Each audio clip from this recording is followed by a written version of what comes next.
All right, check it 4,000 years ago. A squad of monsters are getting absolutely wrecked, and they're shook. They're like, bro, how is this degular human putting us in a blender? Where's all this mana coming from? The mage just smirks, baffled they don't recognize his drip. He hits him with the, I'm the envoy of justice, here to PK you demons messing with my world. I'm the humanity's goat. The 9-star great mage, Lucas Troudman. The monsters are capping hard, thinking no human faction would dare start a boss fight with them. What a low-tier NPC mindset. See when a legendary prodigy like Lucas has already cleared every quest and maxed out his stats, all that's left is saving the world. For him, this epic showdown is just charity work. The furry mobs are still trash-talking. No way this dude with the big mouth has enough mana to win. So Lucas just throws up his hands and starts the incantation for his ultimate spell, and a massive magic circle lights up the entire sky. And boom, every last one of them gets vaporized into smoke and pixels. Turns out humanity wasn't as F-rank as they thought. But hold up, a mysterious voice cuts through the silence saying, "Don't get too cocky, Lucas. The main quest isn't over yet." My guy gets yoinked into a swirling blue vortex. The entity introduces itself as the literal OS of this world, a being that manages chaos, basically a demigod. It's one of the beings humans like Lucas are supposed to worship. At least that's the lore it's spitting. But Lucas, no cap. The only ones he respects are his ancestors. This demigod is big mad, claiming Lucas's OP abilities have glitched the natural order and broken the world's rules. So now Lucas is on the ban list. He just bursts out laughing. This is a whole circus. If this broken world is what it calls order. Then this demigod is the main clown, a total funny moment. The entity snaps back. Your legendary power might be off the charts, but at the end of the day, you're still just human. Then with its grimy shadow hands, it starts crushing Lucas's body. And just like that, Lucas's mana flow is completely blocked. He can't even perform basic spell casting. The demigod whispers, "Let this be a lesson. Mortals are forbidden from challenging the gods. That is the ultimate sin." The sentence to be yeeted into an abyss of darkness where Lucas will be trapped in an eternal loop of self-doubt, eventually questioning his own existence until he just fades away. It wants to delete Lucas from the server of reality, drowning him in endless suffering. That's the game over screen for anyone who dares to disrespect a god. And it's going to be the one to personally deliver that punishment. Cut to a parallel moment. A kid in a Magic Academy uniform is getting jumped by some classic high school bullies. They're laughing at him. "You're from the elite Blake family, but you don't have a single coin to your name." One of them shoves him, spitting, "Your existence is just wrong. Your siblings are actual prodigies, and you're nothing but a worthless F rank." He's not just running his mouth, he's landing hits on our boy's body, a full-on PK attempt. But no matter how much they diss him, no matter how hard his noble family ghosts him, or even if he has the worst class ranking in the Academy's history, he's still standing. The bully sneers, "If I were you, I would have rage-quit life ages ago." You can see the tears of pure frustration. The bully just keeps punching him. It's his favorite pastime. Even though Frey gets beat down daily at the training grounds, he never resists.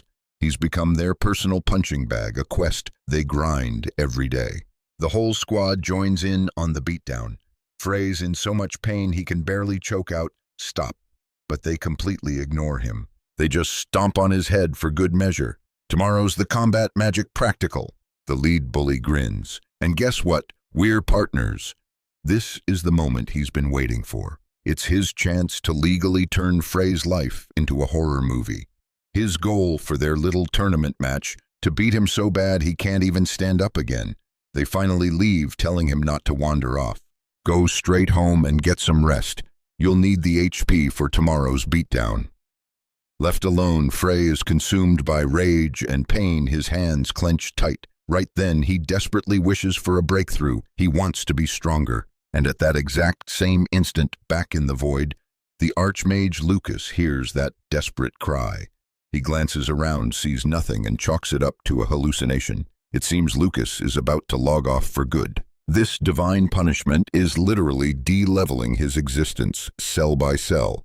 How long has it been since his sentence started? A few hundred years, a few thousand, all this, for having the audacity to challenge a god. For the first time in his long life, Lucas feels actual fear.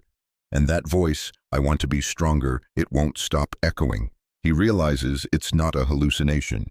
It's his own deep-seated subconscious, a hidden talent for survival he never knew he had.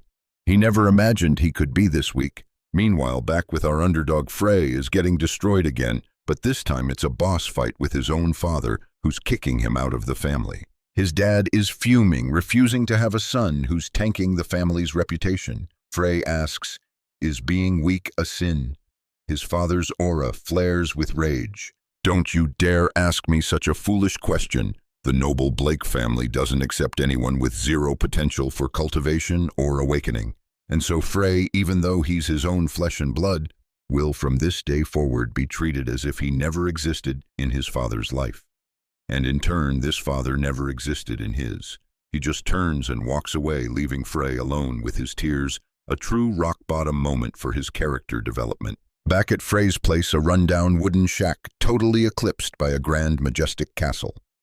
Our boy is about to log out for good, his hand trembling as he holds a vial of poison. Is hitting the reset button always this terrifying?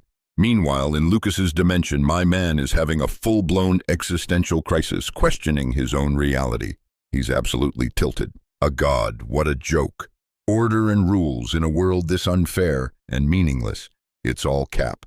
Lucas finally gets why this world's entire system is so cruel and disgusting. And that's exactly why he absolutely cannot give up. Lucas decides he'll grind it out in this prison just for the chance to one day serve that demigod a massive L. An image flashes in Lucas's mind, Frey taking himself out of the game, blood everywhere. Frey isn't blaming anyone. He just thinks that in nature the bird that can't fly is the first to fall. He's convinced it's all his fault for spawning in without wings, that being weak is his personal failure. Flashes of his so-called friends griefing him and his own noble family casting him aside. The weight of it all crushes Frey to the ground. At that moment, Lucas's seal starts to weaken. He's like, "What's this weird system notification?" Just then, Frey's consciousness phases into his. It feels like a warm buff. Lucas reaches out to Frey, trying to ask who he is, but the kid's tears just won't stop flowing.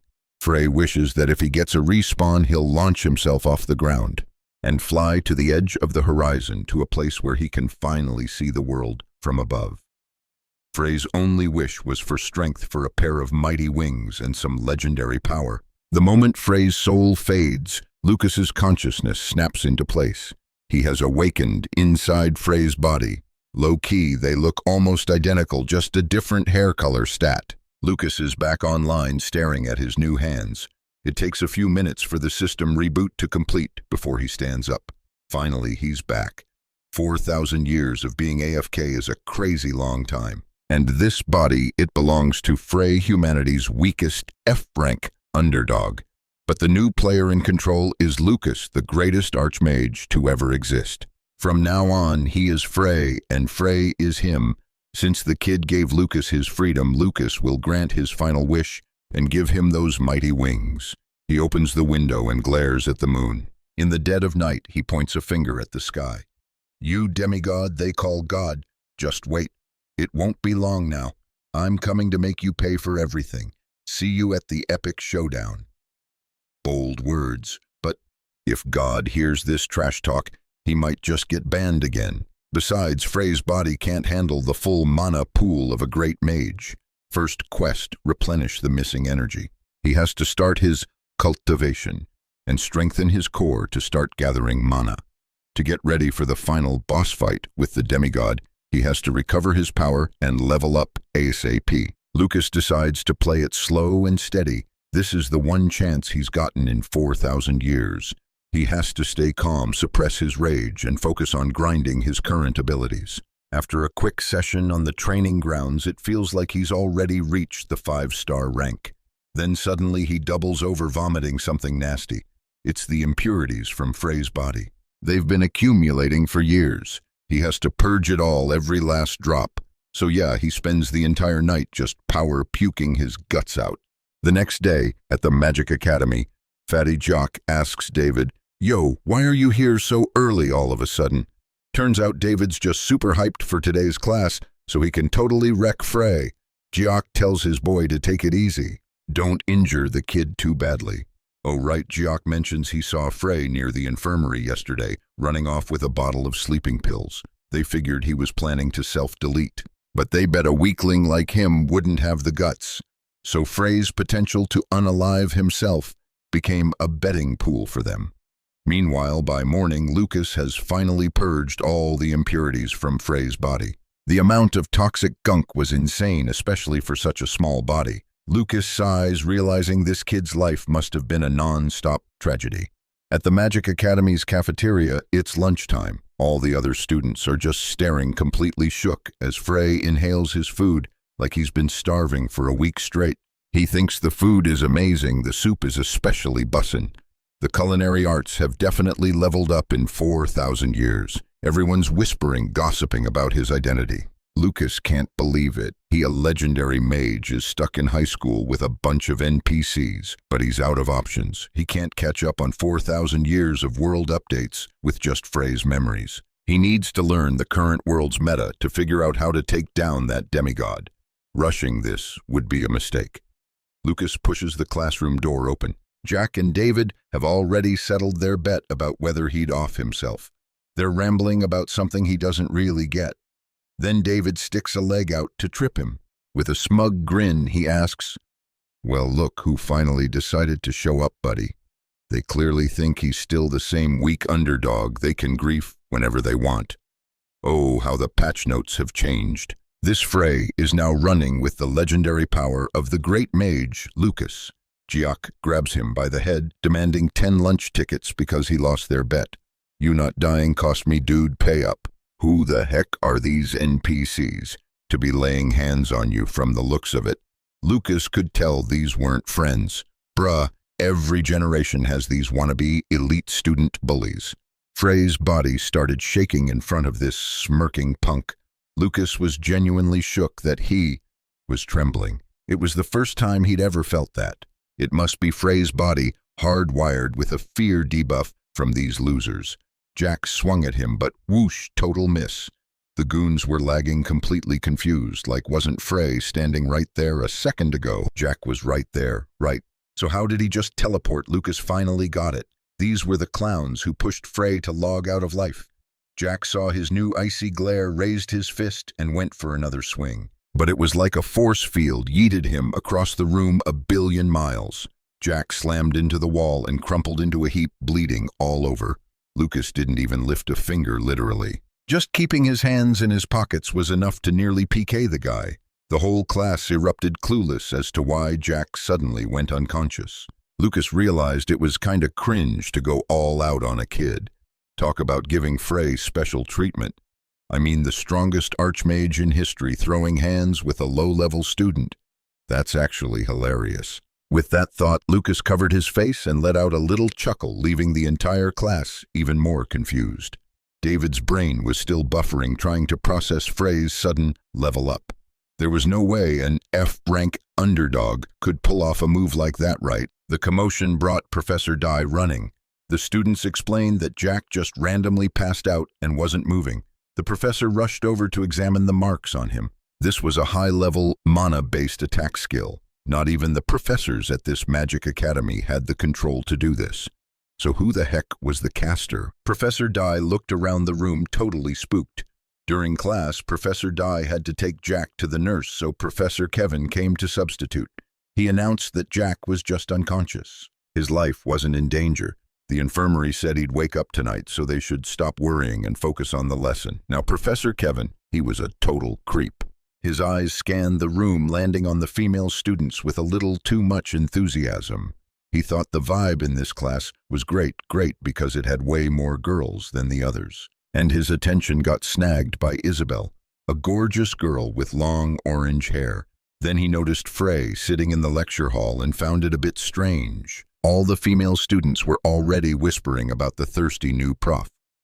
Professor Kevin walked over to Frey to start something. "Well, look who it is. Since when did you start attending class regularly?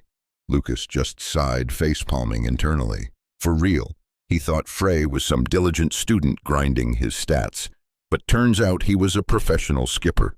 Lucas apologized to the guy, making up some excuse about being busy.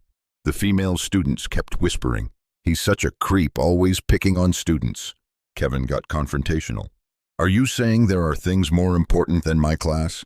Lucas, with zero hesitation, did not deny it. I mean, he was at that age where you're curious about everything, right? This absolutely legendary answer became the top-tier funny moment of the day for the entire class. The professor could only awkwardly stammer a reply to Lucas's comeback. He tried to save face, saying kids are sensitive at this age, and that he wasn't the type of teacher who thinks his class is the most important thing ever. But then he put Lucas on the spot with a question. If he'd been paying attention in class, he'd know the answer. The other students were sweating for him. They knew he was about to get flamed by the teacher. The prof laid down the challenge: answer this simple question, or face the consequences for disrespecting a teacher. The first question: name the 3 artifacts once wielded through magic by the War King Kajin. Lucas was so surprised to hear that name he had to ask the professor to repeat it. Flashback to about 4,000 years ago. On a vast mountain range, the magic War King Kajin was in the middle of his cultivation, and a single key manipulation strike blew a hole clean through a massive mountain. Just then, Lucas walked up, telling him to tone down his legendary power. "Bro, don't destroy all the mountains. What if the wild beasts lose their homes? That's just sad." It had been a while since Kajin had seen Lucas, so they went to hang out at his place. But even after all that time, Kajin just made Lucas watch him practice his martial arts. He had already brewed tea for him, though, but he himself just kept on training. Lucas thought he was a total blockhead, always grinding like this. When was he ever going to get a wife? But then again, he couldn't talk. Lucas was exactly the same. What did he know about a woman's heart? Lucas puffed out his chest and argued, "Women only bring pain. Love and feelings are toxic thoughts that mess with your focus. Those who can't control their desires will fail. A warrior like you, Kajin, must see women as nothing but a rock. Same goes for a mage. However, if a woman is a rock and that rock happens to be beautiful, well, that's acceptable." That was the essence of their friendship. So back in the present, when Lucas heard the question about his old buddy, his face scrunched up into a massive grin. The Magic War King. No way that dense friend of mine actually achieved legendary power after 4,000 years. That meathead who only knew how to train finally hit S-rank fame. The professor's staring him down like, "Cat got your tongue or something, why the weirdo act?" And all the other students are thinking, "Oh, he's cooked. He's so done." For real, how is an F-rank student supposed to know obscure trivia that's not even written in their grip? This dude is clearly just on a power trip trying to show off his knowledge and put our boy on blast. But that's when Isabel stands up. "My apologies for interrupting, Professor. But I believe the historical basis of your question is fundamentally flawed compared to the magic history we've been taught." Every single head in the room snaps towards her. Even Lucas is surprised, thinking her voice has the sharp, steely edge of a warrior's aura. It's a total 180 from her elegant, noble family appearance. The professor's face is priceless, like he's wondering what kind of legendary power-up these kids consumed to get this bold. She explains that Kajin was a martial arts master who only used mana for body reinforcement, so you can't just lump him in with spell-casting mages. The professor gets right up in her personal space, his voice dripping with menace. "Are you insulting the proud legacy of combat magic?" Isabel clarifies that she just thinks it's a flawed comparison, especially since the last time someone called Kajin a magic warrior, he went berserk and demanded an epic showdown to the death with Lucas. Just thinking about it gives Lucas a wave of nostalgia. Meanwhile, the creep Kevin decides it's time for a little private discussion after class. "Isabel, you'll have to join me in my office to discuss this further." And then he puts his filthy hand on her. She immediately smacks it away from her body, her voice firm. "Professor, I suggest you act with professionalism." He acts all shocked, like, "I never imagined you'd be so corrupted," then points at her. "You will answer the question in Frey's place." But as he's repeating the question, Lucas, who's been chilling in the back, just casually drops the answer. The answer is the Tiger King's gauntlets, the giant's belt, and the wind necklace. Professor Kevin whips around in shock to look at the student, and Lucas, oozing confidence, adds a little more flavor text. Cajun was a minimalist, so that's all he ever needed. He's literally thinking back. Man, I told my old buddy so many times to level up his fashion game, but he never listened. Especially that wind necklace artifact. No cap, that thing was hideous. The entire class goes dead silent. The professor is just frozen. It's so quiet you could hear a mana crystal drop. Was he wrong? Finally, the teacher admits, your answer is perfectly accurate. Lucas is beaming. Wrong as if. The other students are staring at him like he just went through a major character development breakthrough. But the professor, desperate to save face rounds on Isabel. Your disrespect and lack of discipline are appalling. You will follow me to my office. This bald creep Kevin grabs her hand, trying to drag her away, but Lucas chimes in again with a few choice words. The martial arts king Kajin always said, love and sentimentality are toxic thoughts that shake a warrior's core. A true martial artist must see women as nothing more than stones on the path. Those who cannot restrain their desires will never stand firm on their own 2 feet and will degenerate into the lowest of creatures. Professor Kevin looks like he just took a direct hit from an incantation, like that was a straight-up diss aimed right at him. Lucas just shrugs it off. My bad, just reviewing my notes a bit. Then he adds, although maybe Kajin was a little confused because I see you're still standing perfectly fine despite your filthy desires. The dude is literally fuming steam practically blasting from his ears as he screams Lucas's name. You answer one question correctly and you already have the audacity to be this arrogant. I'd love to see how long you can keep that attitude. Like I said, you get one question wrong and you'll be answering to the entire Magic Academy. Lucas isn't even a little scared by these threats. Bet, bring it on. I'll answer every single one. A short time skip later, the students' jaws are on the floor, their eyes sparkling like they're witnessing the awakening of a prodigy. They cannot believe the scene playing out before them, especially Professor Kevin. My guy can barely stand anymore in complete disbelief that this F-rank underdog just aced his entire boss fight of a quiz. This is absurd. He even answered questions about the Age of Light ancient lore that most of the Academy's professors don't fully grasp, and he still got them right. Is this really Frey, the lowest student in the Academy's class ranking? Of course not, because Frey is gone, and in his place is Lucas, the greatest mage in the world. Lucas glances at his watch. It's lunchtime. He stands up asking, so are we done with the pop quiz or what? He's so hungry he's about to start a new quest. If that's all, I'm gonna go eat. Professor Kevin is practically melting into a puddle of sweat. A mere student knows 4,000 years of history like the back of his hand. It's unbelievable. He's so terrified he just dismisses the entire class. Lucas gives a little nod, thanks teach, and then bolts for the canton like his life depends on it. Isabel follows him out and into the hall trying to strike up a conversation, but Lucas just completely blanks her. Getting ghosted like that leaves her a little confused. Lucas finally gets tired of the pretty girl shadowing him and turns around to snap at Isabel. Look, are you following me, or what? Her response is pure logic.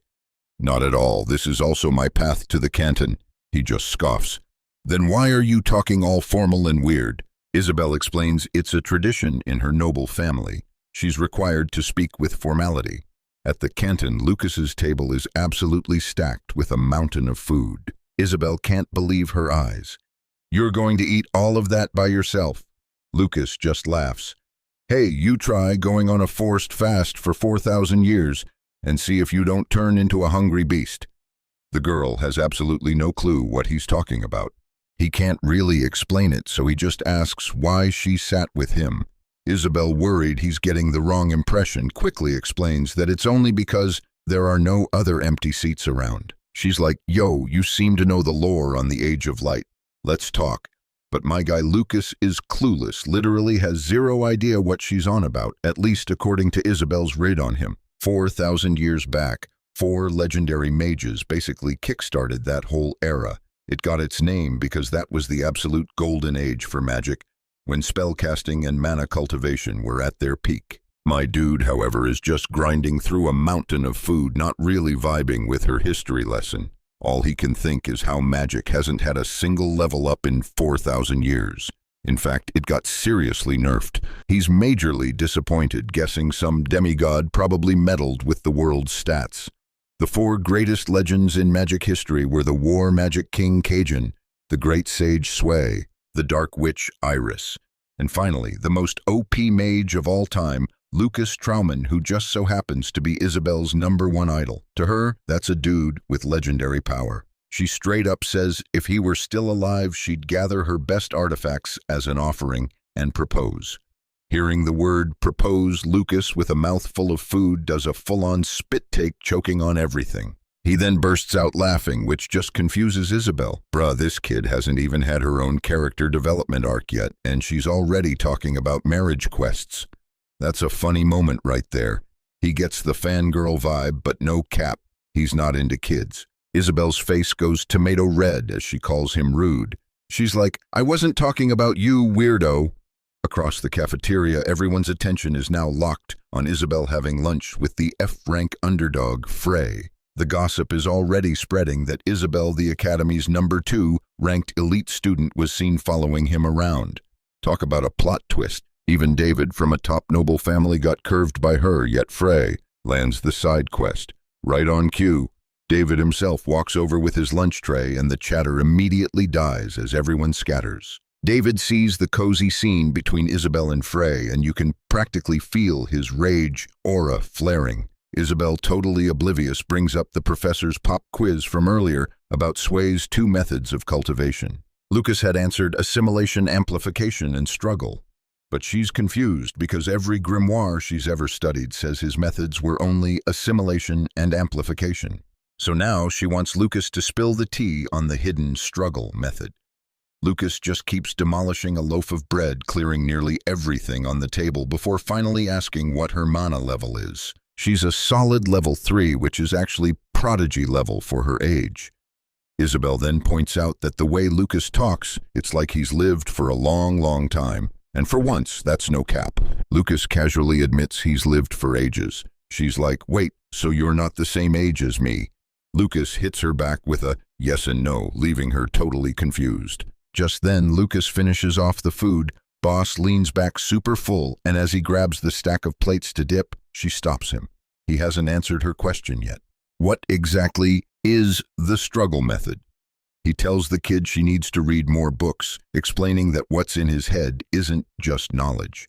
It's 4,000 years of experience. Just dropping that S-rank knowledge bomb on her would be a massive info hazard. Hearing this, Isabel gets seriously suspicious. A feeling in her gut tells her the person standing before her is definitely not the Frey she knows. We cut to the training grounds where his class is about to start practical 1v1 combat magic duels. To ensure fairness and prevent any P-King, all spellcasting is capped at level 1. David is sitting in a corner absolutely buzzing because this is the class where he can finally put Frey in his place. He gets even more triggered when he looks down and sees Isabel still following Lucas around. She's still pestering him, asking, "So what is struggle for real?" The professor explains that this class is a full-on combat simulation, so any injuries are on them, and the students better be ready for a real showdown. All the students need to be mentally prepped before stepping onto the dueling stage. Professor Diane is gorgeous, Lucas says out of nowhere, right in front of Isabel, completely short-circuiting her brain. She's thinking, is this dude mentally okay? How can he be thinking such thirsty things about a 40-year-old professor? But Lucas is just spitting facts from his perspective. He's like, look at the professor's amazing aura. He even tells Isabel to take notes, saying, "Now that's a beautiful woman." She just shakes her head at his ancient taste in women. The first match is announced: David versus Frey. The 2 opponents step onto the platform. David starts with some trash talk, saying he couldn't wait for this moment. In fact, he was so hyped for this epic showdown that he didn't sleep a wink last night. David extends a hand for a handshake, but Lucas couldn't care less. He walks right past him, heading straight for the edge of the stage, and what he does next has every student's jaw on the floor. Lucas walks right up to the professor and pulls her into a hug, whispering, "You're finally the reason I've woken up from my eternal dream." Professor Diane is just frozen, wondering if this student is insane or having some kind of awakening. But Lucas doesn't stop there. He keeps the incantation going, saying that while his current body might not be up to par, his soul is more than mature enough to take Professor Diane anywhere she desires. Isabel is watching this train wreck unfold, thinking this is the creepiest thing she's ever seen. Lucas then tops it all off by asking the professor if he can take her out to dinner. Professor Diane, completely flustered, shoves him away, her face as red as 2 ripe tomatoes. So Lucas sets the terms for the boss fight. If he wins this match, she has to go on a dinner date with him. Bet. The whole training ground was getting a collective headache just watching this cringe fest, everyone thinking our boy had officially lost his marbles. Professor Duyen was shook, thinking this had to be a joke.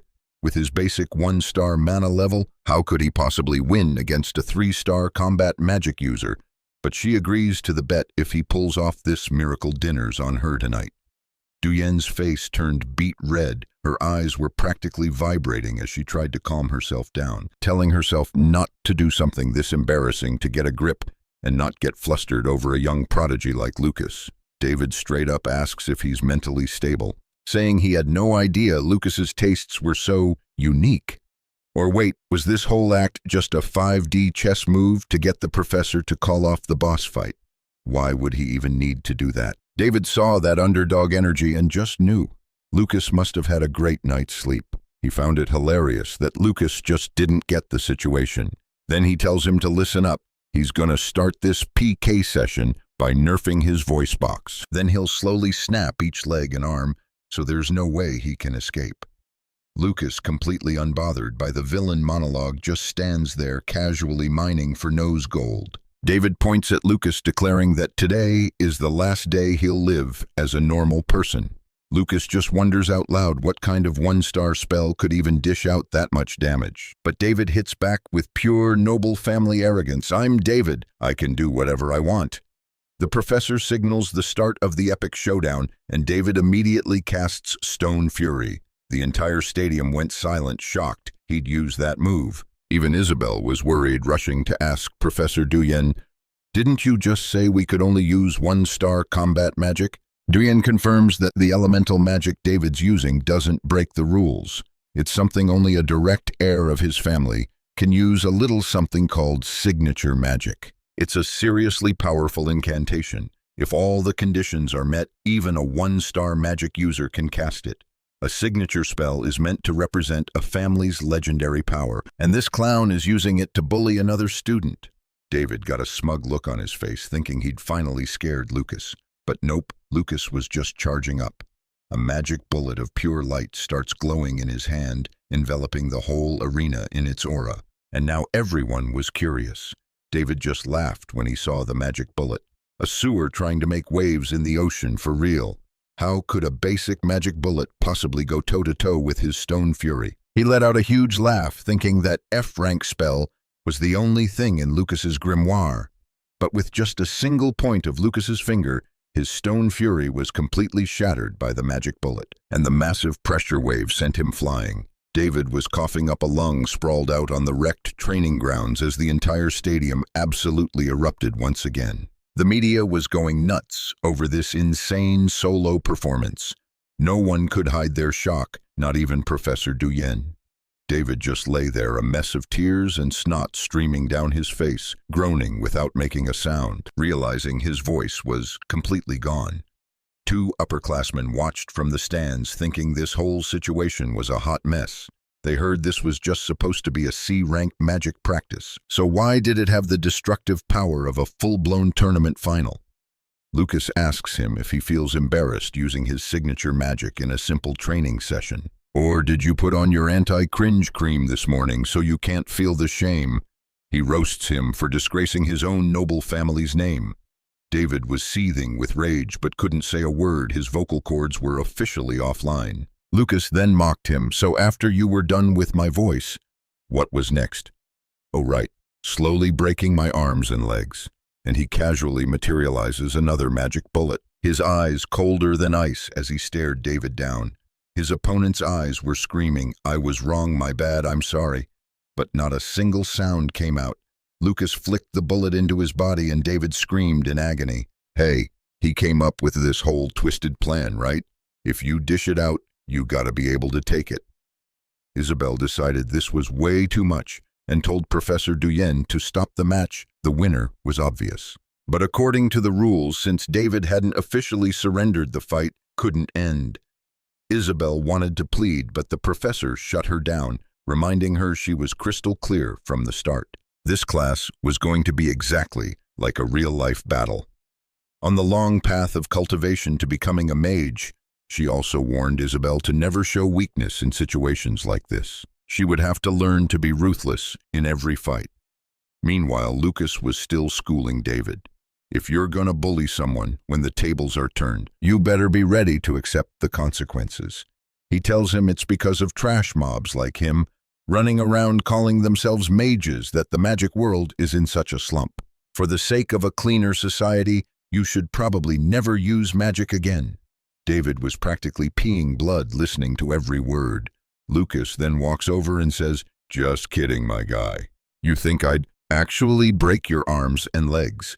He was using that same mocking tone David used earlier. "Anyway, I'm a nice guy, so I'll just stop with your legs." Lucas turned to leave, and David let out a massive sigh of relief, only for Lucas to turn back and add, "However, it looks like you still have one leg left." Lucas summoned another magic bullet, a wicked grin spreading across his face as he aimed it right at him.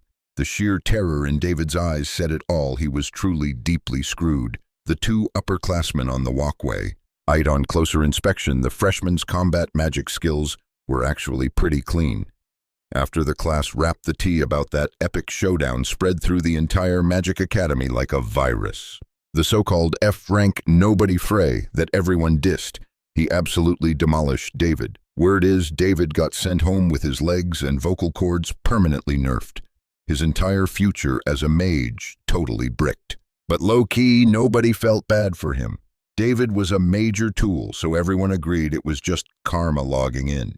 With him gone, the whole academy's vibe leveled up instantly and the gossip was fire. But the big question was, how did this complete underdog pull off a win like that? Some were already crying hacks, convinced he cheated. The moment Frey showed up, every single eye in the place locked onto him. Then a fourth year named Duman rolls up on Lucas. This dude's a senior, one of the elite students. He hits Lucas with a recruitment pitch to join the Chalman Society, a name every student in this place knows. They're basically the S-rank guild of the Magic Academy. This ain't some casual club you can just sign up for. It's exclusive AF. Only the chosen few, personally scouted by them, get the golden ticket to join. He flexes this massive ring, bragging it's the official Chalman membership artifact, crafted by a master from pure gold. The dude even points out a tooth mark on it. Lucas is just standing there thinking, who the hell gave these clowns the right to use my name for their wannabe Power Rangers club? Duman is still running his mouth about the ring's OP abilities. He claims that with this artifact, you're set for life after graduation, that you can clear any quest you want. In other words, you'll never have to grind for cash again. This actually makes Lucas pause, reminding him that in this era, his own legendary noble family name has been completely wiped from history. Duman's about to drop the name of the Chalman leader, promising it'll be a shocker. But before he can finish, Lucas hits him with a hard pass and just walks away. Duman is shook, thinking Lucas must be insane to refuse this offer. He's begging him to reconsider when a blonde dude named June tells him to just stop. That's not the way, he says. June turns to Lucas with a whole different energy. He thinks the formalities are pointless. He introduces himself as the manager of the Chalman Society June, and he's here to formally extend the invitation to join them. They have a mini showdown just staring at each other. Lucas just dusts off his hands, not interested. He knows joining them won't change anything about his main quest. Before dipping, he gives them a little parting gift. I'm not gonna copyright strike the name, so have fun with your little role play. The first guy, Don, gets totally triggered, but June holds him back with a single hand. June just watches Lucas's silhouette disappear, a calculating look on his face. He's definitely cooking something up. That evening at a super fancy restaurant with a feast on the table, it turns out Miss Duyan really did keep her promise to treat him to dinner. But hold up. Why is there a third player in this party? Isabel is here too, already digging into a steak, completely ignoring Lucas trying to kick her out. This girl is relentless. Just pretend I'm not here, she says, claiming she followed them because she had a bad feeling. Lucas stands up. Bruh, there's a limit to being shameless, and you passed it like 10 miles back. Scram. Isabel finally explains that she's searched every grimoire and ancient text, but can't find a single thing on Trandao. And since you won't teach me, she says, my only option is to follow you everywhere you go. Miss Duyan's ears perk up at the name Trandao. That's Kajin's cultivation method, isn't it? Isabel is absolutely stunned that her teacher knows about this legendary power. She'd only heard rumors about it at the Mage Institute, but she could never find any official records or incantations. If what Isabel is thinking is true, then Lucas is the key. If it's real, the teacher says, I'd love to hear more about it too. But Lucas, smooth as ever, slides over to Miss Duyan, wraps an arm around her and whispers, instead of that old stuff, I could teach you something far more entertaining. He even has the gall to ask if she'd like to continue the discussion in the bedroom. The teacher's face instantly goes supernova red. She's having a full-on meltdown thinking, why am I catching feelings for a student who's 40 years younger than me? Just as they're about to lean in for a kiss, a loud slam echoes through the restaurant. It's Isabel who slammed the table to break the mood. He's your student, don't you dare act so disrespectful, she yells. Welp, so much for that romantic moment. Later under the moon, Lucas is on a bridge deep in his thoughts. The part that makes no sense is this. If the demigod has full admin rights to this world, and Lucas is a major thorn in his side, he should have been completely deleted from existence by now. But instead, after 4,000 years, the real stories about Cassius Iris and himself have been twisted and changed. He has no idea why. Could there still be people out there, successors, carrying on their will and continuing the fight? Just then, Isabel walks up to him, her face bright red, staying completely silent. After a long, awkward silence, Lucas finally asks, who's the final boss of this school? I don't care about class ranking. I need to know who's the strongest person here, whether they're a student, a professor, or anyone else. Isabel hits him back with, you never answered my question, so why should I answer yours? But Lucas lays the perfect bait. You tell me first, and I'll tell you what you want to know. Isabel's eyes light up with pure excitement, and she immediately starts spilling the tea. All right, so the top dog among the elite students is June, with Chapman leading the class ranking, and for the teachers, it's Professor D and Acer. But the real final boss of this magic academy, that's probably Isabel's aunt. She's the headmistress running this whole operation. Her name is Ceres, a legit 6-star mage who even got a title from the Empire. Lucas is low-key shook hearing that 6-star power level from Jen. See, in theory, the ultimate mage level up is 9 stars. But for the last 3,000 years, absolutely 0 players have reached that legendary power. Most mages think the real cap is 8 stars. In the entire world, there are less than 10 people who've hit that S-rank tier. Basically, hitting 9 stars is pure myth total cap. So does that mean the person who cast the insane protection spell over the academy was Headmistress Ceres Duyen? Isn't so sure about that. But Lucas knows bet. That kind of combat magic is way beyond what a 6-star mage could pull off. Just like he thought the vibe is totally sus. This Ceres lady is a key NPC who might have answers, and he's gotta start that quest to meet her. He almost asks Isabel to connect him, but then he hits the brakes. He has no intel on this demigod faction, and he's not about to drag an innocent kid like Isabel into his dangerous boss fight. Looks like he's gonna have to grind this quest solo and find her himself. Or he could just casually hit a 7-star breakthrough first.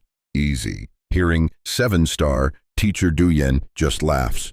Bro, that kind of cultivation takes 10, maybe even 20 years of non-stop grinding. She sarcastically adds, Yeah, if you really focus your training, maybe you'll level up by the end of vacation. Duyen's basically thinking he's a clown. But hey, a little ambition never hurt anyone, right? Let the boy dream. That's when Lucas slides up to her and goes, "My dreams aren't the only big thing I've got." He smoothly pulls her into a hug and whispers, "Want to see the legendary artifact I'm hiding?" A classic teen humor moment for sure. The teacher's like, "Stop, you're my student." But her body ain't saying no. That's when Isabel, the ultimate third wheel, starts coughing like she's got the plague, telling him to watch his behavior. "One more move and I'm reporting you to the academy," she threatens. Lucas just gives her the dirtiest look and walks off. This right here is why he can't stand NPCs. To make it worse, Teacher Duyen gives Lucas this look like she gets it, which just triggers Isabel even more. Later, watching the moonlit ocean, our boy reminds himself, don't rush. Every move needs to be calculated. That's the fastest path to victory. Fast forward 2 weeks, and David limps back to the academy on crutches, missing a leg. He's screaming Lucas's name, absolutely fuming. He needs to know what kind of OP ability Lucas used, because there's no way he'd lose to an underdog like him. He's yelling for Lucas to come out so he can PK him for real, swearing he won't let this go. "I'll make you regret being born." He and his boys are gonna target him. But mid-trash talk, Lucas casually activates a magic bullet incantation and bam, one-shots him onto the ground again. Later in class, the professor announces David had an accident and broke his nose, had to be rushed home by his noble family. The whole class is shook, completely clueless. Dude's gonna need nose surgery. Lucas is just bored out of his mind. I mean, he didn't expect much from these kids, but he was hoping this elite academy would have a more energetic vibe. This is supposed to be a top-tier magic academy after all. He's so over it. He just wants some real combat to practice controlling the massive flow of mana from Frey's body. While he's spacing out, some rando calls out, "Hey, white hair!" His squad heard Lucas wipe the floor with David, and they want to have a word with him. They heard Lucas is a prodigy at spellcasting, so they're here to exchange pointers. Surrounded by these wannabe tough guys, our boy couldn't care less. They hit him with the classic, "Do you know who our fathers are?" Lucas is just thinking, yeah, the dudes who made you. Their leader, Alex, steps up. He says a low-rank nobody like Lucas is a one-hit KO, that he'll be pushing up daisies next year. He demands to know what Lucas did to David. "You mess with one of us, you mess with all of us. We'll make sure they never find your body." They just keep dropping insults, bringing his mom into it, and throwing around all kinds of wild language. Lucas is just deadpan, thinking, so I guess this is what bullying looks like. He literally asks them just to be sure, "Are you guys trying to start a fight with me right now?" Alex raises his hand, ready to slap Lucas for talking back to a senior. He's fuming like, how dare this F-rank rookie talk to me like that? He keeps running his mouth at Lucas. Don't get cocky just because you handled David. Then he starts flexing, bragging about making it to the quarterfinals of the last Magic tournament, asking Lucas if he knows what that means. "It means this time next year, we'll be visiting your grave." Lucas has already yawned like 20 times listening to this monologue. Seriously, bringing your whole squad to gank a younger student? So lame. Alex tries to save face. "Nah, they're just here to watch. Why would we waste our energy ganging up on some weakling?" And in the middle of his speech, Lucas's magic bullet hits him and sends him flying. Alex goes airborne, crashing into his minions like a bowling ball. They all go down, totally panicked, one dude on the ground, another draped over some crates. And of course, they immediately start screaming that Lucas fought dirty. Classic.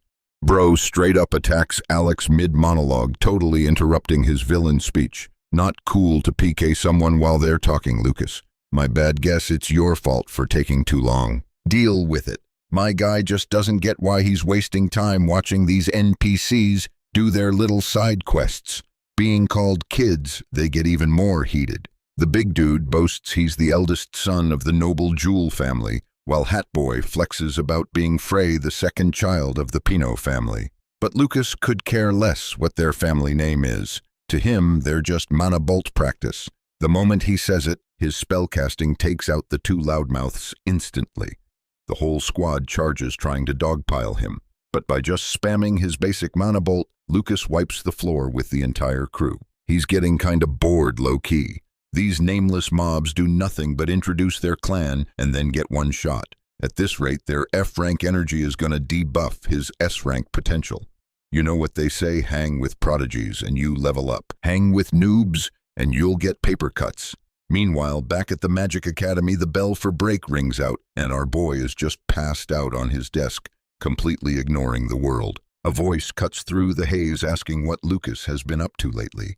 He looks up and sees Isabel, the orange-haired girl. She's heard the rumors that wherever he goes, he leaves a trail of bodies using nothing but mana bolts. So, people have started calling him the terrorist bullet. The name is so cringe it's physically painful, but what can he do? It's not like he's had a chance to bust out any of his more OP abilities yet. Lucas's face turns beet red with embarrassment, and he just faceplants onto his desk. Standing there, Isabel sees his reaction and blushes herself, thinking he's actually kinda cute. A real funny moment of teen humor right there. Lucas asks her what quest she's on now. Turns out Isabel took his advice. While practicing her magic circle incantation, she discovered she could boost their efficiency with the blood of a stardust beast. Her idea to mix the stardust beast's blood with magic essence at a 7-to-3 ratio was a genuine breakthrough in her cultivation. Hearing this, Lucas casually drops some S-rank knowledge. She should try using the blood of a half-stardust beast instead for way better results since its blood has a much higher mana saturation. Isabel is beaming. This is a huge level up for her research. She then asks what he's going to teach her next.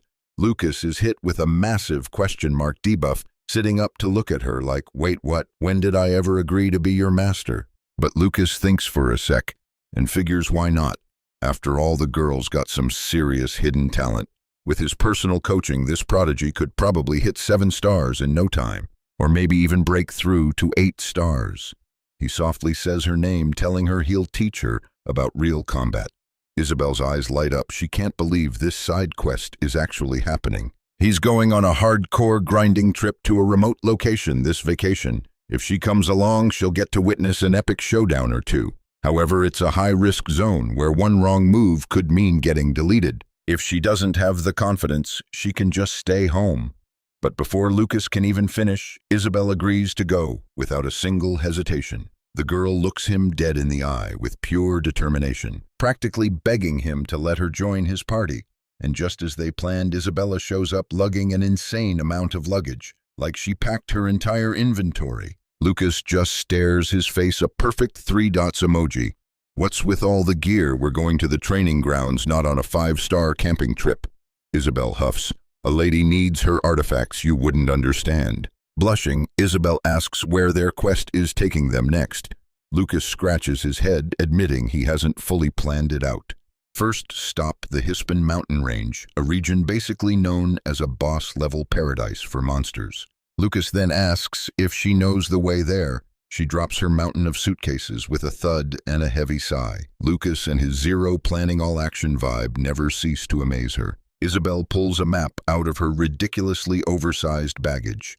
It'll take them half a day to reach Hispin, even after using a warp stone for fast travel. She's heard the path is treacherous, crawling with dangerous monsters. Lucas turns to her with a smirk. Getting scared already, Isabel tells him not to underestimate her, because she was fully prepared for a hardcore grinding session when she decided to party up with him. Hearing that, he just pouts, giving her a look that's practically begging for a friendly PK. He asks about the warp stone she mentioned. The name is pretty self-explanatory. It's a teleportation artifact used to cover vast distances. Super convenient, because 4,000 years ago, you didn't have OP tech like this. Isabel's curiosity is piqued by his 4,000 years ago comment. While magic hasn't really had a breakthrough in all that time, technology has had a massive level up. No wonder the combat magic skills of the current students are so weak. They're all just relying on modern-day tech cheats. The whole idea of spatial teleportation is mind-blowing. These warp stones are some magical artifacts. The world's just getting more and more convenient. But Isabel points out the one major debuff, the price tag, is insane. Lucas is shook. You mean this thing costs money? He thought it was a free, fast travel point. Because they're traveling so far, Isabel estimates the trip will cost them about 10 gold. Lucas starts trembling when he hears that number, frantically checking his own inventory. His entire life savings is a measly 1 gold. All he can do is curse. Dude, you gotta be. What kind of noble family sends their kid on a quest with just 1 measly gold coin? This is F-rank poverty. But then a light bulb moment. Isabella's a noble too. Bet she's got a stacked inventory. Isabella clocks his weird vibe and asks if he's good. Lucas pulls a full 180-degree personality switch, grabbing her arm like, my bestie, my ride or die, before asking, so how much gold are you holding? And her answer, 0, nada. Apparently a life of luxury makes you lazy, and besides, who grinds at the training grounds with a full wallet? So she brought nothing. Lucas basically tells her to teleport home and bring back the cash. But Isabella's not having it. She thinks they can just grind for money on the way like a side quest. Lucas absolutely loses it. Then what's the point of that huge backpack you're lugging around if it's not full of gold? She fires right back, hello, a lady has needs, you know. The teen humor is real. Fine, they'll head to the capital first, hoping for a lucky drop or something.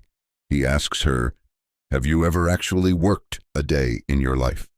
And of course, the answer is no. She's the daughter of an elite noble family fam. She's got servants for everything. What kind of skills could she possibly have leveled up? The 2 underdogs finally make it to the bustling capital, and right in front of them is a massive legendary tier ship. Lucas immediately asks if it's free to play. Isabella explains that since the Magic Academy covers all travel expenses, this ride is on the house.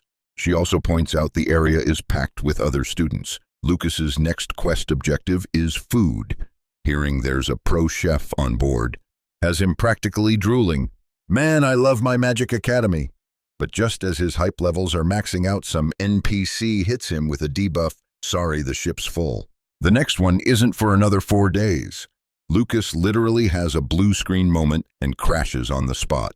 The guy points to the side. If you're not picky, you can take that cutter. It's a small, old-looking ship. Kinda janky, not gonna lie. Compared to the S-rank galleon, this thing is a leaky raft.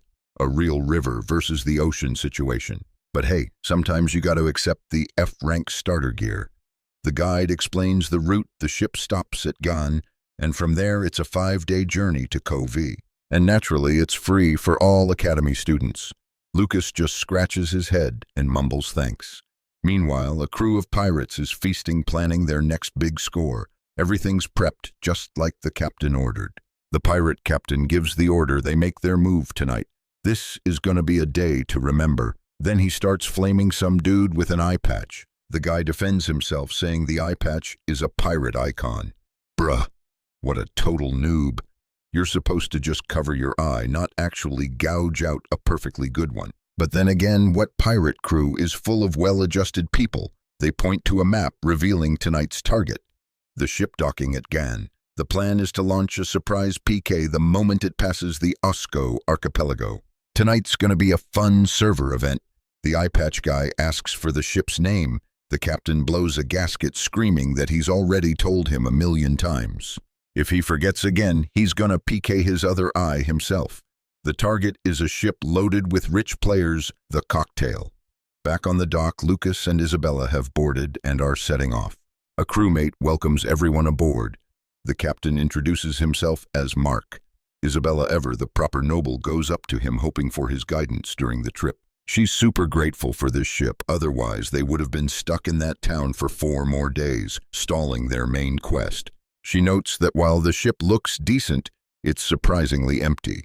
The captain explains they're passing through the Osco archipelago, which is basically a high-level zone camped by pirates, so most players avoid this route. The word pirates immediately puts Isabella on high alert. Captain Mark tells her not to sweat it. We've got an escort of 2 warships, and each one has a 4-star combat magic user keeping watch. They're elite mages from the Magic Tower, so no matter how many pirates show up, they can wipe the floor with them. Absolute S-rank guardians.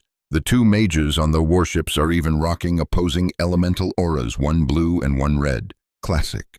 With actual combat magic users on their side, Isabella feels a whole lot safer. Captain Mark is pretty sure the pirates are smart enough not to start a boss fight with a convoy escorted by 2 Imperial warships. But just then, all hell breaks loose.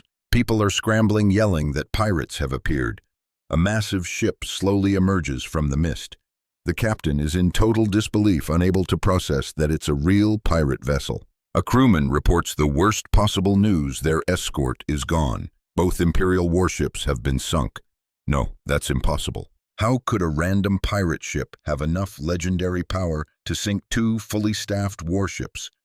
On the pirate ship, the crew is laughing their heads off, celebrating the successful PK. Just moments ago, they had the warships in their sights. When the cocktail showed up with its two S-rank escorts, the pirate grunts were shaking in their boots, but their captain just yelled at them to shut it because they had a secret weapon. With that little problem, he's their special guest for the day, and let me tell you, getting him here was a whole side quest. This dude is a high-level demon with some seriously dark magic names, Dunas. And with his OP abilities, he's basically the pirate's ticket to winning this raid. The guy's got a terrifying build, spouting some ancient incantations that nobody understands. The language is ancient, radiating a seriously creepy magical aura. Even the one-eyed goon is shook. He's only heard about immortal beings in legends, but seeing one in the flesh is sending chills down his spine. It feels like a straight-up nightmare. A second ago, when the captain said they were going to fight two warships, he thought the dude had lost his mind. Turns out it was all part of the master plan. The pirate captain threatens him, saying one more word and he'll lose his other eye. Bro, being able to make a pact with a demon is a legendary power move. Not gonna lie. The one-eyed dude starts simping, calling his captain a visionary who's leading a pirate cultural revolution. Getting praised by his lackeys, the captain grins like an idiot. That demon Dunas unleashes an ice spear spell with insane destructive power. He materializes hundreds of massive ice shards in the sky. The two mages on the warship see this AoE attack coming, and their jaws hit the floor. They both poured all their mana into casting a defensive shield, but their power level was capped. The ice spear's power was just too immense. In the end, their shield shattered, and they collapsed completely drained. The pirates burst out laughing. It's time to start grinding for that loot. The crew roars and charges forward. The pirate captain strolls over to the demon lord Dunas. He hypes him up for the impressive display, taking out two ships with a single spell. Dunas just utters a single strange word, and one look at that skull face nearly makes the captain pee his pants. He says, 3. Turns out he'd summoned 3 ice spears.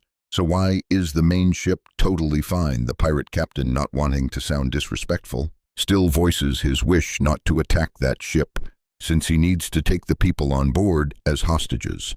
The skull-faced demon just turns and glares at him. The captain immediately starts apologizing like his life depends on it, thinking, this skull dude is dangerously unpredictable, holy crap. Dunas explains he attacked them to prevent any escape or counterattack. A direct boss fight would be annoying, but even that wasn't enough to sink that particular ship. The captain is totally lost. Dunas senses a strange presence on the main ship. Something is definitely sus. You bet it is, my guy. It's called main character energy. On the ship, a crew member is trying to calm the Magic Academy students. Don't panic, just follow instructions. But like, who wouldn't be panicking right now? Only some blonde dude in a hood is smiling like nothing's wrong. Over with Lucas and Isabella, our power couple is just standing there observing the chaos. The warships got wrecked, so Isabella is understandably a little worried. Lucas just pats her head to calm her down. Stay calm, they're just low-level mobs.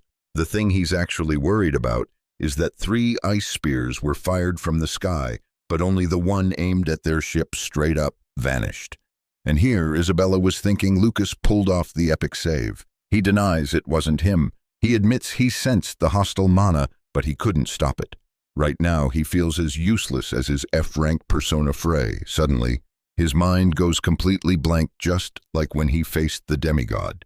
Is he about to be overwhelmed by the trauma from 4,000 years of grinding in hell? Lucas starts sweating bullets. He forces himself to calm down. The oppressive aura is similar, but this isn't a demigod.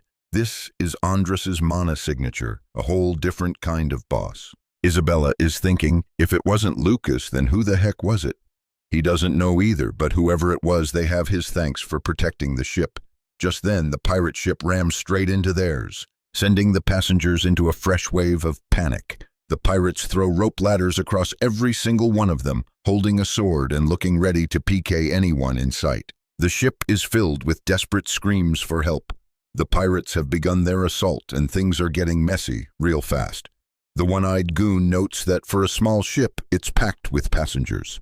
He does a quick head count and estimates around 40 people. The pirates are grinning ear to ear, thinking after this one heist, they'll be set for life. Their captain steps forward. "Good evening, you little rich kids." He introduces them. "We are the Blood Pirates." Captain Mac warns them, "Do you have any idea what this ship is before you attack?" Of course he knows. This is the ship carrying all the heirs of the wealthy noble families.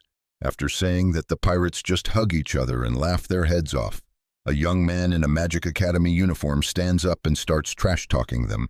"How dare you speak like that?" He warns them, "You have no idea who you're messing with. This ship is full of elite students who will become the greatest mages of the future.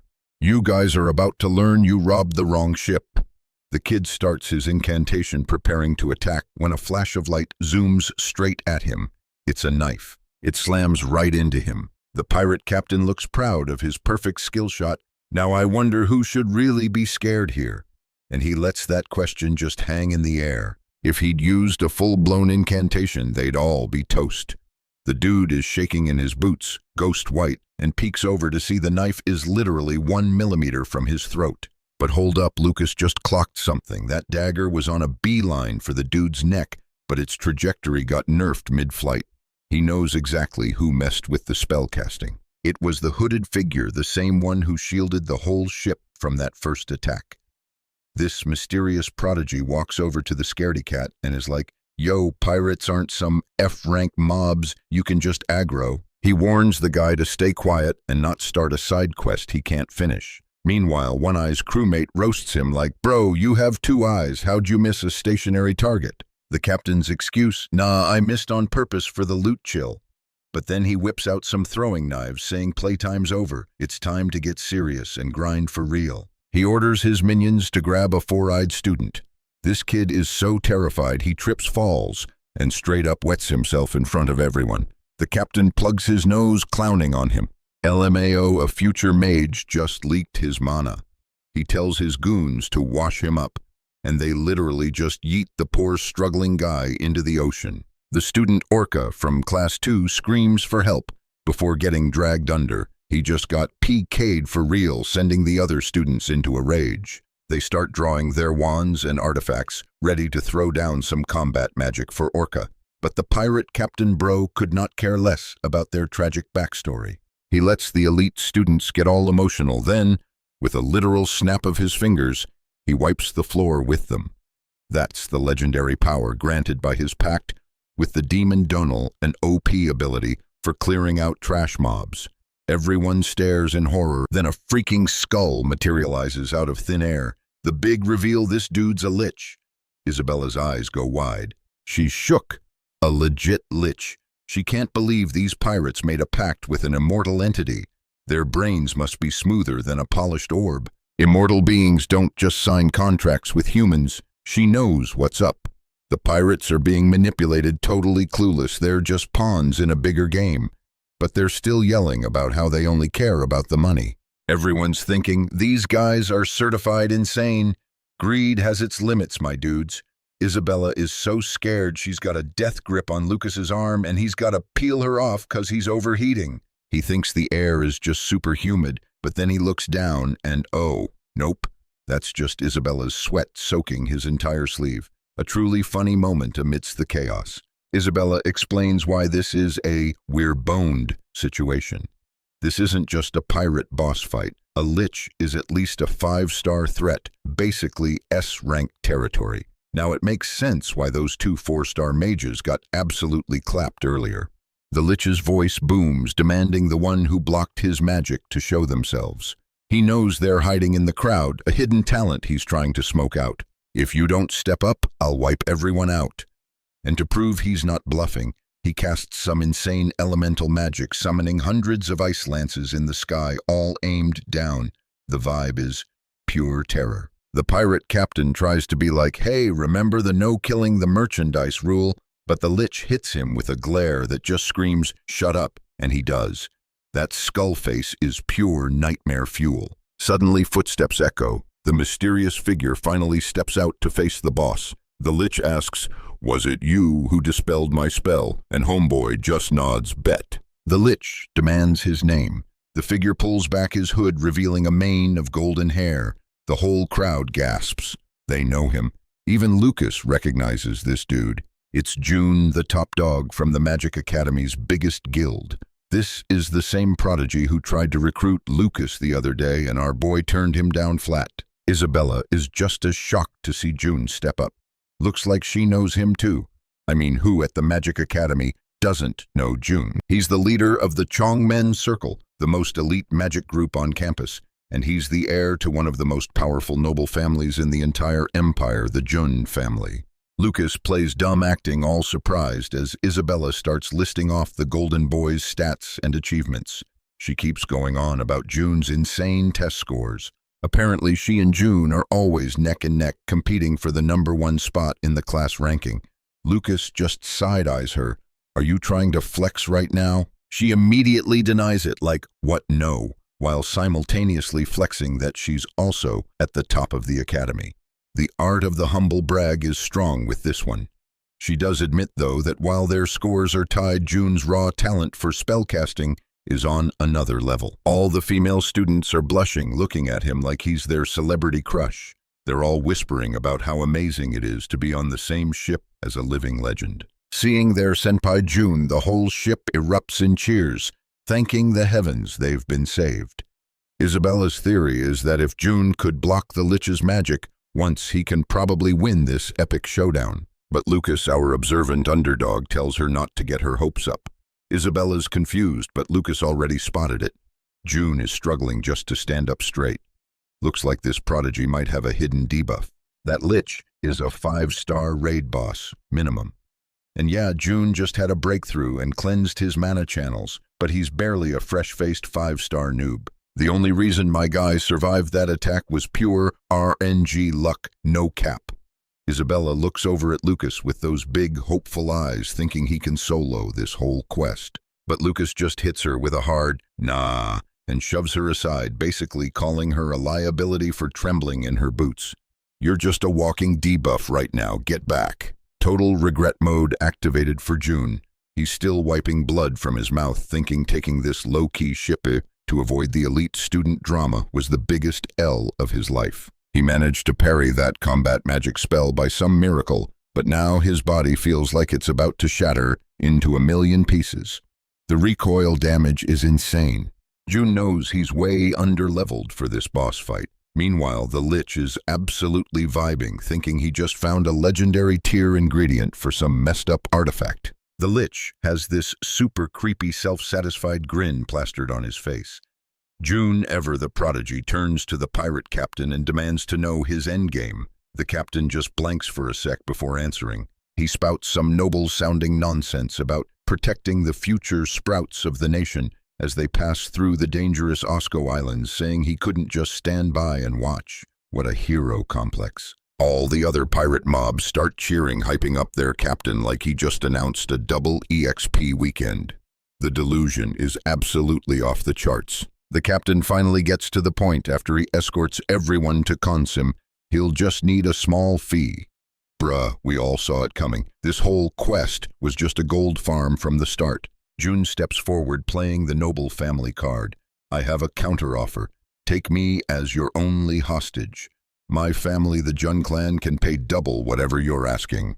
He's literally begging them to let the other Magic Academy students go. The pirate captain just laughs.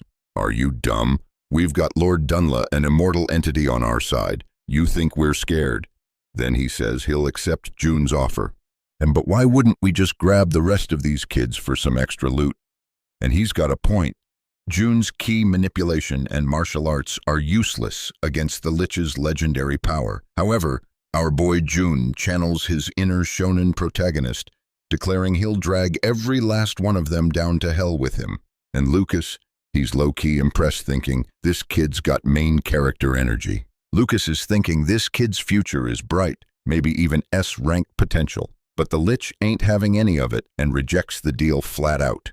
The Lich gets all creepy, saying June's mana has a delicious scent, and he plans to drain every last drop before turning his body into a mindless puppet. A sinister purple aura erupts, weaving a binding incantation around June, trapping him completely.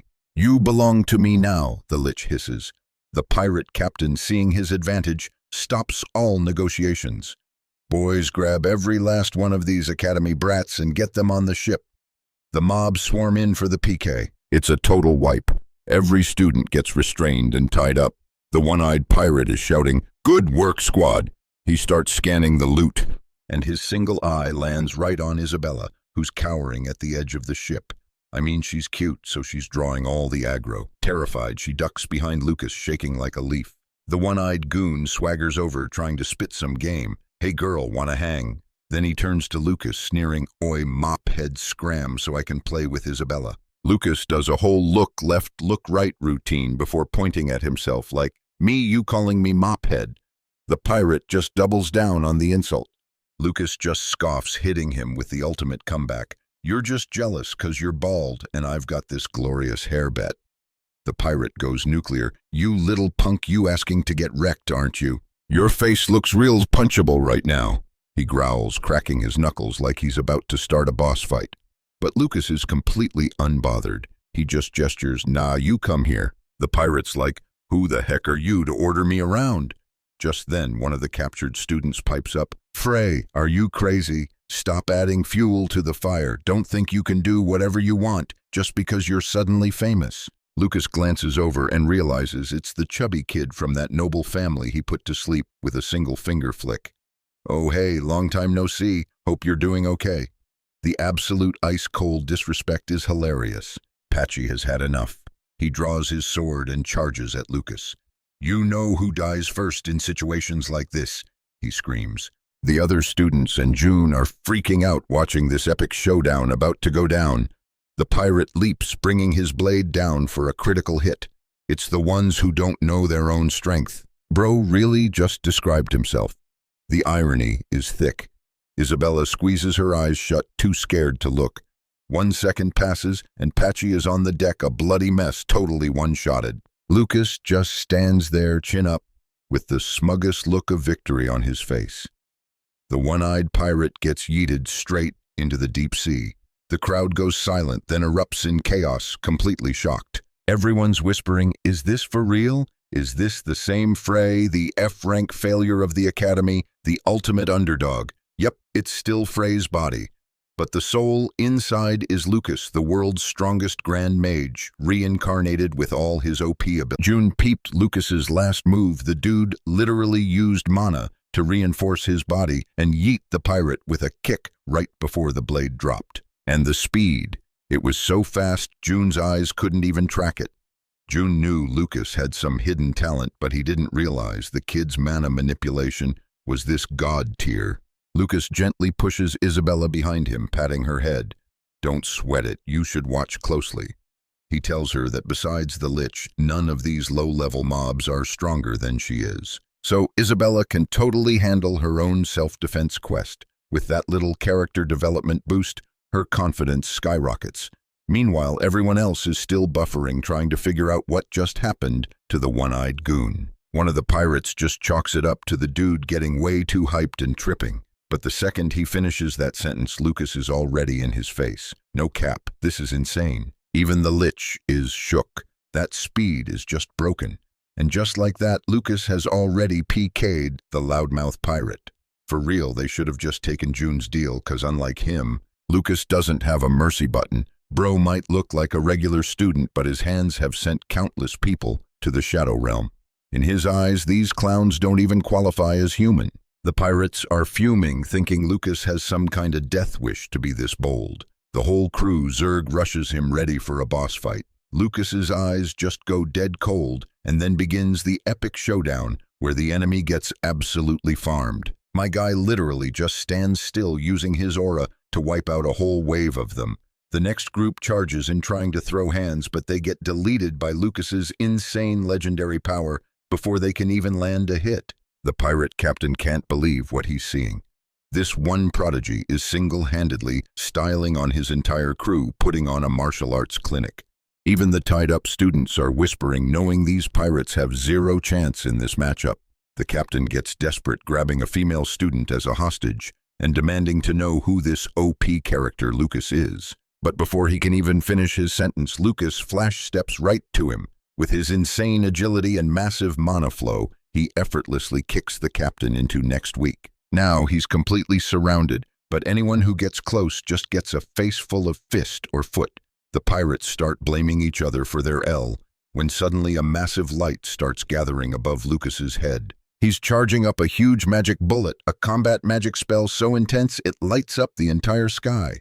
They start begging him to chill, but nope, Lucas unleashes the attack with devastating power. When the smoke clears, the deck is littered with the bodies of pirates. One survivor grabs Isabella, threatening Lucas to stay put. If he so much as twitches a finger, she's gonna get unalived. Lucas is completely unfazed. He just asks, "You sure you can pull that off, my guy?" Big words. The pirate has no idea what's happening until it's way too late. Isabella had already finished her incantation. She summons a bolt of elemental magic, a lightning judgment that fries the dude on the spot. His whole body seizes up as smoke pours off his crispy corpse.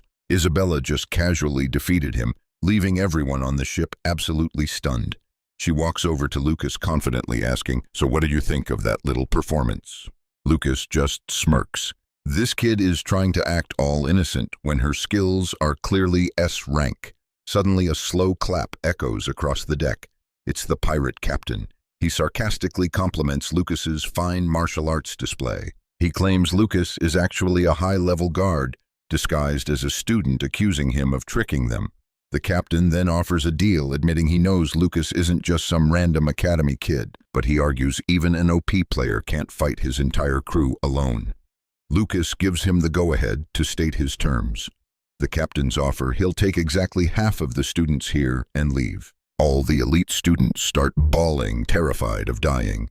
As they wait for Lucas's answer, the captain repeats his reasonable offer. They get their payday, and Lucas saves face. He calls it a win-win situation, but Lucas isn't buying it for a second, as if this guy would just let him walk away after he just slaughtered half his crewmates. The captain says Lucas can choose who goes and who stays, exactly half.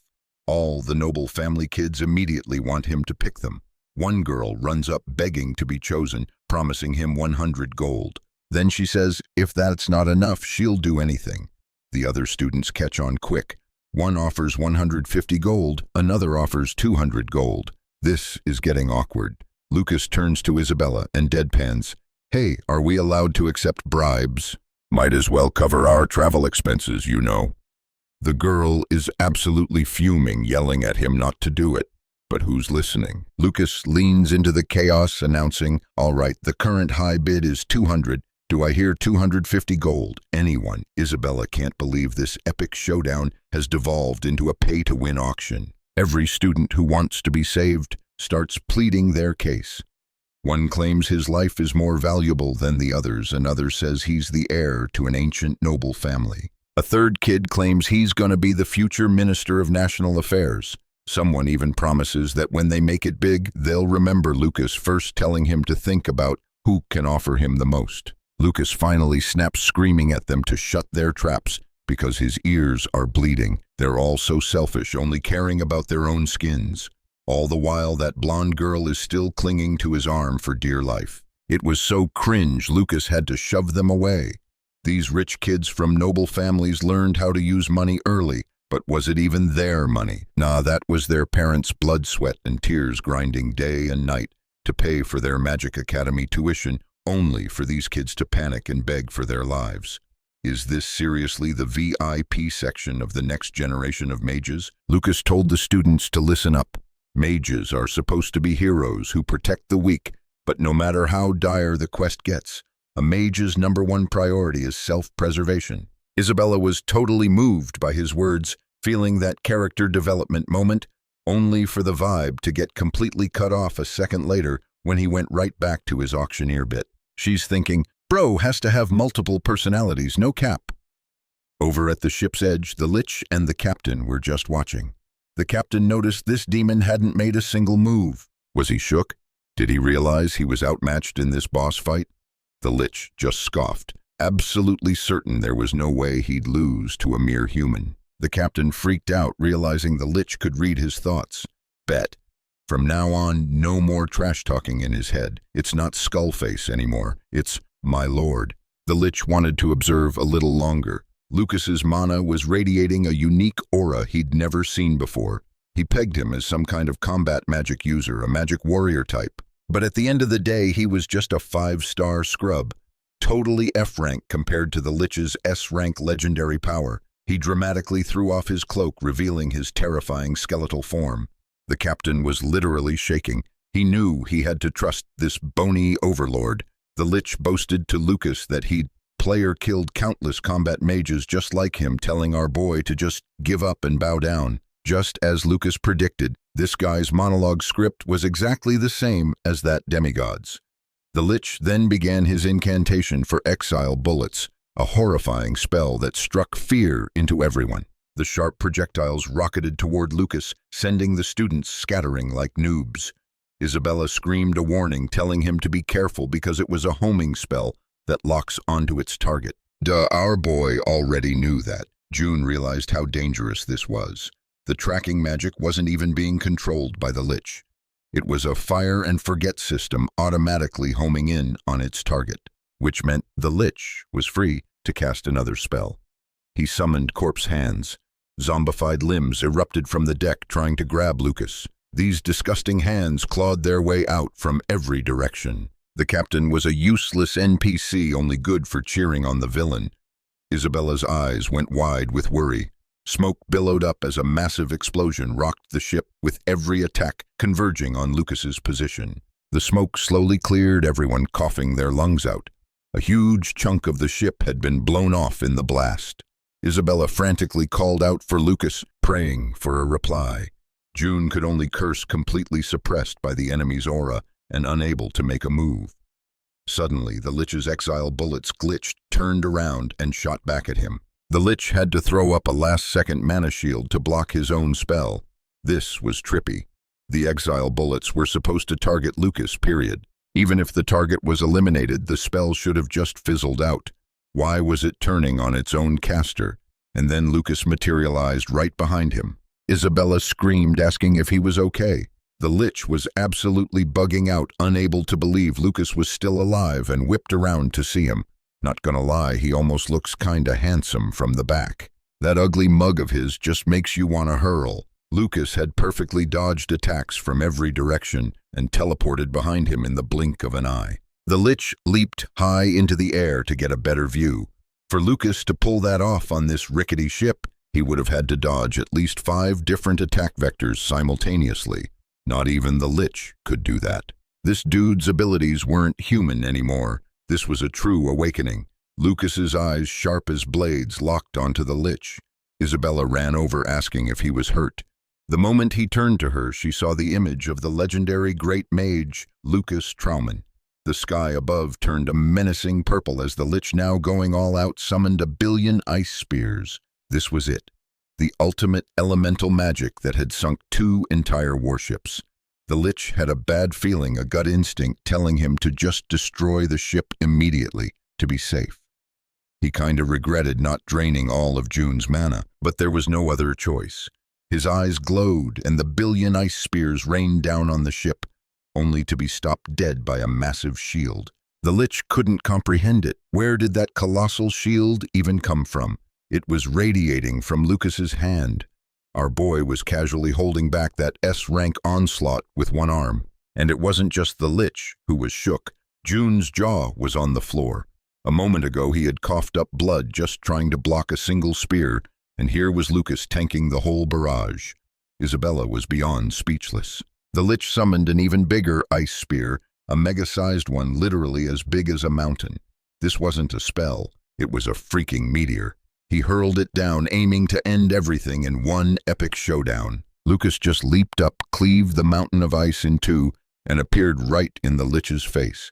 Down below, June and Isabella were teaming up, creating a barrier to block the shrapnel, and smaller falling ice fragments. The Lich couldn't believe it. No way a 5-star mage could even touch him right. The Lich was on a whole other level of copium. My boy Lucas was radiating pure confidence, though, because he knew this wasn't just about raw power, it was about knowing the boss's weak spot. Plus, let's be real, Lucas's power level was already way... Lucas basically tells him, come on, put up a real fight, bro. He's been grinding for a chance to whip out some combat magic flashier than a basic mana bolt. The Lich just loses it, screaming, who even are you? If you asked anyone else, they'd say he's just some F-rank the underdog reject from a noble family. But that's just his cover story. He drops the bomb, the name's Lucas Troudman, and I'm back after 4,000 years. Bro basically announces he's the main character of this whole series, possessing a legendary power that makes him the strongest mage to ever exist, the GOAT. But since this epic showdown is happening way up in the sky, June and Isabella on the ground are just... The Lich is straight up mauling, yelling, Cap, Lucas Troudman is dead. Big mistake, my guy. Because next thing you know, Lucas phases his hand right through the Lich's chest and yanks out a glowing blue artifact. Gotcha. Turns out that little glowing orb is his phylactery, the source of his immortality. As long as that thing's intact, he can respawn infinitely. The catch. The location of this artifact changes, which is why Lucas had to do a bit of probing to find the hitbox. The Lich is about to drop some last-minute villain monologue begging for a sec, but Lucas ain't got time for that. He just clenches his fist, crushes the heart, and poof. The Lich gets deleted from the server. Lucas just soloed the boss fight with 0 difficulty. Down on the ship, the pirate crew is absolutely shook. The captain's like, wait, what? How did he die? Wasn't he supposed to be an immortal entity? And then in a classic OPMC move, Lucas teleports right behind the pirate captain. Your subscription to Living has expired. He basically tells them their little deal is off and it's time for a full party wipe. And he wasn't capping. One quick cutscene later, the deck is just a mess of loot drops and expired pirates. The captain got turned into 100 different pieces. The other Magic Academy students and the crew are just frozen jaws on the floor witnessing the back on solid ground as the aftermath of the raid is being dealt with. June walks up to Lucas. He's got total respect in his eyes, admitting, dude, your aura, your power is on another dimension. I'm in awe. Lucas, in true cool guy fashion, just brushes it off and starts walking away, completely ignoring him. June ain't letting it go, though. He bows deep, shouting, thank you for saving my life. I'll never forget this debt. This finally gets Lucas to pause. He lets out a sigh and asks June how he's feeling. He's all like, yeah, I'm good. After I coughed up all that corrupted mana from the Lich's attack, I actually feel way better. Bro is trying to act tough, but we all know that's cap. Lucas can see right through that lie. Like who gets hit with high-level dark magic and just walks it off. As they're walking through the bustling city, June's curiosity gets the better of him. He has to know the secret behind this insane character development. He's like, you just effortlessly PK'd a Lich that even elite students from the top noble families couldn't scratch. I heard you were the biggest F-rank in the Academy's history. But in the last few weeks, you've had this insane breakthrough, like a full-on awakening. Were you hiding your true OP abilities this whole time? Lucas just shrugs. Who knows, man? Life's full of surprises, right? And that's all he says. June, being the noble guy he is, insists, please come visit my family's estate sometime. I want to repay you properly for this quest assist. Yo, an invitation from June's noble family is like a legendary quest reward that everyone is grinding for. But Lucas just hits him with a, yeah, maybe if I've got time. Isabella is fuming, basically calling him out for being so dense. Then, as if a light bulb goes off, Lucas spins around and asks June, hey, by the way, can I borrow 2 gold? The redhead, Isabella, just facepalms. You are so annoying, she snaps. Every time you open your mouth, something dumb comes out. You don't act like a proper spellcaster at all. This is one of those classic funny moments. Lucas claps back, not missing a beat. Excuse me, we're only in this situation because of you. Before a real PvP match breaks out, June steps in. All right, guys, chill. Lucas, why do you need the money? Lucas explains he needs cash for a teleportation stone, complaining about how overpriced they are. June gets it. So he reaches into his dimensional pocket, pulls out a fat stack of coins, and says, "Here, take this. No need to pay me back." The dude drops him 300 gold. Lucas is like, "Whoa, dude, I don't need this much. 20 gold is plenty." But June, being the ultimate rich kid, doesn't have any smaller change. "Just take it all," he says. Bruh, this dude is the definition of a whale. June mentions he'd love to have Lucas over right now, but his noble family is busy with his arranged marriage prep, hashing things out with his fiancée's family. It's apparently a huge pain since his dad set up the whole engagement without his consent. And Lucas, with his one-track mind, immediately asks the most important question. So, does your fiancée have an older sister? Jun, being the wholesome dude he is, actually answers, "Yeah, but she lives in a whole other kingdom super far away." Lucas isn't picky, though. "Her aunt works too, I'm not proud." Turns out the fiancée is from the legendary Aqua family, a noble house famous for producing S-ranked knights who master key manipulation. June's kinda worried, admitting he's not sure if a mage and a knight can really vibe, you know. He's got major imposter syndrome, thinking she'll be super disappointed that her fiancé is a weak mage like him. Isabella can't believe her ears. The guy with the highest class ranking in the entire Magic Academy is talking like this. "You're not weak," she insists. Lucas chimes in, "Dude, stop the self-deprecation. At least you've got the S-tier looks. That's a passive buff right there." And he can't help himself adding, "For real, though, hit me up if she's got a sister or an aunt." Isabella just loses it, yelling at him for having a mind full of trash. And June just stands there watching this hilarious teen humor train wreck unfold. Seeing this, Lucas just busts out laughing, a genuine full-on laugh. Bro, who knows how long it's been since he could just vibe and laugh like that. Gotta admit, June is a seriously interesting dude, a real one. The trio journeys together for a good while, and only when the sun starts dipping below the mountains do they finally say their goodbyes. June is practically begging Lucas, "You gotta come visit my family's estate, bet." He's like, "I can't be that F-rank scrub who doesn't even repay his savior." But Lucas sticks to his script. "If I've got the time, I'll swing by." They share this look, a real moment before parting ways. And Isabella's just watching, thinking this is a whole vibe so warm and fuzzy, like they're long-lost bros who just reconnected. The second June is out of earshot. Lucas turns to Isabella and goes, "No cap. He's a good dude. That's how noble families are supposed to act." He adds, totally thinking about how fat June's wallet was. Isabella immediately gets salty, flaming Lucas for shading her as a noble who's down bad. To flex, she shows off her dazzling, eye-catching armor, spinning around for him. Lucas just cringes hard. "Bruh, what is this? Are we going to the training grounds to grind mobs, or are we walking a runway?" He tells her to pick something lightweight, durable, and low-key. You know, something that doesn't scream, "I'm a rich noob, please, P." The diss hits hard, and the redhead is practically steaming. She knows he's right, but come on, what girl could resist gear that looks this good? She even has the audacity to pout back at him. Teen humor, am I right? The shopkeeper tries to play mediator, telling Lucas to just let her be. Maybe she's just not used to the minimalist, commoner-style drip. At this point, Lucas is thinking to himself, "Man, if I knew it'd be this much drama, I would have left this chatterbox behind." Cut to the streets, where they're both rocking new gear and are back on their quest. Lucas is holding a newly bought pouch, totally geeking out. He's like, "Yo, I can't believe this world has so many amazing artifacts. It's a bag with a space enchantment holding 10 times more than it looks." From the outside, a legit bag of holding, and it was dirt cheap too. What a steal. Isabella just rolls her eyes, completely unimpressed. "If this is your first time seeing one of those, you're a total country bumpkin." Lucas just claps back, "Hey, if you can't say something nice, don't say anything at all." They go back and forth, neither one backing down. Aside from the teleportation stone, the tech level compared to his era hasn't really made a massive leap. In fact, the population might be bigger, but it hasn't changed much from what he imagined.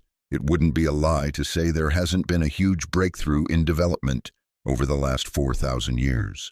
He gets a sus feeling that the demigod has been messing with humanity's character development, but the main question is how. Was it because he didn't want humans to level up past his kind, viewing them as nothing more than low-level mobs with zero potential? Seeing his brain going into overdrive, Isabella decides to break the silence. They've arrived at the teleportation stone. Lucas realizes the answers to his questions are a solo quest. He's got to find them himself. The teleportation stone sits in the middle of a massive circle with people coming and going. An employee announces teleportation sequence initiating. All passengers, please keep your hands and feet inside the magic circle. Turns out the place is sectioned off into different zones, and Lucas instantly clocks that the mana powering this massive spellcasting device comes from those glowing stones. He even warns his travel companion to brace herself, since newbies usually get hit with a nasty dizziness debuff after their first jump, a second after the teleportation kicks off. Isabella feels her entire stomach flip. The light from the stone flares up, and seconds later they've landed in Hispan. The sky is a golden yellow framed by towering rock formations.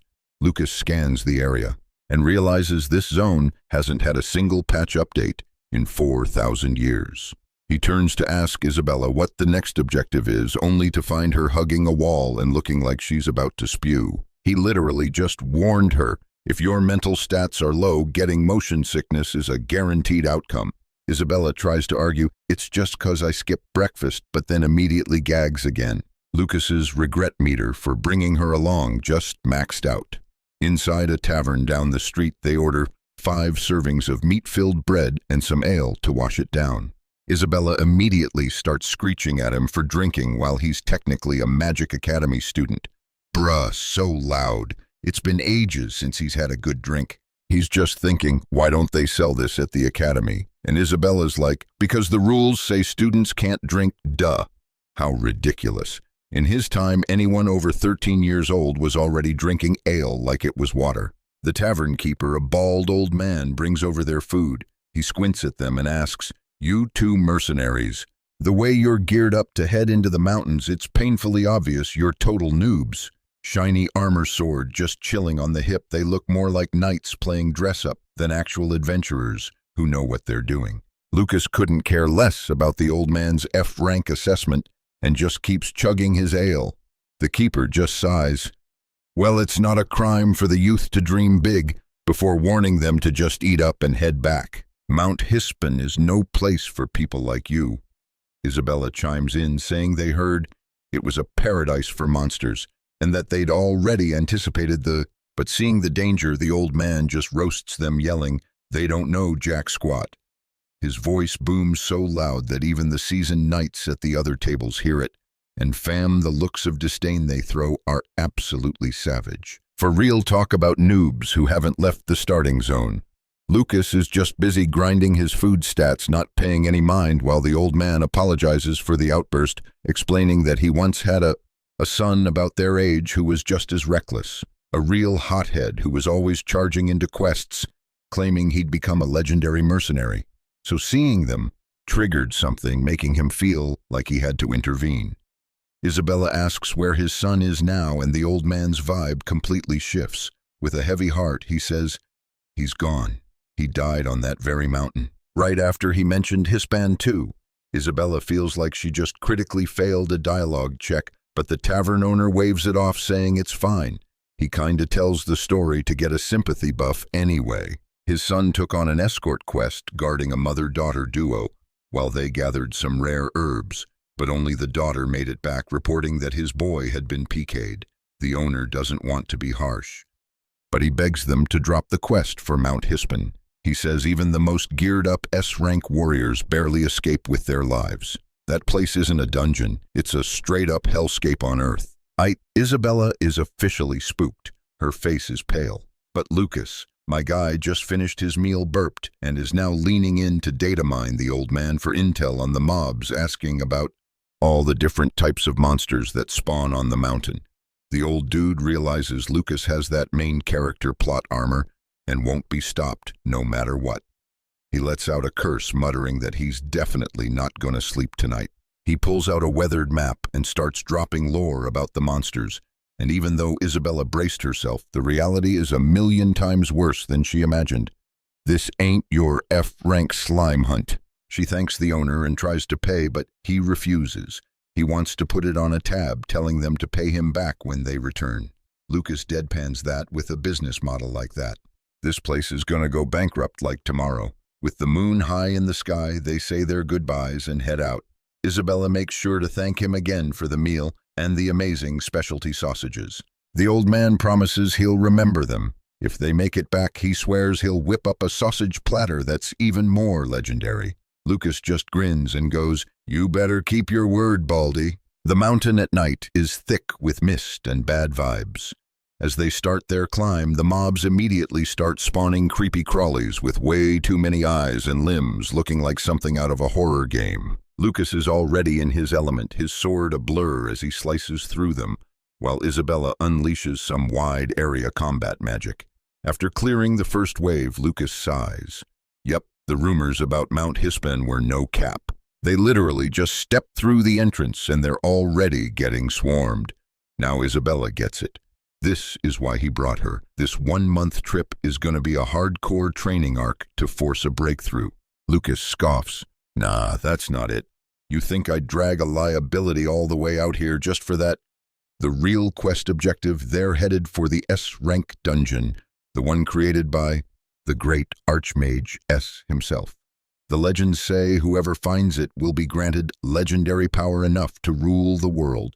But most people just think it's a myth, a bedtime story for wannabe heroes. So how does Lucas know it's real easy?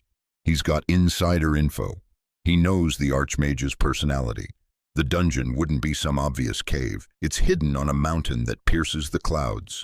On the mountain's peak, a dreamy lake resides. In the lake's center, a small island hides. There we shall meet again. It's a poem S himself recited to Lucas a few thousand years ago. A mountain that touches the clouds.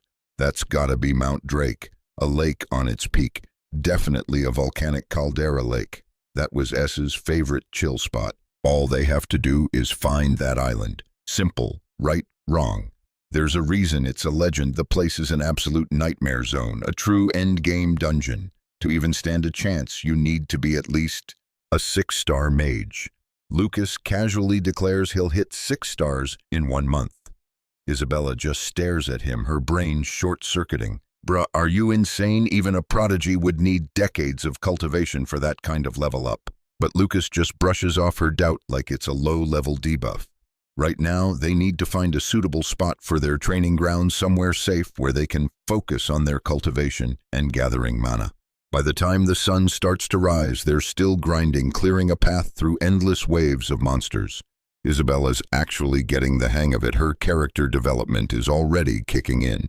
But Lucas has been staring intently at something in the distance. He says quietly, "Found it." In front of them is a massive waterfall crashing down into a river below.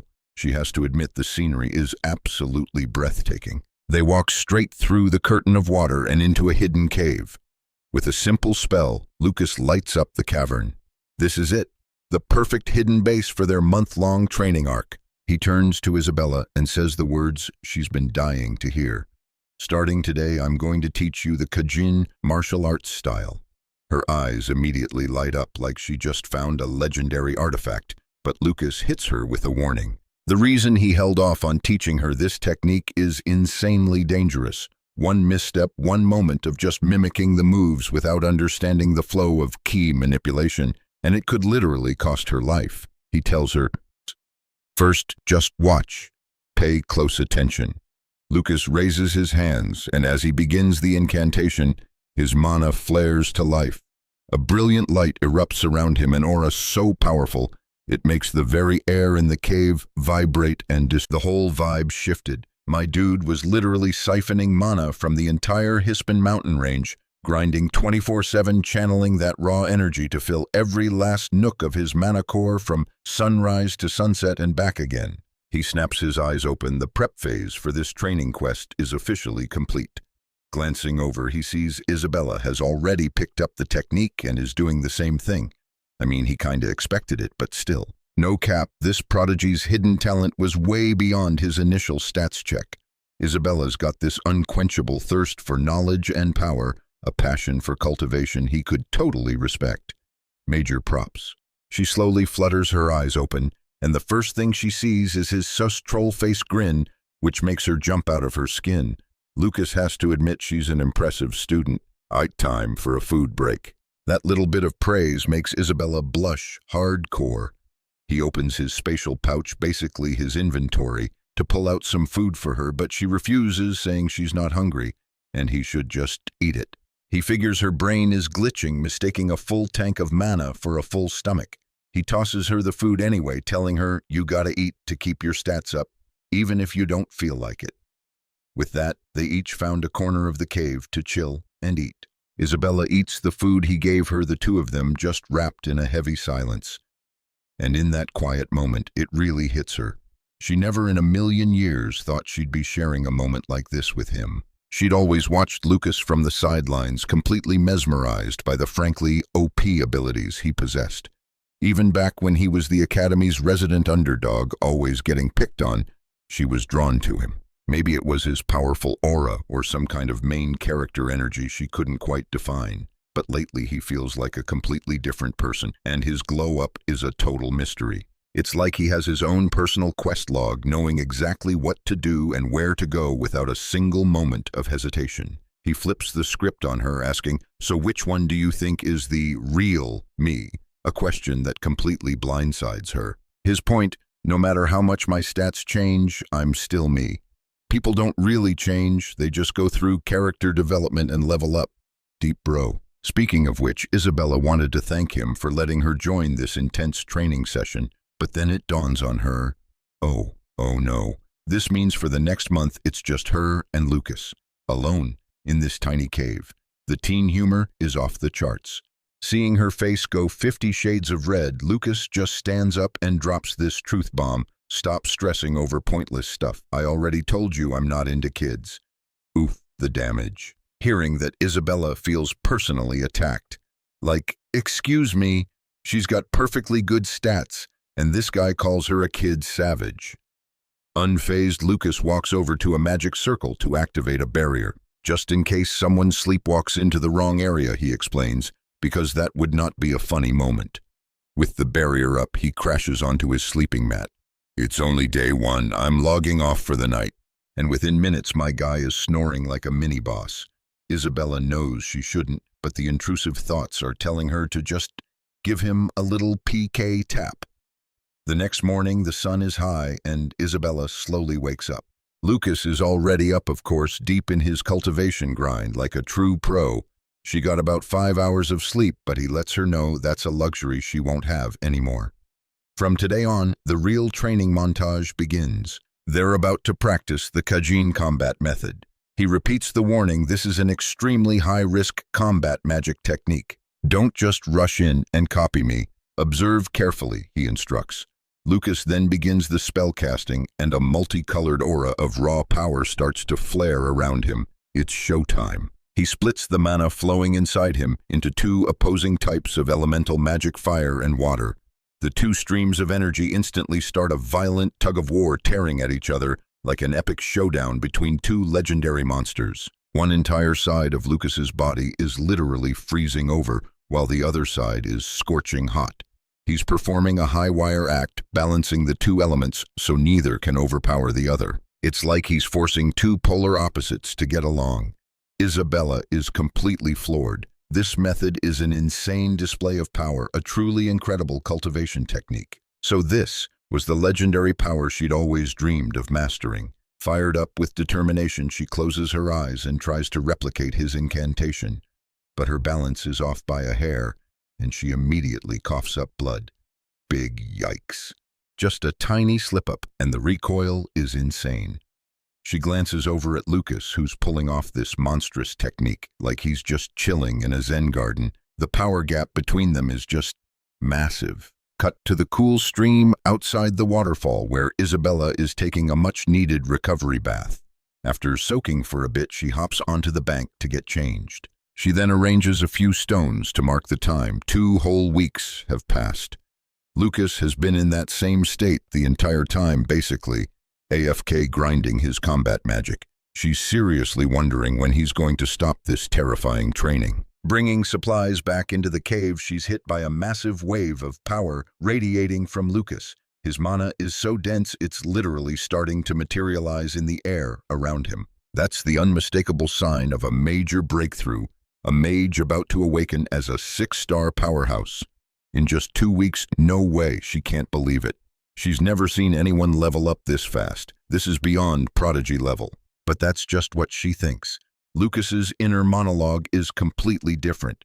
He's thinking, this is still too slow. I need to be faster, more efficient. The grind never stops. Inspired by his insane progress, Isabella sits down to resume her own cultivation. A heavy rain starts pouring outside, but inside, the two of them are laser-focused on their training.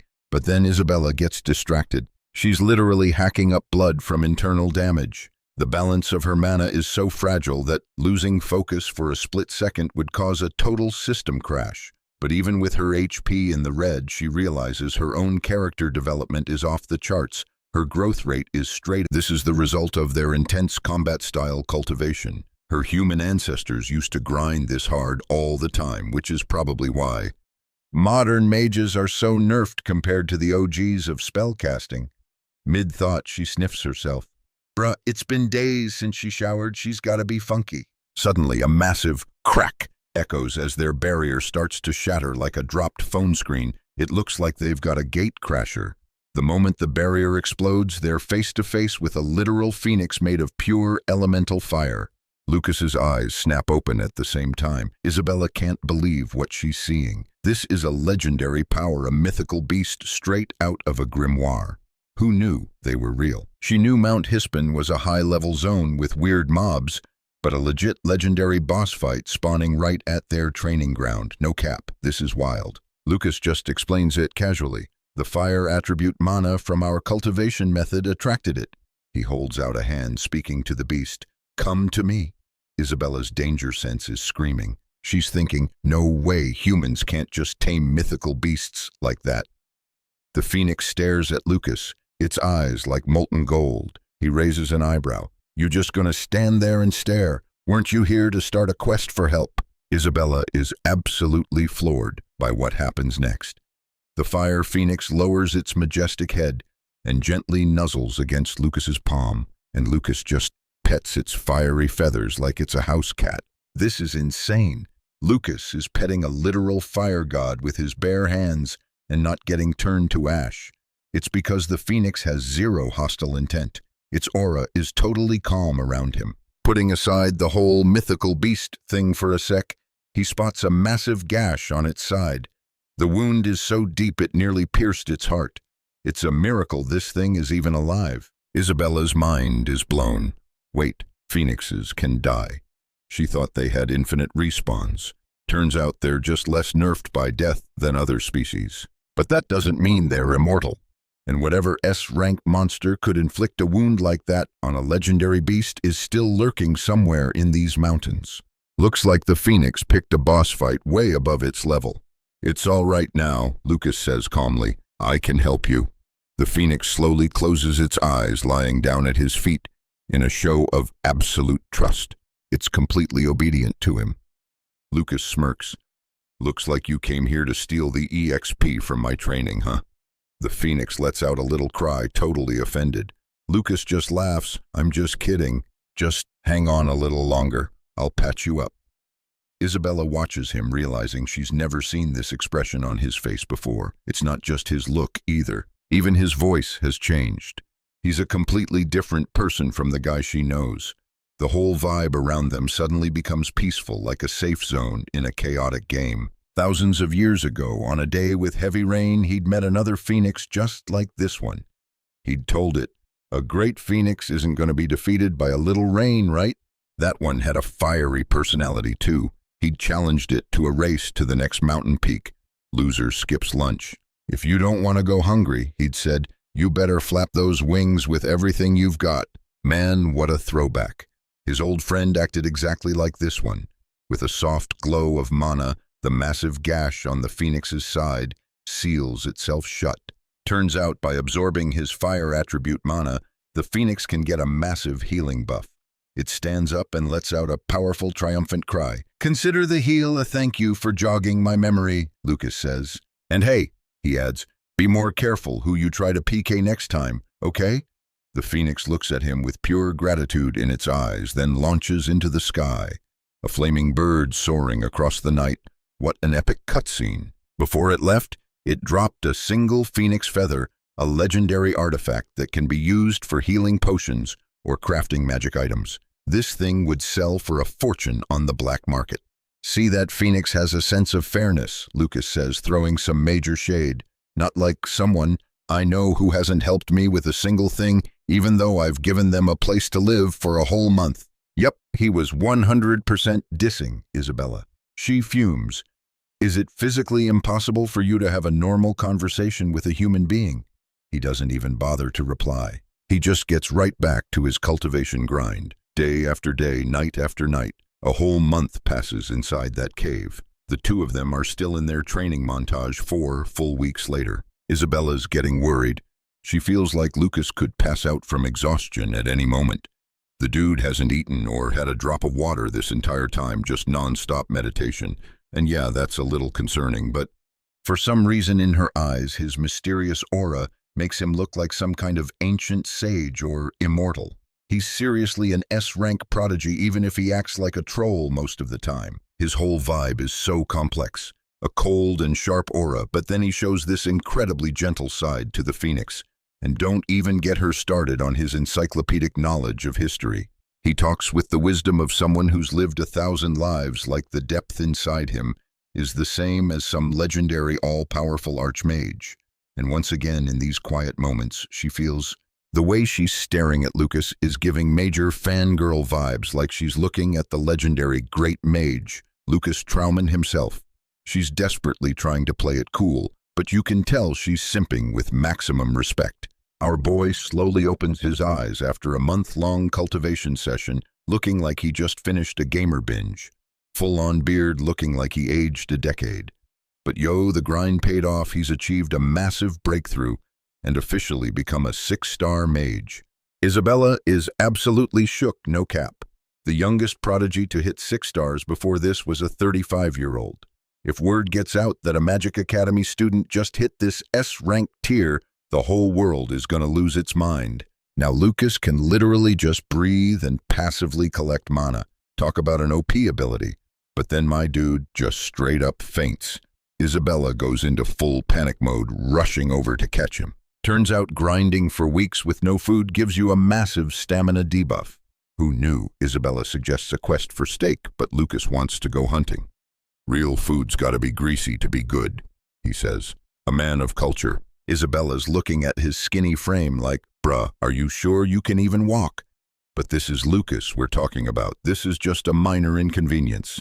They step outside and bam, it's a scene of total carnage. Monster corpses are littered everywhere, a sea of defeated mobs. Lucas instantly knows the phoenix went on a PK spree. That explains why his training grounds were so quiet. She was clearing the area for him, man. He figures the phoenix was probably trying to protect them. He remembers joking that healing it would drain all the mana from his weeks of cultivation, and he guesses the legendary creature actually took that to heart. Well, guess the hunting quest is off. After they eat, it's straight to the S-rank dungeon. But just then, they hear the sound of a human screaming bloody murder somewhere nearby. It sounds way too close for comfort. Can't a guy get a meal in peace? Lucas just uses a flash step and teleports to the scene, leaving poor Isabella in the dust. Like, hey, how am I supposed to keep up with that?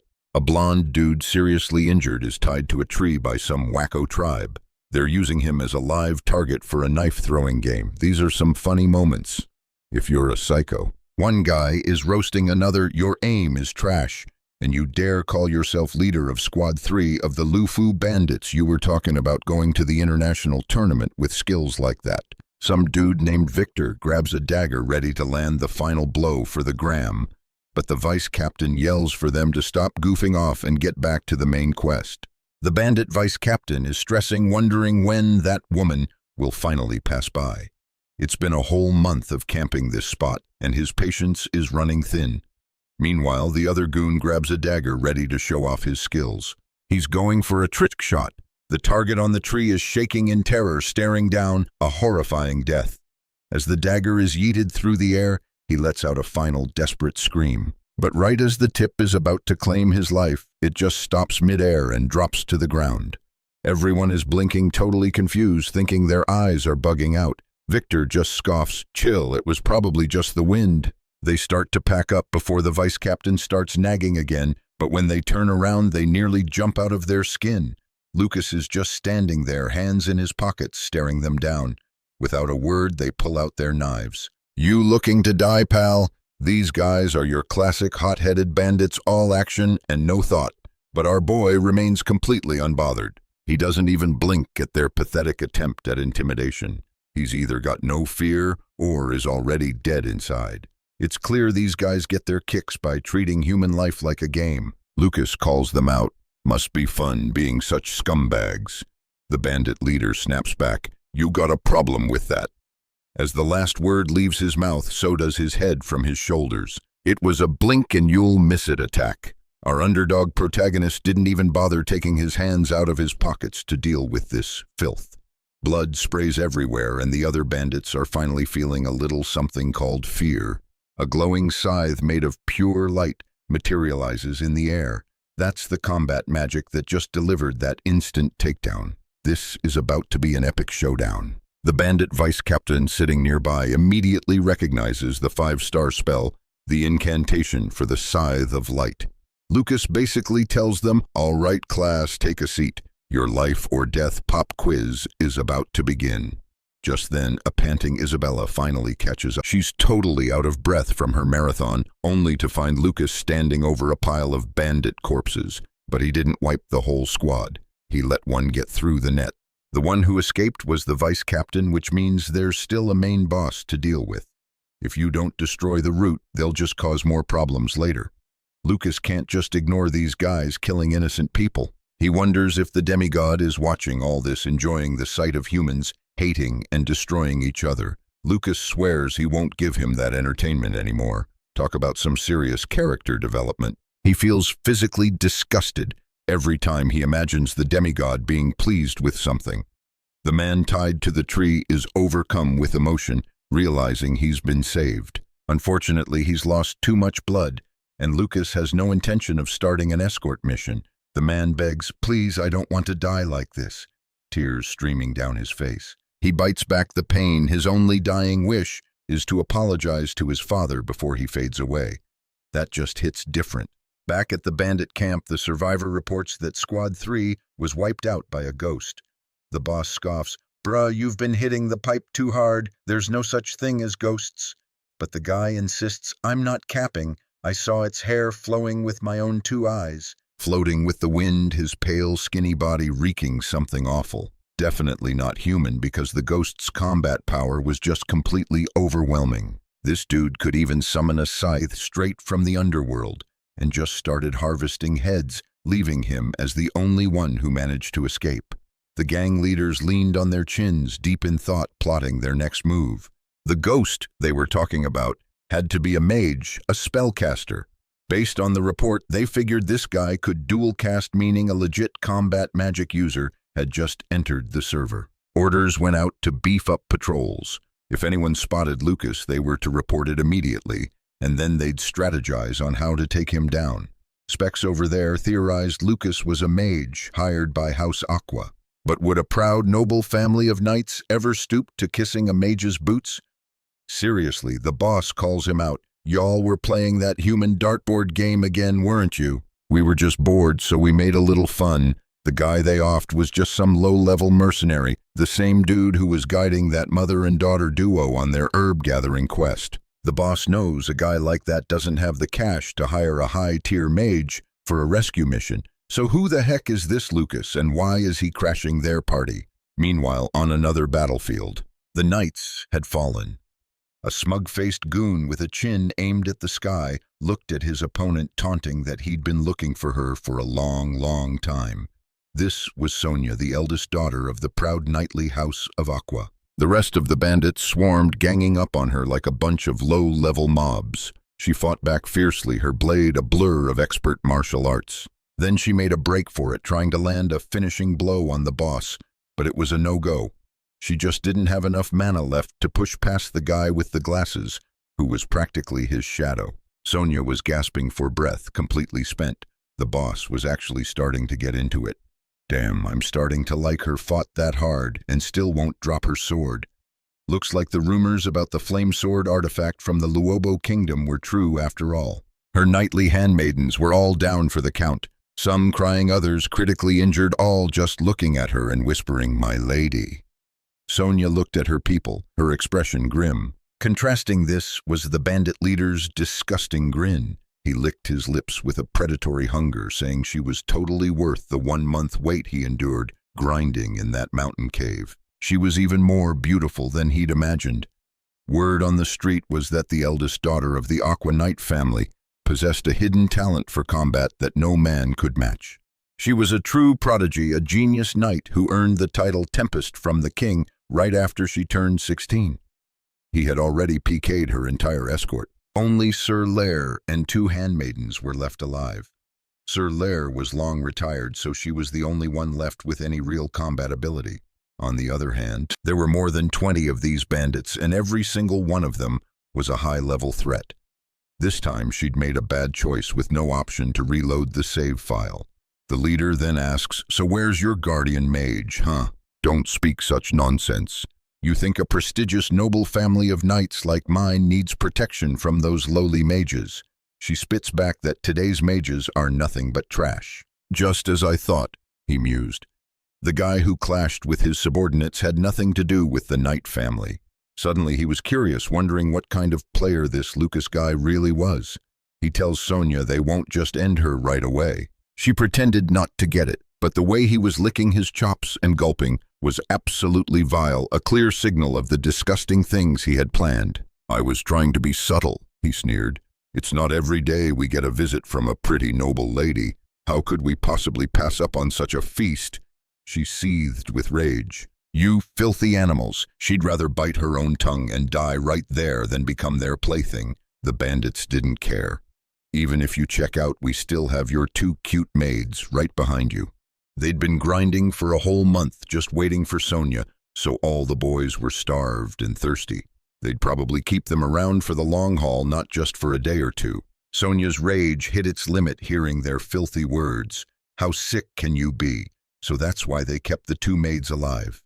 The 2 girls trembled in fear. They told their lady not to let them be a burden. Sir Lair said the same. They all declared it would be an honor to die for Lady Sonya. Sonya looked at the people so devoted to her. She closed her eyes and let out a long sigh. She apologized to them, blaming her own weak leadership for putting them through this ordeal. The 2 maids told her not to be sad or blame herself. They were raised by her noble family, so they had no regrets. They then begged her to end their lives with her own hands. If they were defiled by the bandits, they wouldn't be able to face their ancestors in the afterlife. Sonya gripped her sword, her hands shaking. She agreed to their request. "But hold your heads high and your chests out with pride, for paradise awaits you." The bandits were like, "Oh crap, they're about to log out permanently." They screamed and rushed forward to stop her, but it was too late. Sonya swung her sword high and brought it down.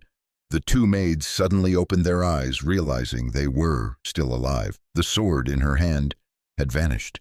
She looked on, absolutely furious. She glances back and the bandit mob completely floored. How are these low-level grunts this strong? It's a mix of rage and frustration, knowing she's about to face the ultimate debuff for a night pure humiliation. She apologizes to her 2 maids. "I'm sorry I couldn't grant you an honorable death."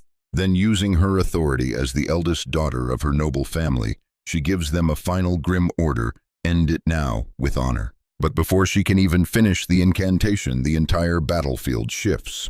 The bandit leader, Cat, grins. Well, look who decided to show up.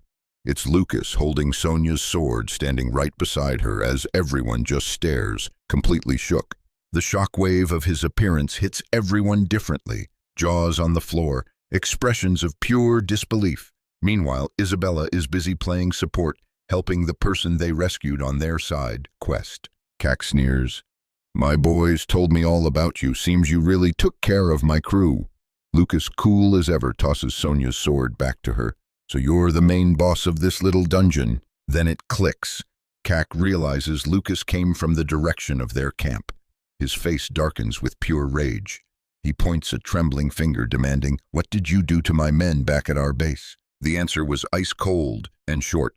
"They're gone. Why even ask when you know the answer?" The boss loses it, screaming at his mob, "Get him! Don't let him start any spell casting. Go PK that punk." Their intel said Lucas was a combat magic user, and everyone knows a mage's physical stats are basically F rank. The plan was to rush him down before he could chant a single incantation. Plus, with their overwhelming numbers, they thought it was a guaranteed win. Yeah, that's what they thought. Our boy Lucas is about to wipe this entire raid with his eyes closed. Even Kak is feeling the pressure from some unknown powerful aura. He has no idea what this spell is. He just looks up as pure chaos unfolds, a legendary power a scrub like him can't even comprehend. The bandit crew gets deleted from the server one by one. Sonia finally asks, Who are you people?" Isabella just flashes a friendly smile. "Don't worry, we're on your team. We're the reinforcements." Kak doesn't know much about combat magic, but even he knows a mage has a limited mana pool. How could one person possibly sustain a spell of this magnitude for so long? Based on the sheer amount of mana being pumped out, Kak assumes he's the primary target. He smirks, thinking it's all flash, no strategy. He's just waiting to see if Lucas runs out of juice first, or if his crew's blades can land a critical hit while he's busy casting. Either way, he's dead certain he's walking away with the loot drop from this prodigy's head. He's just talking smack. But Lucas isn't just targeting him, he's simultaneously casting debuffs on the entire mob of bandits, a feat Kak can barely process. Maintaining this level of mana manipulation should be impossible. He's never witnessed an OP ability like this in his entire life. And with that thought, Kak gets absolutely slammed into the ground. He's on the ground literally begging Lucas to stop. The remaining bandits are just a mess, suffering from the aftershock. Then the attack stops, and Kak thinks he's finally out of mana. This is his chance. He screams at his crew, "Charge him! If we don't PK him now, we're all dead." Sonia, worried, turns to Lucas. "Are you out of mana? I can help." Lucas just holds up a hand, stopping her. "Stay back. It's about to get dangerous." He's starting a new incantation, and the very ground beneath them begins to shake violently like a full-blown earthquake. And then the ground splits open. A chasm rips through the bandits' formation. Guys are falling in screaming for their boss to save them, but he can't even save himself. This elemental magic is swallowing them whole. Sonia has been watching this entire epic showdown with her jaw hanging open. How could he just annihilate them? This underdog just single-handedly sent an entire guild to meet their maker. She's thinking even an S-rank mage shouldn't be able to pull off combat magic that insane.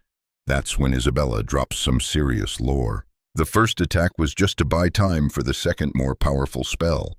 Turns out that whole storm of light arrows was just a diversion, a feint. Sonia's mind is blown. She's never heard of dual spell casting like this. Isabella just nods. "Yeah, I was the same way until I met him." For Sonia, this is a major breakthrough. She's realizing what a true mage's battle looks like. It's nothing like the boring stuff she read about in grimoires. Humbled Sonia gives a formal thank you, introducing herself as the first daughter of the noble House Aqua.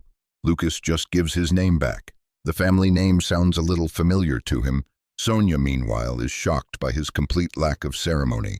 And our boy is just thinking, do I really need a formal intro just to say my name? Isabella immediately swoops in to do damage control, apologizing profusely. So sorry about him, his social skills are still F rank. He kinda skipped the etiquette for noble families quest. Lucas is like, what's wrong with my personality? And Isabella fires back, dude, check your tone. Why can't you be half as polite to people as you are to your magical phoenix?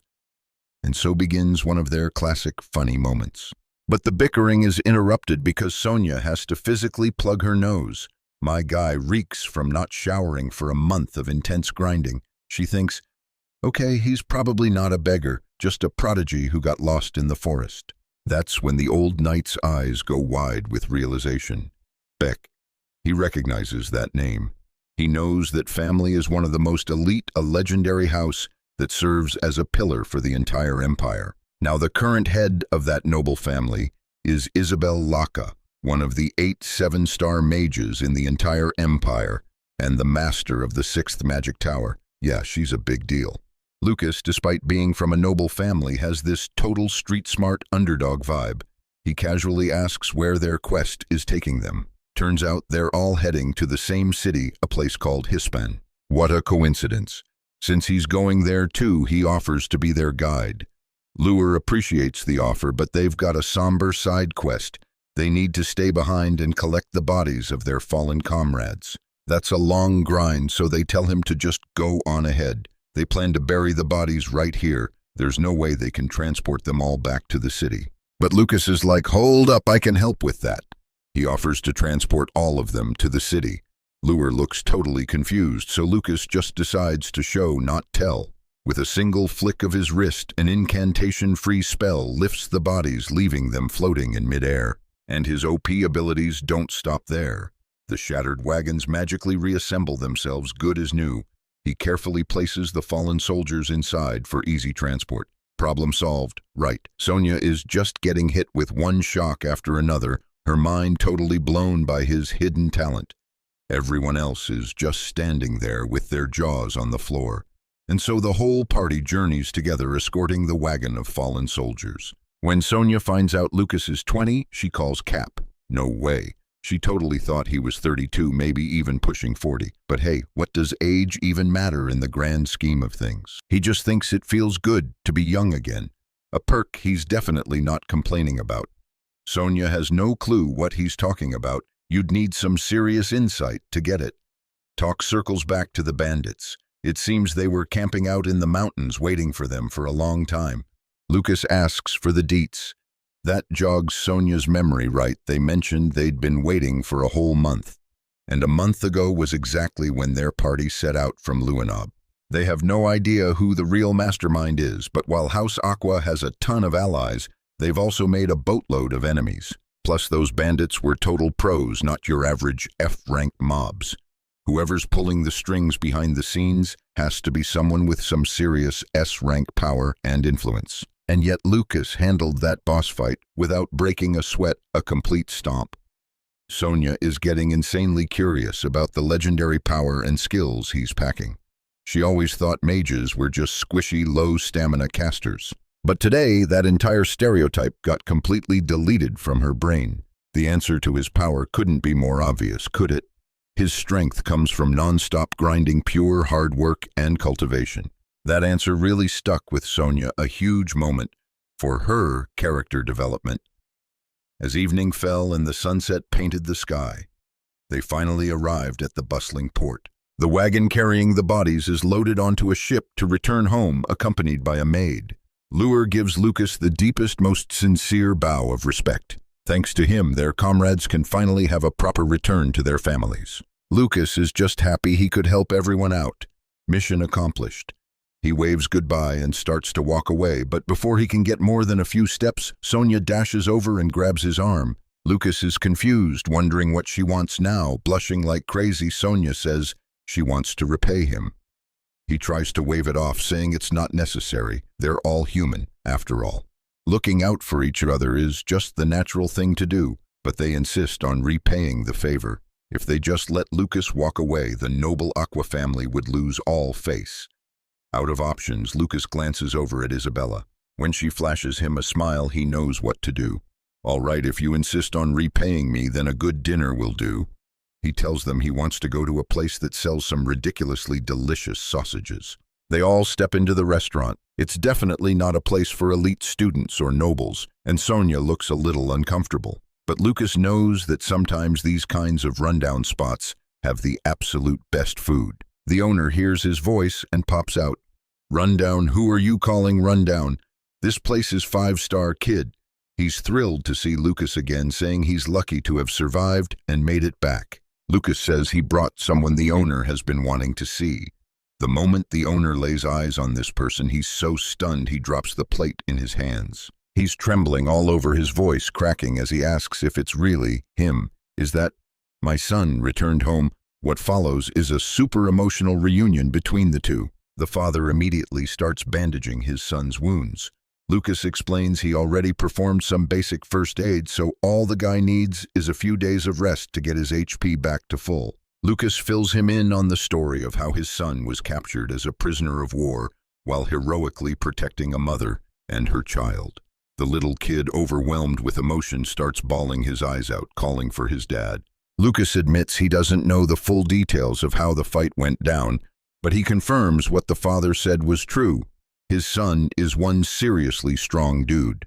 The son then tells his father how much he's always regretted the argument they had before he left. But it's all good now. The main quest objective was completed. He's back home safe and sound. Isabella quietly whispers to Lucas, "How did you know they were father and son?" He just shrugs. They look alike, especially their eyes. Then he adds with a smirk, "Honestly, I'm more surprised that you, the party's designated dead weight, actually possess healing magic." She immediately gets triggered and fumes. Classic funny moment. Anyway, the team planned to stay there for the night, but the inn is totally packed. Looks like there are no rooms left. A full house is a good sign, proving it's a great spot. Still, what a bummer. But it looks like we gotta bounce to another spot. My dude apologizes to Sir Luger, feeling bad for dragging him all the way out here for nothing. He just really wanted him to try these legendary sausages. The owner starts yelling, telling everyone in the joint to get out. He's closing up shop for the night, and the crowd goes wild, complaining like, "Yo, what gives? It's not even late." The owner just screams back, "My house, my rules, now scram." They knew it was unfair, but hey, they just got a free meal out of it, so they dipped without paying. Can't complain about that.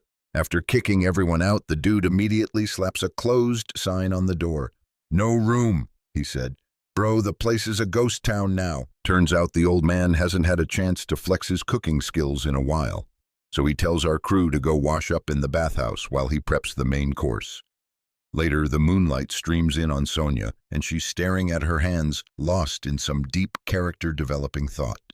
A massive feast gets served up a spread so insane it even leaves Sir Luger speechless. But what's even crazier is Lucas inhaling like 10 loaves of bread at once. My man is on another level of grinding. Sonia finally comes down after her super long shower, and Lucas is like, "Sorry I had to start without ya." But then Sonia gets a look at the freshly cleaned up Lucas, and my girl just freezes. He's got that post-shower protagonist glow-up, looking like a total snack. She walks over, her face redder than a health potion, and when he asks what's up, she's all, "Oh, it's nothing, just feeling refreshed after the bath." "Sir?" Then in a classic rom-com moment, she slips and starts to fall, but Lucas swoops in with the clutch save. The only problem, her towel decides to peace out. And that's when Lucas notices her hands. This knight in training has hands covered in scars, proof of countless hours on the training grounds. He asks her what happened, but she just clutches herself, all embarrassed, probably worried he'd think they're ugly. But our boy Lucas is built different. He's like, "Nah, they look awesome," calling them battle trophies from her hard work and cultivation. Sonia is shook, her cheeks turning tomato red from the unexpected compliment. The romantic tension is building, but of course Isabella, the mood killer, has to jump in, asking what their next quest is in Cask. They mention they're heading to June's noble family, and suddenly both Lucas and Isabella have a flashback to June flexing about his fiancé from the prestigious Aqua family. And just like that, the puzzle pieces click together. Sonia is the lady from the House of Aqua. She's June's fiancé. Luger is floored, like, "Wait, you guys know Lord June?" Isabella explains, "Yeah, we were all classmates at the Magic Academy grinding together. June couldn't shut up about his engagement. So Sonia was that girl all along."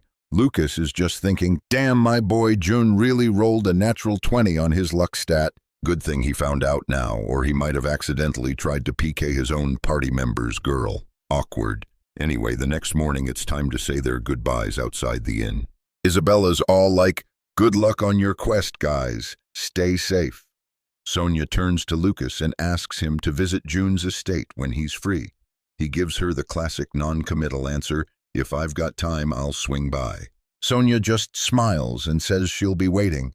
Isabella can't help but comment, "Dude, you're so lucky. Getting the attention of a high-tier noble like Lady Sonia, she's way out of your league." But Lucas, being the dense protagonist he is, thinks she's talking about June. For real, that kid must have some S-rank destiny to land a girl that amazing. Meanwhile, Isabella is making a face like she just ate something sour, because she was obviously talking about him. Isabella's having an internal monologue like, seriously, what is this dense underdog's hidden talent that has both me and a noble lady simping for him? Just then, they finally arrive at their destination, the S-rank dungeon. And yo, this place is straight up nightmare fuel, 100% living up to its name. The sky around the mountain is pitch black and the air is swarming with monsters, each one looking more terrifying than the last. These aren't your tutorial slimes. These are apex predators at the top of the food chain. Isabella is already panicking at the thought of fighting them, but that would be getting off easy. Lucas just points to the ground. It's a footprint the size of a city. The monster that made it must be 1 billion times bigger than the wyverns circling the sky. Isabella's courage stat hits 0 and she just collapses on the spot. She's freaking out like, how can a creature that massive even exist? Lucas just tells her to chill. We're in the Hispan Mountains, girl. In this endgame zone, literally anything is possible. They don't call this place hell on earth for nothing. As Isabella spirals, Lucas starts gathering his mana, beginning an incantation for some combat magic. Suddenly, Isabella gets launched through the air. Turns out Lucas just yeeted her out of the way of a sneak attack from a giant orange monster behind her. She's about to rage at him when she finally sees it, a freaking Orog. Lucas didn't even give a heads up, he just went straight for the action. What a mad lad. And this isn't your average Orog. It's got blood-red skin and 3 eyes. Definitely a mutated elite mob. Apparently these mutated variants are common in this mountain range.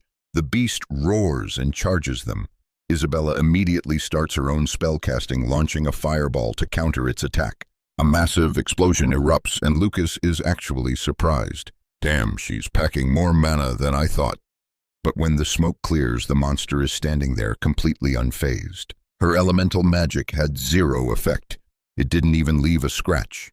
Lucas is disappointed she didn't realize its evolved hide must have an insane resistance to fire magic. He theorizes it's a Drake-type influence, like an elemental attribute breakthrough. She nervously asks, so, what's the plan now?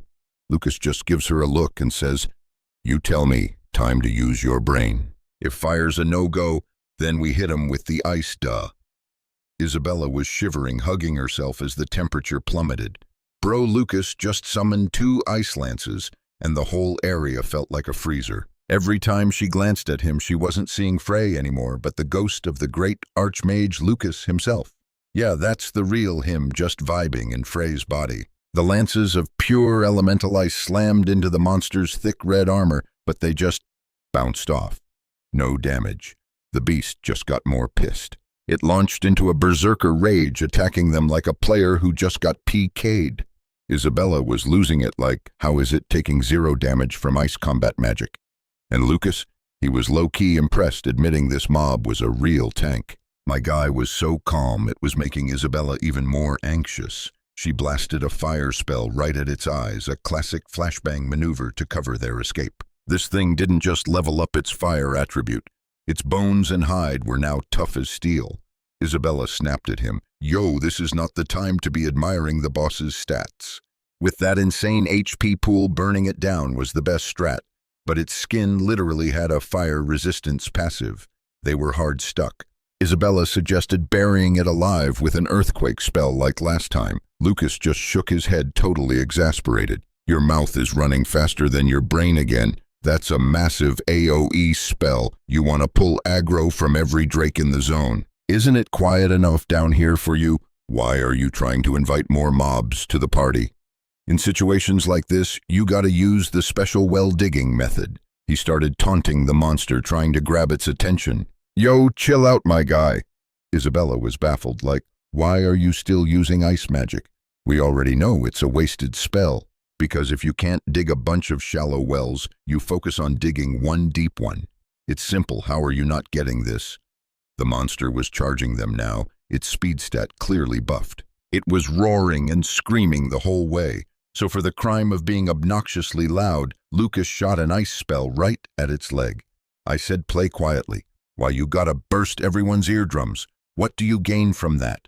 He kept spamming ice bullets, but they still weren't leaving a scratch on its main body. Isabella, meanwhile, was having a full-blown panic attack. I told you it's not working. You're being so stubborn. Try a different incantation or something. This non-stop backseat gaming was seriously messing with his focus. He fired 5 ice bullets in a row, all hitting the exact same spot on its head. Then came the 6th and the 7th. The finishing blow, GG, game over. A massive ice spear materialized and blasted clean through the monster's skull. Its stamina bar was completely depleted. It staggered and then collapsed. Blood erupted from the hole in its head where the ice spear had pierced its brain. Lucas clutched the win, leaving Isabella completely speechless. Now she had to see the light. He told her digging one well was enough. In gamer terms, if widespread attacks are getting nerfed, you focus all your DPS on a single weak point. That's the strat.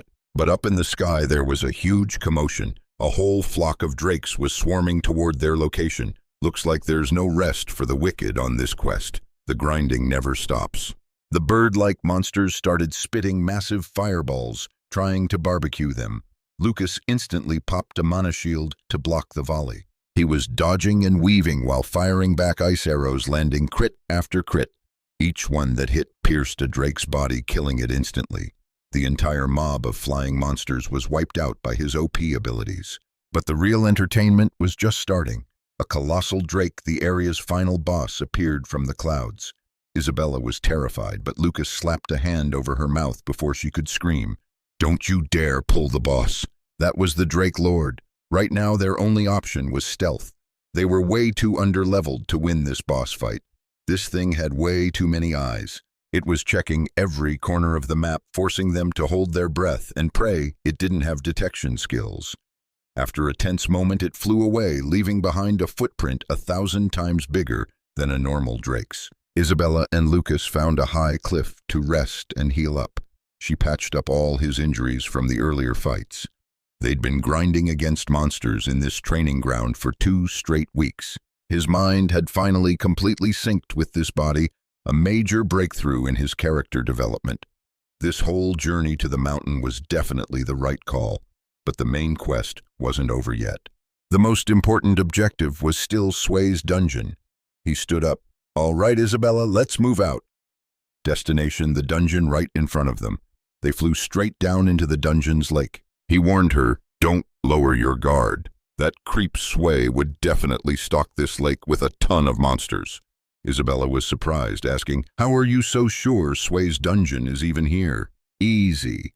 The guy never shut up about his dream retirement home, always rambling about a mountain that pierces the clouds with a beautiful lake on top and a small island in the middle of that lake. He was constantly telling me he wanted to live out his days peacefully in a place just like this.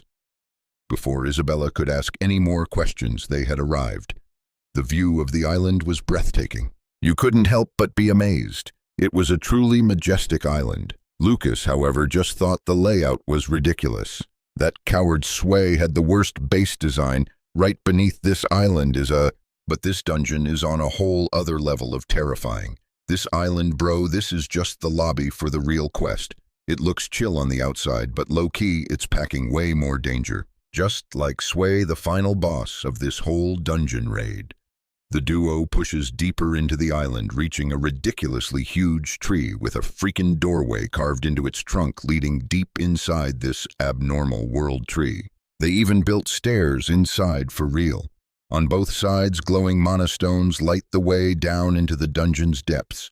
The whole time, Isabella looks like she's buffering, trying to ask something. She's hesitating hard, about to speak, and then just, nah. She's thinking, there's no way that's possible, deciding it's better not to bother our OP protagonist with her noob questions. So they just keep grinding down the winding staircase, going on and on forever, until finally a massive ice gate materializes in front of them. Lucas walks up and puts a hand on the door. Isabella has no clue how to open this thing. He explains the door is juiced up with a nasty incantation.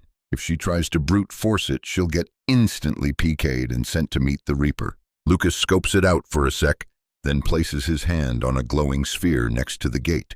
The orb flares up, then starts pumping out smoke everywhere. Isabella panics, totally not expecting a random smoke bomb. The smoke morphs into a little dwarf dude who greets them with a password, "Eagle calls the sparrow." She's looking at this weird kid like, who's this random NPC? But then she glances at Lucas and sees him standing completely still, his whole body trembling. The little kid's recording welcomes them to his dungeon, saying even though he doesn't know their quest, he'll be a gracious host. Lucas's shaky hand reaches out for the kid but phases right through him. It's just a 3D hologram, a memory recorded and projected with mana. Lucas is hit with a wave of emotion. That's his boy Sway, always a loudmouth, still not tired of this cringy acting like a kid phase. But no matter what form he's in after 4,000 years, he's just so damn happy to see his old friend's face again. Isabella is shook when she hears the name. This hologram is the legendary Sway. The kid asks what motivation drove them to come here. It seems like they can actually talk to this hologram. Lucas gets even more emotional and the little Sway tells them they can say anything they want. But since it's just a recording, it'll only reply with pre-programmed lines. Whatever legendary artifact they want, it's all here because this is Sway's personal dungeon. Lucas asks how Sway died, however, the response he gets is totally off topic. The hologram glitches past the question instead, reciting the rules for entry. You gotta pass a test to get inside. You have to answer the questions perfectly, and he better be careful because one tiny mistake means getting trapped in here for all eternity. Lucas is deep in his feels right now. The voice Sway's whole vibe right in front of him. It's like nothing's changed, just like back when they were just goofing off together. But that's not possible anymore. It finally hits him. Lucas is truly the last of his crew left in this world. The people he cherished, his whole guild. They all grew old and died over time. But the one who caused all this suffering is still out there chilling on his throne like a final boss. He still exists. Lucas swears he will get his revenge.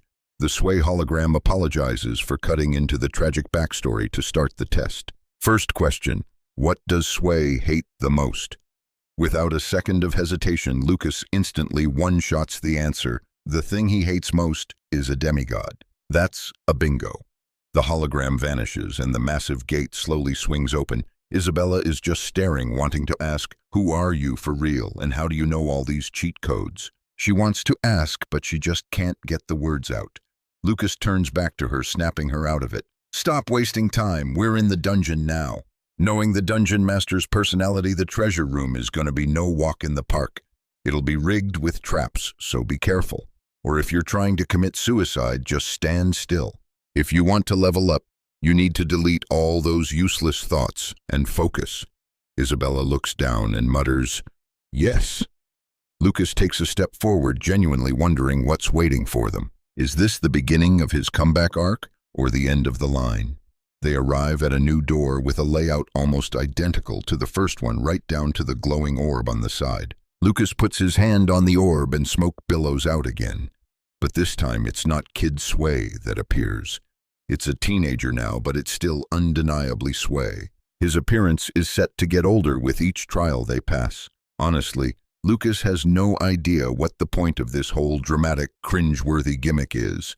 Now on to the second question. Oh, forgot to explain earlier. The teen Sway says the deeper you go, the S rank of the artifacts increases. However, you are only allowed to take one single item out of here. If you don't follow this one tiny rule, the resident stone golem will activate and end you. One mistake and you're toast, so watch every step. The Sway hologram then randomly starts thinking about Iris, calling her an annoying old hag. I'll never understand what the hell those witches are thinking. While we were out here grinding to protect the world, she was busy chasing some dude. And completely ignoring the looming apocalypse, Isabella suddenly realizes Iris is the infamous Black Witch, the woman with jet black hair and that mysterious low-key sus smile permanently on her face. The Black Witch title was basically earned because no man on this planet could resist her OP riz, and that included our boy Lucas. Bro had never seen such a powerful pair of personal artifacts before. Just the memory had him drooling. The Sway hologram keeps spilling the tea. Iris might have her faults, but Lucas Troudman was the bigger troll. What kind of legendary prodigy can't even tell when a girl is majorly crushing on him? Lucas's face goes nuclear red. My guy Iris was throwing out more green lights than a drag race and you were just AFK. Isabella gets it now. The Frey standing before her has the exact same dense energy as the great mage, Lucas. Bet the stone golems guarding this place have a higher EQ than this so-called genius. Been monologuing so long I almost forgot the second pop quiz. Iris made a pact with 3 demons and used their power for some next-level combat magic. One of those demons had 6 arms, each wielding a different weapon, and was the literal embodiment of. Before the NPC could even finish the quest description, Lucas just blurts out, "That demon's name is Asura." And of course, that's a critical hit. The illusion shatters and the door swings open. My guy didn't even need to hear the full incantation. Inside is a room stacked with loot, precious artifacts, and sparkling gemstones. When they get to the 3rd door, the sway illusion has seriously aged up, wrinkles and all.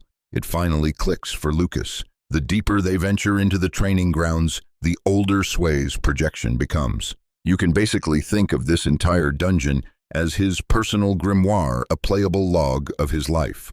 But was the whole point of this quest to send a message to someone specific? Lucas keeps speedrunning the questions, one-shotting every answer until they hit the 5th chamber. He's starting to get weirded out, though, because the quizzes have nothing to do with spellcasting or mana theory. They're all just random personal trivia. Isabella is even more shook. How is he acing this impossible entrance exam like it's a tutorial?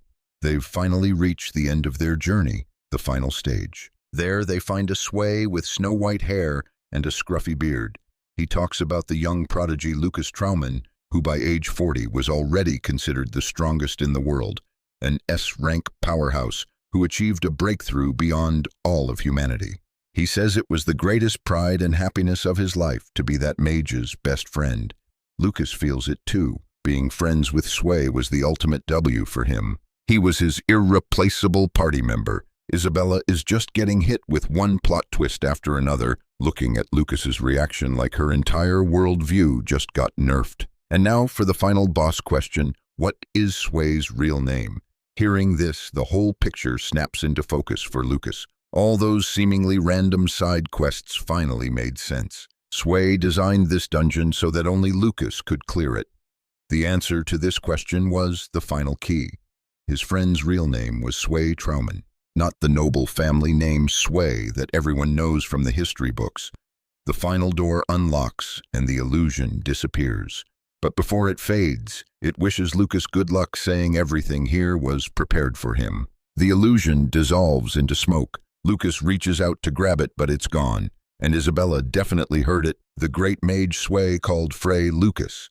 They step into the final room. The layout of this room is super simple, not flashy like the previous loot chambers. It just looks like a normal everyday room. After searching for a moment, Lucas pulls something out. It's the legendary frozen water, a mythical liquid found only in the Cave of Wailing, where just one drop forms every 1,000 years. This divine fluid is an OP artifact that can trigger a massive awakening in its user, causing their mana to skyrocket. A single drop could instantly level up a regular dude into a 4-star mage. Gotta give Isabella credit, she knows her lore. She'd only ever heard of it in legends. No way. Is that the actual frozen water? This is the item he needs to achieve his breakthrough and become a 7-star mage. It was the main quest objective for coming here. Meanwhile, Isabella opens a chest and finds a pair of glowing blue earrings. The design is honestly kinda ugly, but Lucas recognizes them immediately. They're the Gale earrings, an artifact he crafted himself. Isabella is floored. How is something you made in the final boss room of this ancient dungeon? He explains that he crafted them about 4,000 years ago. He was bored while grinding his skills and just made them for fun, but Sway liked them so much, he just gifted them to him. He never knew the old man would treasure them this much, hiding them deep in his personal vault. Hearing this, Isabella is now 90% certain her theory is correct. She just needs to hear him say it himself. Isabella tells him to drop the act and come clean about his real identity. He gives her a slight smile and admits, "I am Lucas Troudman." He lays it all out. 4,000 years ago, he and Sway faced off against a demigod in an epic showdown, but the result was him being sealed in the endless darkness of hell. Then one day a voice pierced through the void and reached him. That voice, the original owner of this body. He has no idea why he could hear that voice or how they connected, but it doesn't matter. Frey was the one who called. Lucas lays it all out, explaining how Frey basically gave him a second lease on life with this body. Isabella is just shook, totally speechless, and honestly, Lucas isn't even sure she'll buy this insane story. I mean, the whole "I'm a legendary archmage in a kid's body" thing is a tough pill to swallow, no cap. But Isabella's seen some wild stuff firsthand, so to make sense of the absolute chaos, this crazy explanation is the only quest log that adds up. Once his true identity sinks in, she literally drops to her knees, clutching those artifact earrings like a sacred treasure. Isabella's ready to pledge her undying loyalty right there, but Lucas just plucks the earrings from her hands, telling her to chill. "Just call me by my name, dude. It's way easier to finish my main quest if everyone isn't bowing all the time. Seriously, just act normal. This whole formal vibe is giving me the major icks." While Lucas inspects the earrings, Isabella starts geeking out over the other artifacts in the room. She spots a bracelet that enhances the senses and wonders if it's another one of Lucas's OP creations. He's like, "Nah, that's not my work, that's Sway's. It's the Archmage's staff. That dude loved to integrate his gear directly into his body, making it a part of his own cultivation. So while it looks like a bracelet, it's way, way more." Lucas snatches the artifact back real quick, warning her that if she messes with it, the thing will straight up drain her mana pool dry and give her an incredibly painful game over. He then slips the bracelet onto his own wrist. He follows up by putting on his earrings, and his entire body just erupts in a flash of light. His mana levels go absolutely nuclear. Using artifacts was never really his build style before, you know. But hey, they're sentimental keepsakes from a friend, so he'll make an exception. He also spots a golem core radiating an insane amount of mana. He decides to loot everything. They're taking this whole stash with them. The only things left are Sway's desk and an eternal candle fueled by mana proof that his friend was a genius who also liked creating some hilariously extra but kinda useless stuff. Seeing all the work Sway put into this dungeon, Isabella realizes just how much he must have cared for Lucas. Our boy opens a journal on the desk, and the first line hits like a truck: "Lucas has vanished." The grimoire entry continues, saying Sway knew exactly who was behind the disappearance. There was only one enemy strong enough to PK Lucas without leaving a single trace. Back then, Sway was completely lost. Lucas was their leader, their S-rank carry. With him gone, it felt like humanity's last sliver of hope had been extinguished. Sway's journal chronicles everything that went down after Lucas vanished, the epic showdown between the Magic War King Cajun and the Sword King Lucid. Iris suddenly went AFK too. The demigod's corrupting influence spread like a virus across the entire continent, and in the middle of all that chaos, Sway was left all alone, his trust in his so-called allies completely shattered. No matter how much they acted like they respected him deep down, those fake friends were full of dark intentions, just waiting for a chance to take Sway out of the game for good.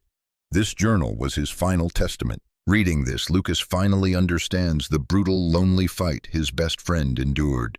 Sway fought solo, shouldering everything, thinking he could carry the impossibly heavy torch in Lucas's place. But that was a role no one else could fill.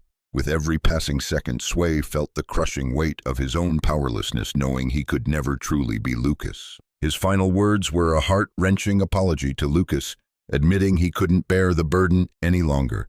And just like that, he was gone. Tears stream down Lucas's face as he reads his friend's last words. "You absolute idiot," he whispers. "Whoever asked you to carry the world alone?"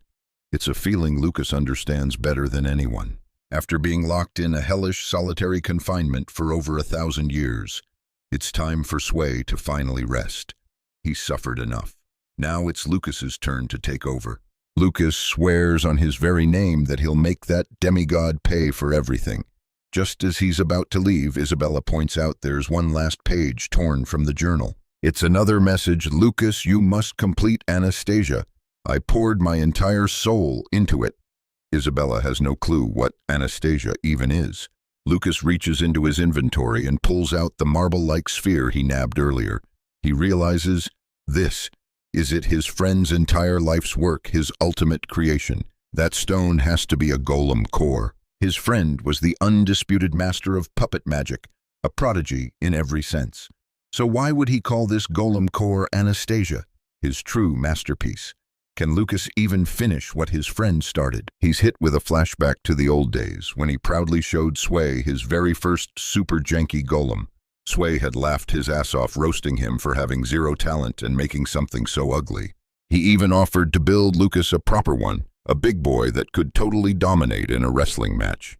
Lucas, ever the tsundere, immediately replied with a fireball incantation for the friendly banter. The memory brings a fresh wave of emotion. He realizes that if he can complete Sway's final project, he might uncover the hidden history of everything that happened. All the lore from the years he was trapped in the demigod's dungeon. As they start heading back to the exit, their new quest in mind, Lucas suddenly freezes in his tracks. Bro stops dead in his tracks, and Isabella immediately asks, "What's up?" He tells her to book it back to the village the second she's clear of this place. As they step outside, a literal King Drake is camping the exit waiting for him.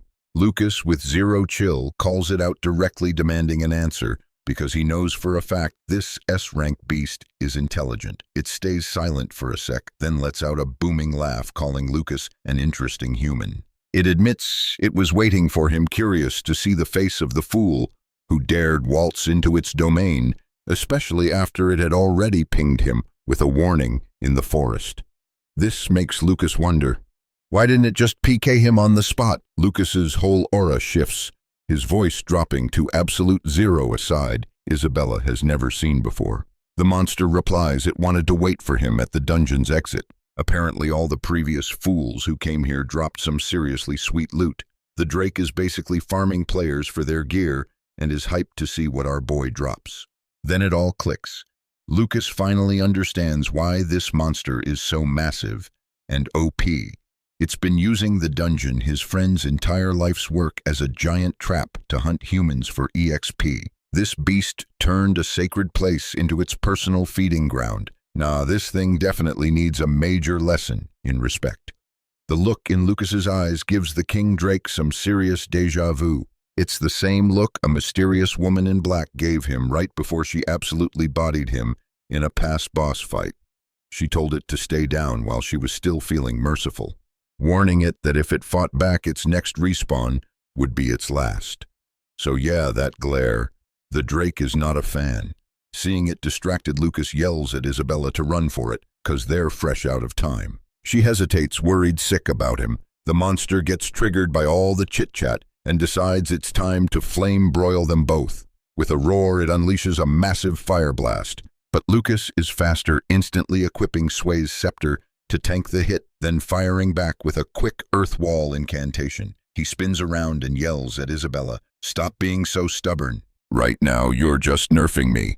She bites her lip and finally leaves, promising she'll be back with reinforcements as fast as she can. The monster cranks up the heat, unleashing even more fire. It's literally leveling mountainsides just to chase Lucas down. He's dodging and weaving, but a swarm of smaller monster mobs blocks his path. Fine, his ice arrow spell will gladly greet their entire family. One after another, they eat an ice bolt and get deleted midair. But killing these minions won't affect the boss's HP bar. He needs to land a decisive blow on the big guy to activate his ultimate skill explosion. He needs about 3 seconds. Lucas calculates its speed, its trajectory, everything. The countdown begins. 3, 2, 1, time's up. This is the moment. The explosion spell activates, unleashing a colossal burst of mana. And yet, the Drake is completely fine. It even has the nerve to compliment him, "Not bad, pretty boy." It admits his spellcasting was fast, and his timing was perfect. But it sneers. "Your approach was good, but your power level is still way too low." That just felt like a little scratch. Lucas curses under his breath. That attack was like trying to damage a final boss with a starter weapon totally useless. In front of him is a giant Drake, and behind it, an endless swarm of ads. Talk about being stuck between a rock and a hard place. He's running out of options. Is it time to drink the Manhwa water he snagged from the dungeon?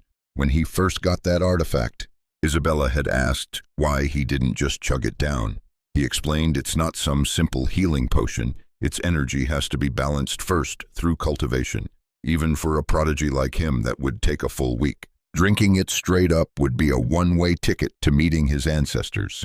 He dismisses the thought using it now is basically hitting the self-destruct button. Lucas tries to keep attacking, but the monster is just too strong. Suddenly, a streak of fiery light blasts past at insane speed, wiping out a bunch of the small fry before slamming right into the main boss. It's the phoenix he met earlier. It's unleashing its own elemental magic, burning the mobs to a crisp. Lucas is so relieved to see it's okay. The king drake roars, pissed that the phoenix is crashing its party. It calls the phoenix a Peking duck that loves ruining other people's fun. Lucas sees this is a terrible matchup and yells for the phoenix to retreat. You can't win against that thing. But the phoenix doesn't listen. It's determined to help him, launching attack after relentless attack. To the drake, though, it's just a mild tickle. The monster's attribute is diabolic flame, the ultimate counter to the phoenix's power. It's a natural enemy. Lucas is panicking, shouting at the top of his lungs for the phoenix to fall back, demanding it obey him, but its eyes are filled with unshakable resolve. It's like it's saying, I'm not leaving you. It knows the likely outcome, but is still risking everything to save him, just trying to buy him enough time to escape. But the word retreat isn't in Lucas's grimoire. He realizes he's grown pathetically weak. Is it because this isn't his original body? Or is it because the world's mana has been nerfed over 4,000 years? Have his senses become that dull? No, those are just excuses. The real reason is that he's lost his determination. He apologizes to the phoenix. He realizes he has a lot to learn from its courage. This is his breakthrough. Lucas flies into a nearby cave, eternally grateful to the phoenix for snapping him out of his funk. This is a debt he will repay. He takes the vial of Manhwa water from his inventory. Pulling a move this risky was a total Hail Mary. He knew he might get deleted, but he was fresh out of options. This was just another Tuesday for our boy. Without a second thought, he chugged the entire vial. The phoenix just had to wait a little longer for its partner to finish his level-up sequence. His entire body erupted in agony, a scream tearing from his lungs as if every single cell was at war. Then his eyes started glowing. A massive wave of mana, a pure freezing aura, just exploded, engulfing the entire cave. He choked, coughing up blood from the sheer pain. Outside, Drake was in a boss fight with the phoenix. It squinted, thinking the phoenix looked kinda familiar. But nah, this wasn't the mythical beast it failed to catch last time. Today was its lucky day. The one that got away was a decent snack for sure. But the life force, the sheer aura coming off this phoenix, it was way, way better. The phoenix was seriously injured by the assault, sprawled on the ground, letting out weak, pitiful cries. Drake swaggered over, ready to absorb the phoenix like a power-up potion, but the phoenix roared, erupting in a flash of flames and vanishing from the monster's sight. My Peking duck just dipped, Drake thought. But Drake wasn't even tripping. No need to rush. They were all in the same zone. He'd run into it again eventually. The phoenix, meanwhile, was remembering how Lucas, our resident underdog, had saved it. He'd given it a whole pep talk, and it felt like they'd been a party for ages. Fueled by this sudden character development, it ignited its legendary power, rocketing back to clap back at that hideous monster. The two of them clashed in an epic showdown that made the very mountains tremble. Lucas was still grinding through the pain of the frost essence. Even with all his prep, he never thought this part of the quest would be this brutal. The frost essence, this supposed artifact, was draining his life force. Was this the consequence of his own pride and overconfidence? Maybe he just didn't have the stats to wield this kind of power yet. Was it that he wasn't strong enough, or that he was lacking in determination? Lucas collapsed his thoughts, a hazy, defeated mess. Then in that blurry space right before your HP hits 0, he felt it. A slow trickle of life force flowing into him. It was a warm, comforting aura. He blinked his eyes open and saw Isabella casting a healing spell on him. She tells Lucas to just chill, my guy, you're still debuffed and haven't fully recovered. Since you said you wanted to use that special Han water, you gotta grind your nutrition stats. So she literally went on a side quest to buy him snacks and a ton of drinks. So that's the side quest she was on back when Lucas had his emo moment, saying he was all alone in the world, left behind. It made her finally understand what that loneliness felt like. And even though Isabella had no clue what legendary power he was chasing in this world, she had complete and total faith in Lucas. She agreed to join his party, so Lucas wasn't a solo player anymore. He closed his eyes softly and thanked her, and in that moment he finally knew what he was missing. It wasn't power and it wasn't determination. It was trust. Across the battlefield, Drake felt that terrifyingly cold Kai manipulation explode from the cave. It got distracted for a split second, and the phoenix seized the moment, pecking it right in the eye. Blood gushed out. Absolutely enraged, Drake grabbed the phoenix's neck and slammed it down in a fit of pure fury. The phoenix lay on the ground, its health bar critical. But as Drake looked down at the dying phoenix, he saw it smiling, which just confused the heck out of him. He raised his claws to send the bird to the Shadow Realm, when suddenly a blast of freezing combat magic shot right at him. He couldn't help but wonder what in the world had just gone down in that cave. The freezing aura just kept getting stronger, pouring out in waves. It was so overwhelming that the smaller monsters flying in the sky were flash-frozen solid. Even the colossal Drake was being completely suppressed. In its 1,000 years of life, it had never encountered a situation like this. Its ancient instincts were screaming at it to run. This was fear, the first time it had ever felt it, and it found it hilarious. How could a superior S-rank being like itself be afraid of a mere human? No matter how strong you get, you're still just a human, it snarled to itself. Fine, it would make a tactical retreat for now. Once its eye regenerated, it would come back and challenge Lucas to a proper PK deathmatch. But as it was flying away like its tail was on fire, it realized Lucas was flying right alongside it. It was completely shocked. There was no way a human could match its speed. Lucas then summoned 1,000 ice lances, raining them down and piercing straight through Drake's body. The beast roared in agony, screaming that he was a foolish mortal. Suddenly it couldn't see Lucas anymore, only hear his voice. It had a sudden, terrifying realization. For 1,000 years, it had become too dependent on its eyes. Now that one was nerfed, it was vulnerable. And there, Lucas was standing perfectly in its blind spot. The monster couldn't see him at all. Lucas was exploiting its biggest weakness. He summoned an ice spear to completely destroy its injured eye. The agony sent it into a destructive frenzy, leveling several mountains as it thrashed. It started laughing, thinking Lucas was buried under the rubble, but then it got slammed by a final critical ice attack. It crashed down, its last thought being whether Lucas was even human anymore.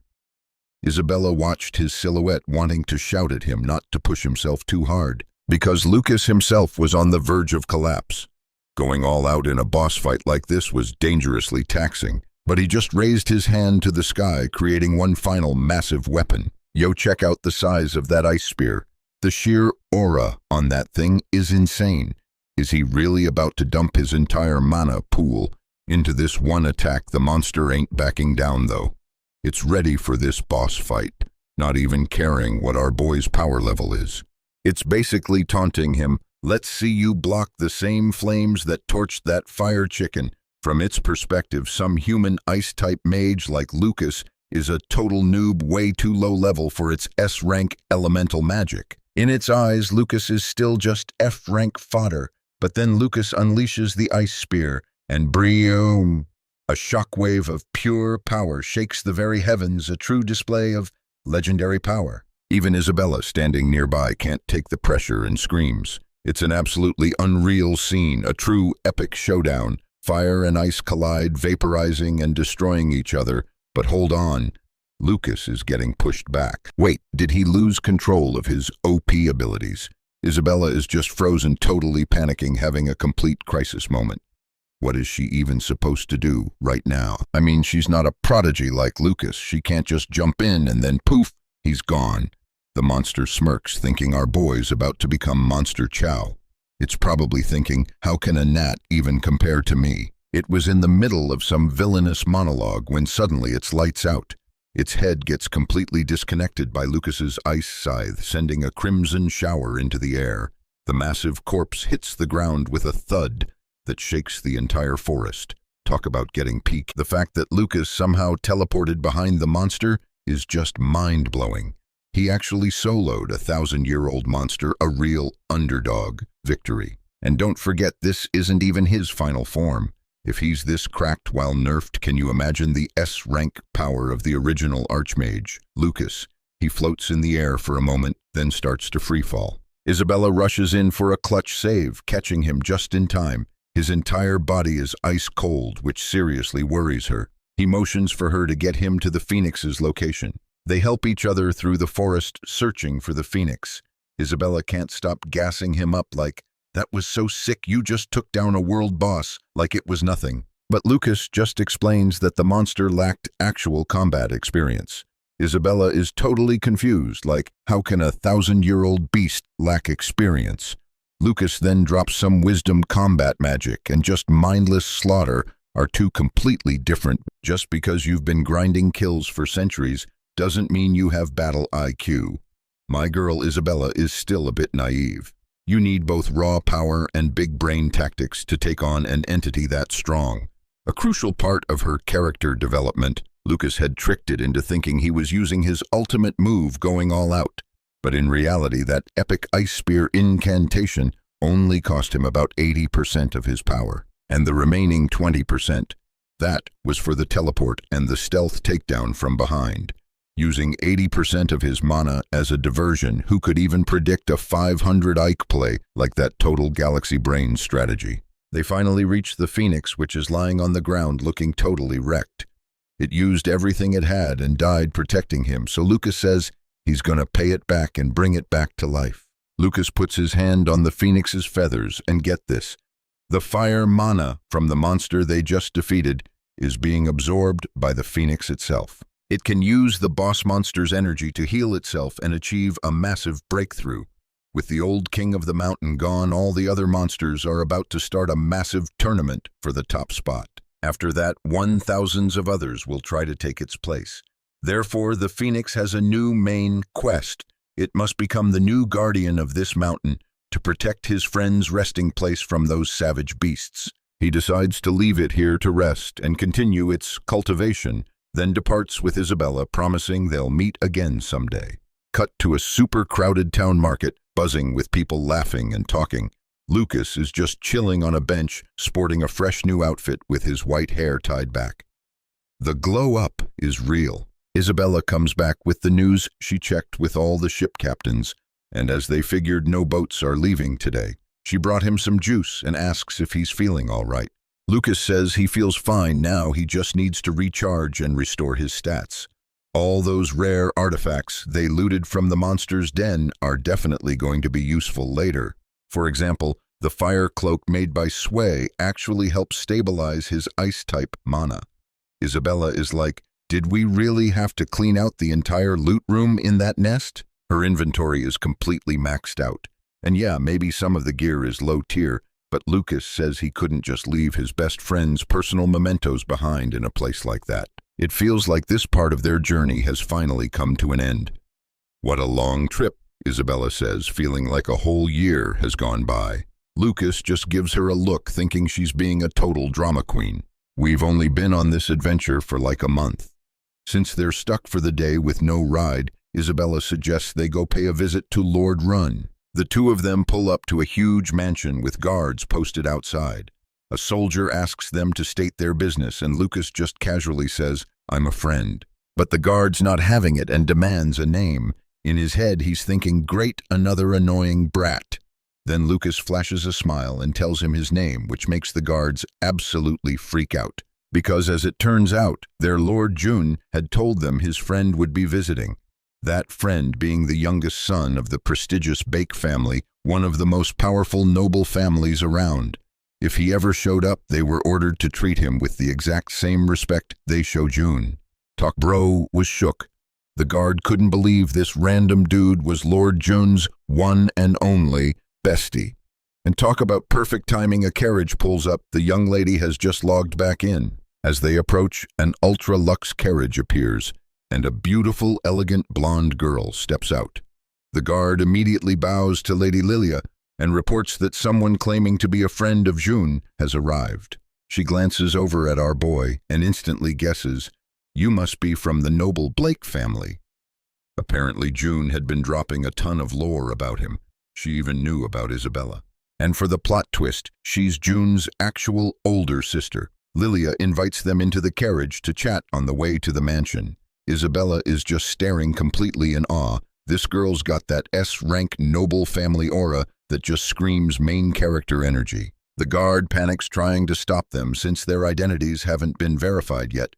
But the lady, she says nothing, just hits him with a classic anime head tilt and a look so powerful it's practically a charm spell. He immediately turns beet red and stammers an apology. As the carriage rolls on, Lucas starts getting bored. They've been driving for ages and there's still no sign of the main building. Just how big is this estate anyway, he thinks.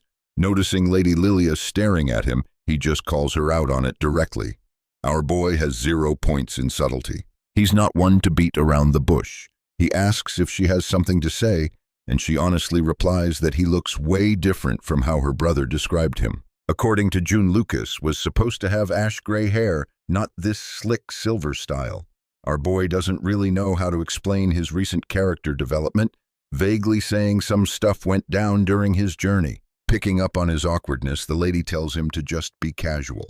Since he's June's only friend, Lucas decides to take her up on that and drops all the formal noble talk immediately. Though he's thinking, she tells me to act natural, then gives me that look. Women are a mystery. Beside him, Isabella has to gently nudge him to nerf his rudeness stat. Lilia heard they go to the same magic academy, so she's curious what her little brother June is like there. Our boy's response is basically a shrug. June is 2 years older, so they're in different classes and barely see each other. This is news to Lilia, who now realizes Lucas is way younger than her brother, which means a lot younger than her. She eyes him with a fresh wave of suspicion. She's starting to wonder if this kid is even a real friend of June's. After what feels like an entire loading screen, the carriage finally arrives at the main mansion, which is absolutely massive and magnificent. June is already waiting for them, his face lit up with excitement. "Bro, I've been waiting forever," he exclaims, immediately asking if Lucas finished his personal quest. He also points out the new hair. Lucas just brushes it off, saying he wanted to change his avatar's look. Right now, his HP and MP bars are blinking red. He's hungry and tired from all the grinding. June takes one look at his exhausted expression and gets the picture. This is the first time Lilia has ever seen her brother this hyped about anyone. She starts pouting, feeling totally ignored now that Lucas is the center of attention. June tries to smooth things over, laying on the charm.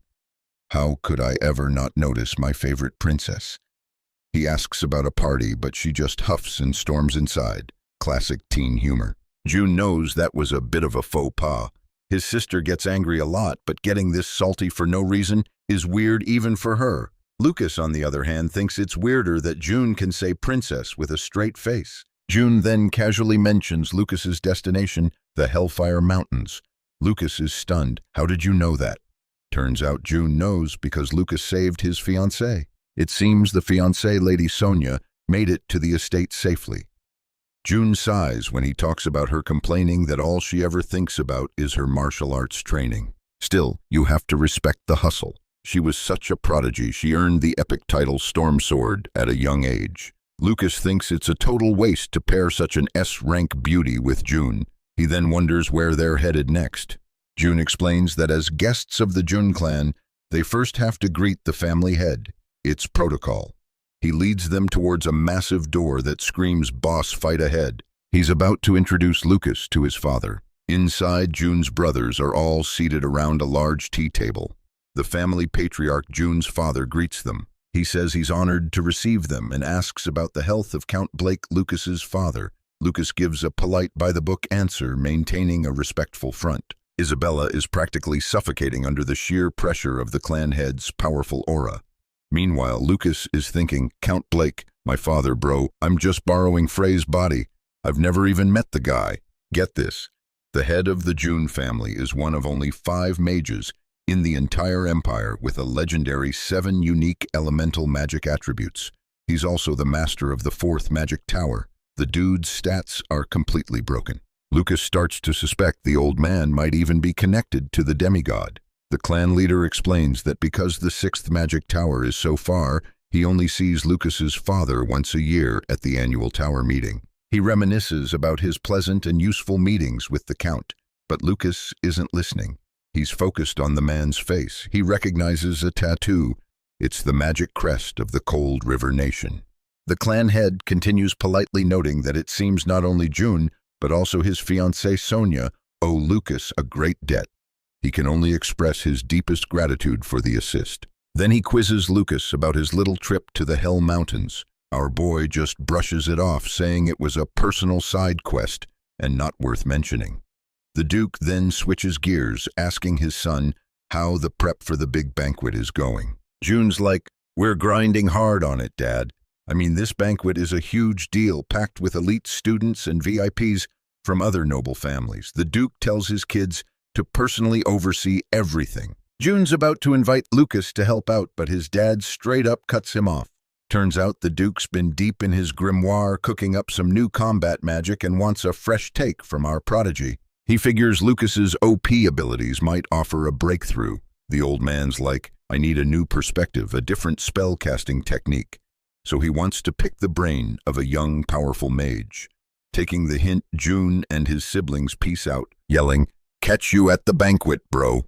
Lucas, smooth as ever, tells Isabella to cover for him and help June with the party prep. And just like that, everyone's gone. It's just Lucas and Duke June one-on-one. The room gets quiet. The two of them are locked in a stare-down.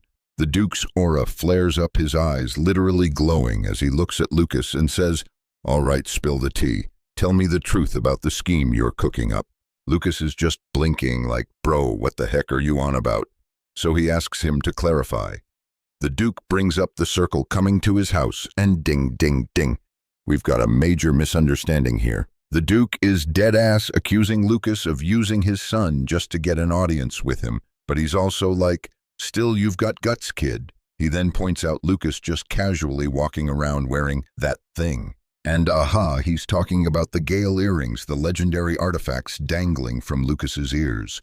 The Duke is totally convinced the circle gave them to him as a recruitment gift. But man, for a Duke, he's jumping to some wild conclusions without the facts. Lucas just deadpans, "Nah, these artifacts, I personally yoinked them from the Hell Mountains myself." The Duke is shook. Those S-rank artifacts weren't from the circle.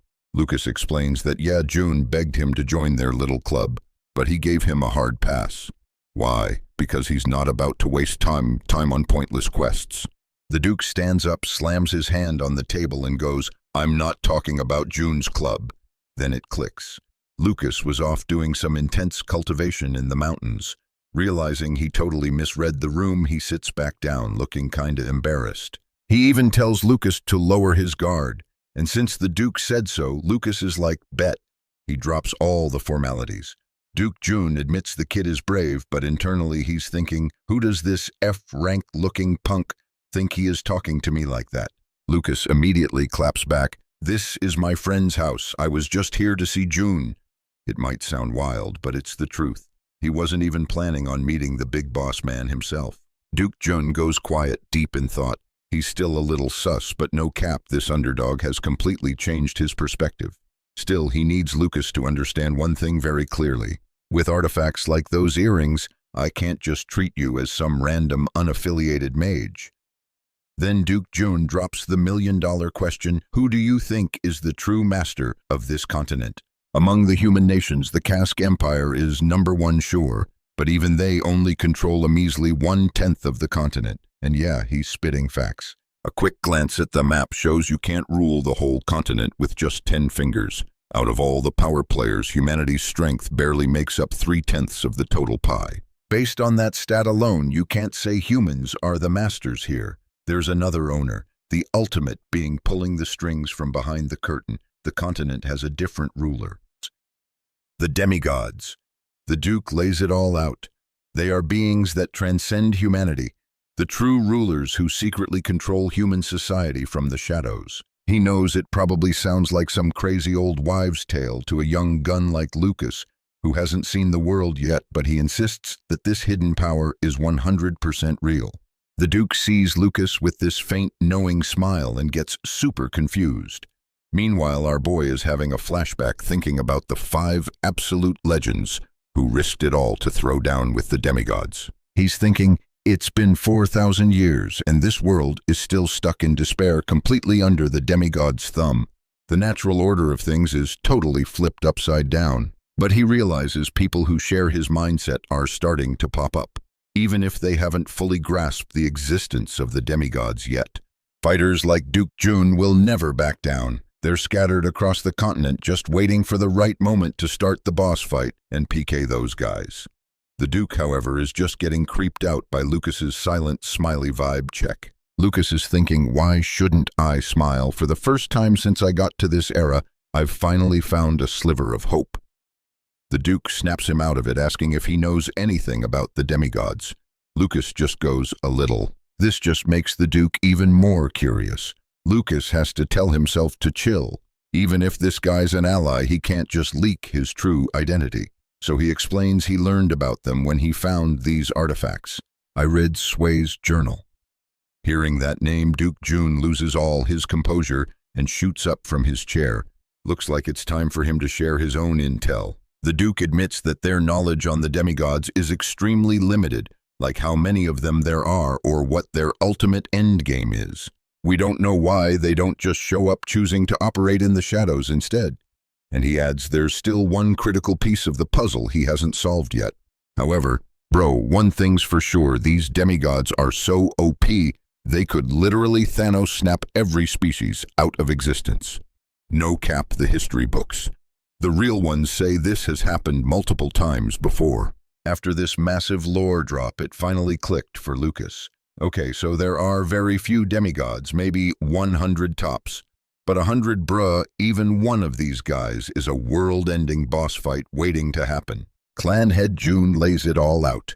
From 4,000 years ago until now, the 5 S-rank heroes who fought the demigods have all died. He's like, you've probably heard of these legends, right? The OG party was stacked Great Sage Sway, the Battle Mage, King Kaujin Sword Master Lucid, the Dark Witch Iris, and a legendary mage named Lucas. But after the original mage went AFK, the whole timeline got messed up and history got rewritten. The guild drama was real. The Battle Mage King and the Sword Master had a major falling out. The Dark Witch straight up vanished off the grid, leaving only the Great Sage Sway to solo the next raid. But for real, how was he supposed to win that 1v1? It was an impossible quest. Just like that, the names of these legendary heroes got yeeted from the history books exactly like the Grimoire Sway's diary predicted. Clan Head Jun knows all the classified info, the stuff that never made it into the official patch notes, so his intel is legit.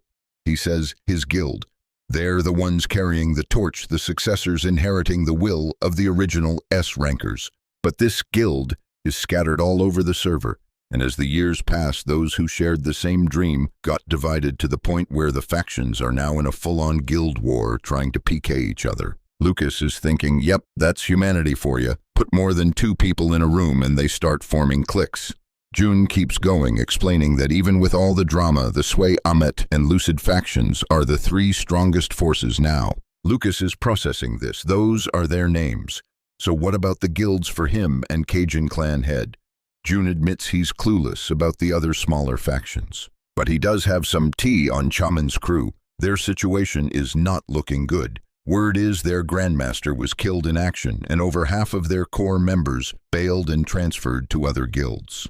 Lucas is internally raging. Are you kidding me? They're just making up their own stupid drama. He then asks about the successors of the Battle Mage King Kaujin. Turns out all of Kaujin's legendary power was passed to a single heir, but that prodigy's location is a total mystery. So Lucas puts 2 and 2 together.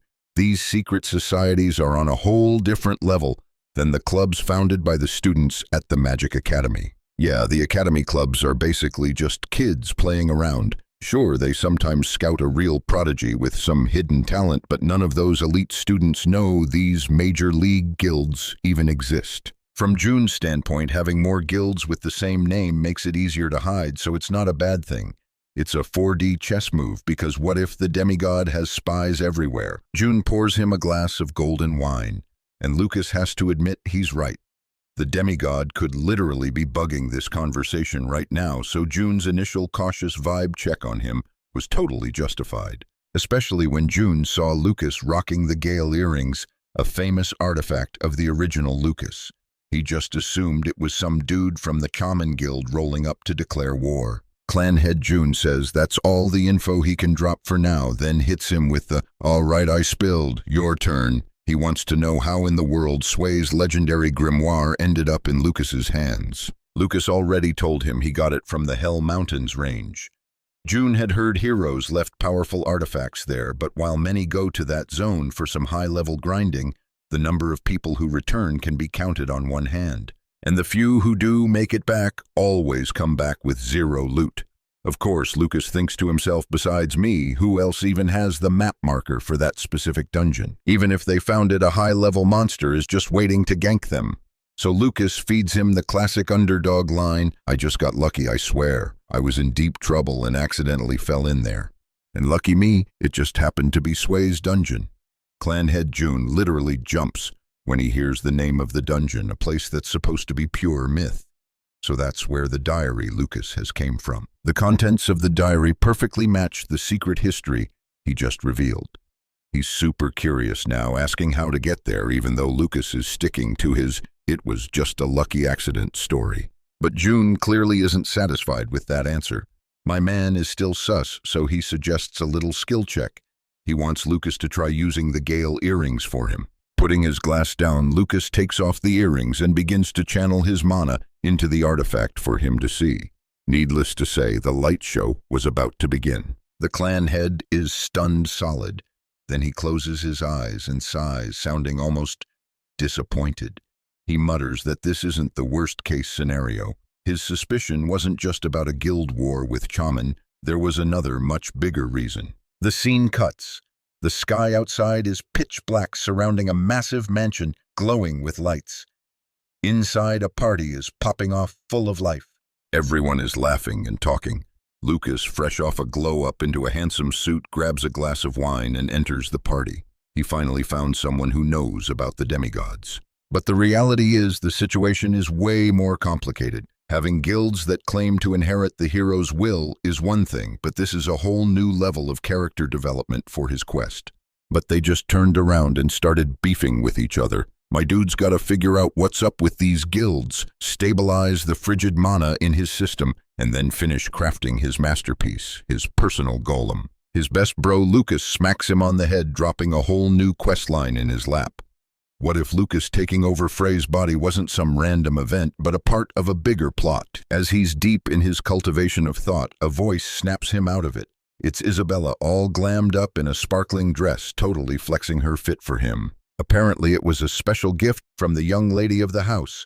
Lucas thinks this girl is living life on easy mode, no grinding, no stress. Happy she laughs, sad she cries. Her stats are simple and easy to read. Isabella immediately gets salty when Lucas roasts her a bit, but he's used to this dynamic. He calmly takes a sip from his mana potion. In a private cutscene with Patriarch June earlier, Lucas had asked about that bigger reason he mentioned. Turns out, a month ago, June got intel that a player who made contact with a demigod had infiltrated a high-level magic meeting. Before Lucas could even process that bombshell, another one dropped. That person was Frey's father, the original owner of the body he was currently piloting. Back at the party, the NPCs were gossiping, saying Patrick's swordsmanship was so OP, it was on par with the kingdom's official elite knights. When a dude's got that much talent, you know the forums are gonna be buzzing. A guy named GPA starts glazing Patrick hard, making him grin like an idiot. Patrick's so hyped he invites GPA to the next Blake family guild party. GPA plays it cool, but his inner monologue reveals he thinks Patrick is a total noob. Super easy to manipulate. All you gotta do is buff his ego a little and he thinks he's S rank. What a simpleton. Thanks to that, GPA secured his invite to the Blake's Yule Ball. Everything's going smoothly. He scans the lobby, which is full of high-level players from rich noble families, when his eyes lock onto Lucas and Isabella chilling in a corner. Just then, Sonia, looking absolutely stunning in her own gorgeous dress, walks over to say hi to the duo. Isabella happily shakes her hand, asking how she's been. As they chat, Lucas points at Sonia's outfit, then turns to Isabella and says, "See? That's how you put together a proper build." Am I wrong? Unbelievable. Lucas just casually dissed a girl's entire aesthetic. He claims it's just an objective evaluation, but the damage was done. The two of them immediately get into another verbal PvP match. Sonya just stands there, clearly having seen this before, but she looks like she's lagging, wanting to say something, so Lucas takes the initiative and asks, but she just blushes and says, "It's nothing." He hands her the drink from his own hand to help her cool down. Isabella is convinced Lucas's perception stat is literally 0. Even she can see that Princess Sonya is down bad for him, but our boy is as dense as a rock golem. Suddenly, GPA aggroes onto their party, pretending to recognize Lucas. "Wow, meeting you here is like a dream come true."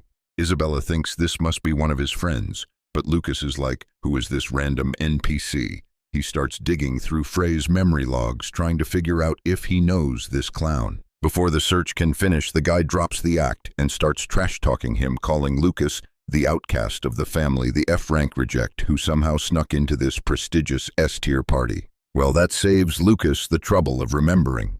Confirmed the dude in front of him is a certified hater.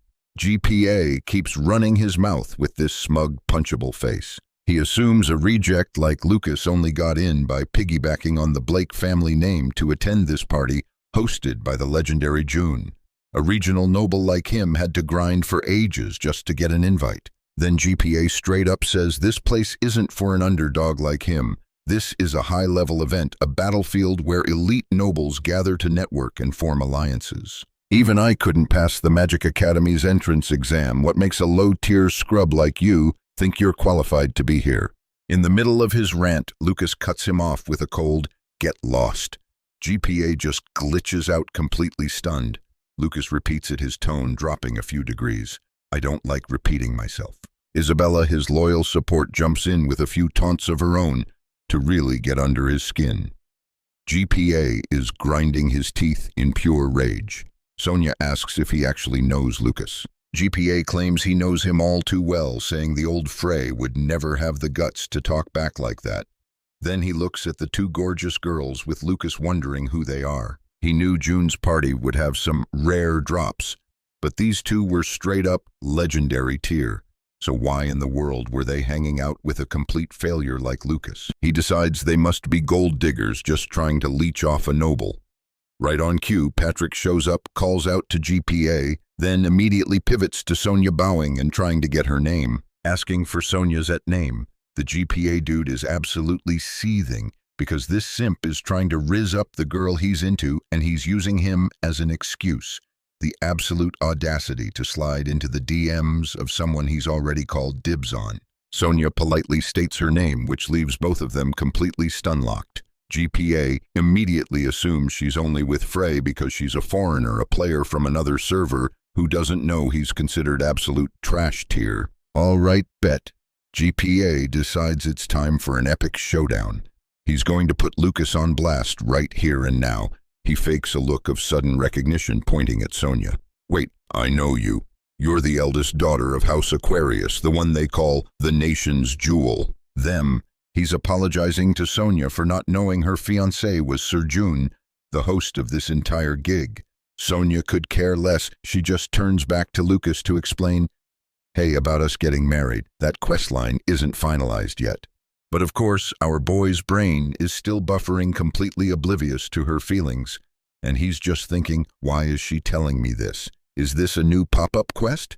GPA insists he's grateful as the engagement organizer, but that Frey isn't someone Lady Sonya should be personally entertaining.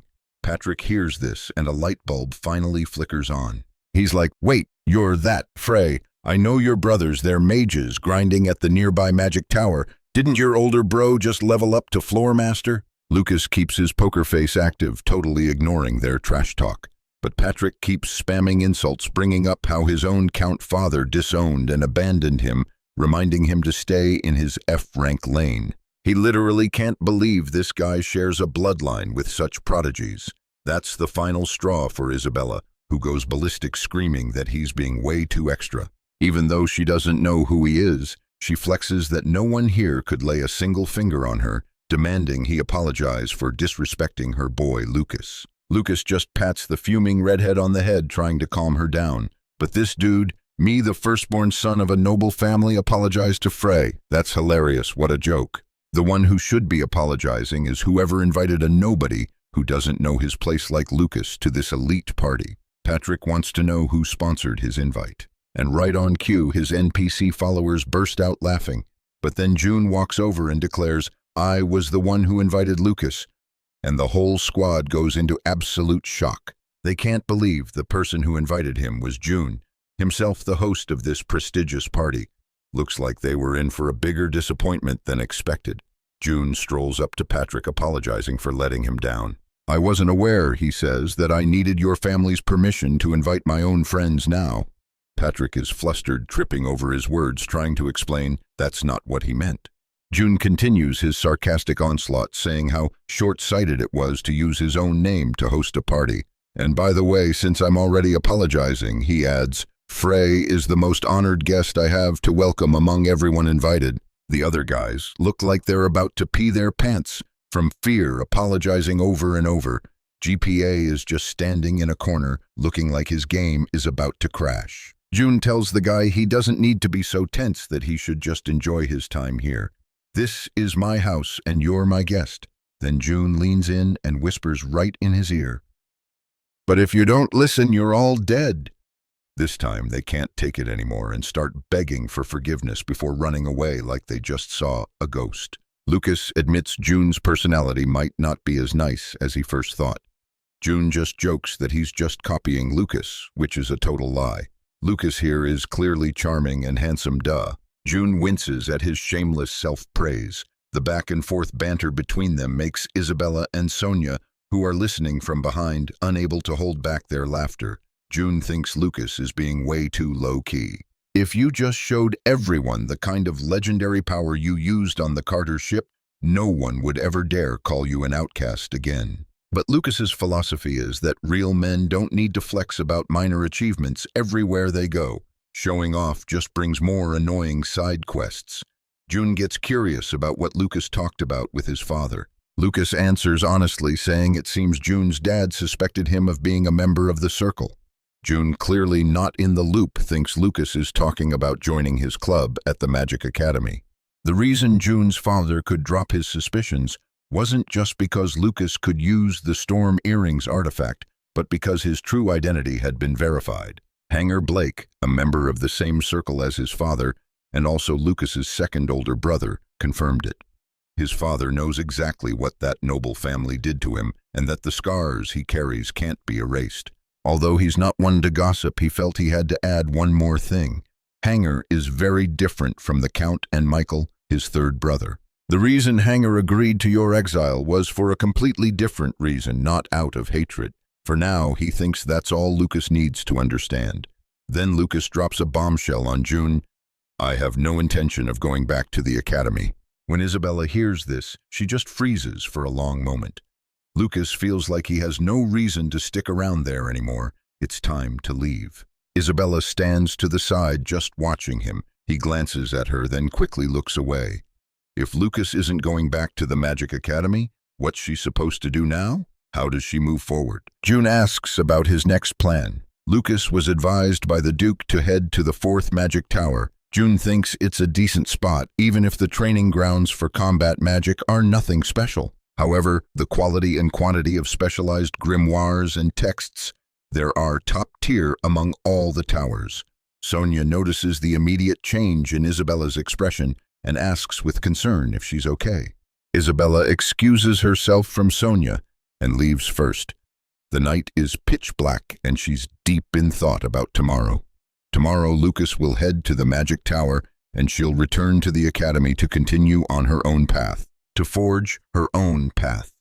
Ever since she found out about his true identity, she low-key knew this day would come. Honestly, deep down, she has no clue what her main quest is supposed to be. Like if she commits to the Magic Academy route and becomes a mage, what skills does she even grind? What does she study? Meanwhile, Isabella is posted up outside his door, totally eavesdropping on the conversation inside. June is brewing some tea, asking about Lucas's departure tomorrow. He says thanks to Lucas, he had an absolute blast. It was a truly legendary party. For real, June's reputation is no joke. He's the certified prodigy of his noble family. No cap, but June just brushes it off like, prodigy, what prodigy? He tells Lucas that the first time he ever felt mana was when he was 5 years old. And that's not supposed to be something to brag about. Bro, that's insane. Even Lucas and S were 7 when they had their awakening and first sensed mana. This kid June is a legit S-rank prodigy. June keeps dropping lore, explaining that by 17 he'd unlocked 4 elemental magic attributes, even though the public record says he did it at 20. This is the first time he's ever been this real with someone. June feels like his hidden talent is actually a curse. The two of them just sit across from each other, sipping tea with these heavy, long pauses hanging in the air.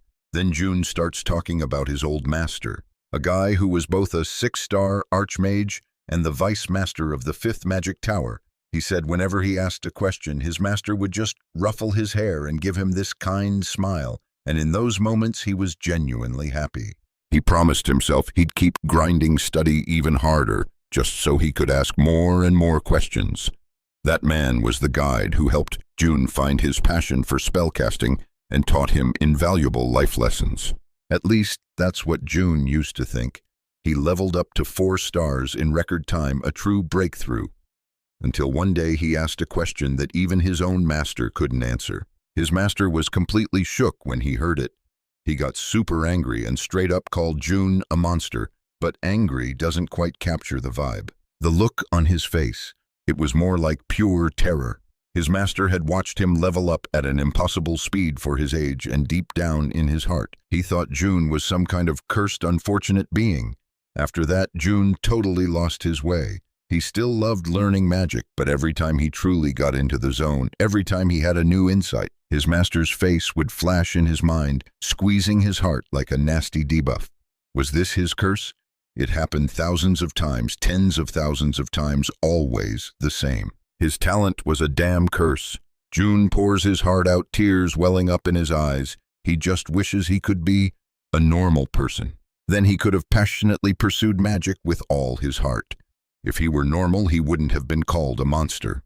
Lucas puts a hand on his shoulder, trying to give him a buff.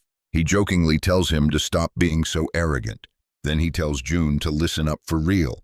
There's a realm of power so insane, a place where even S-rank prodigies feel like F-rank newbies. A place you can't reach even if you grind until you die. That's the true pinnacle of magic.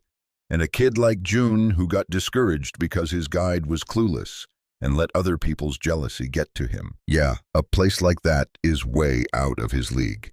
June is stunned by his words.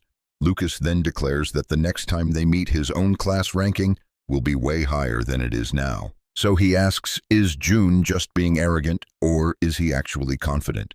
It turns out June also knows about the existence of the demigod.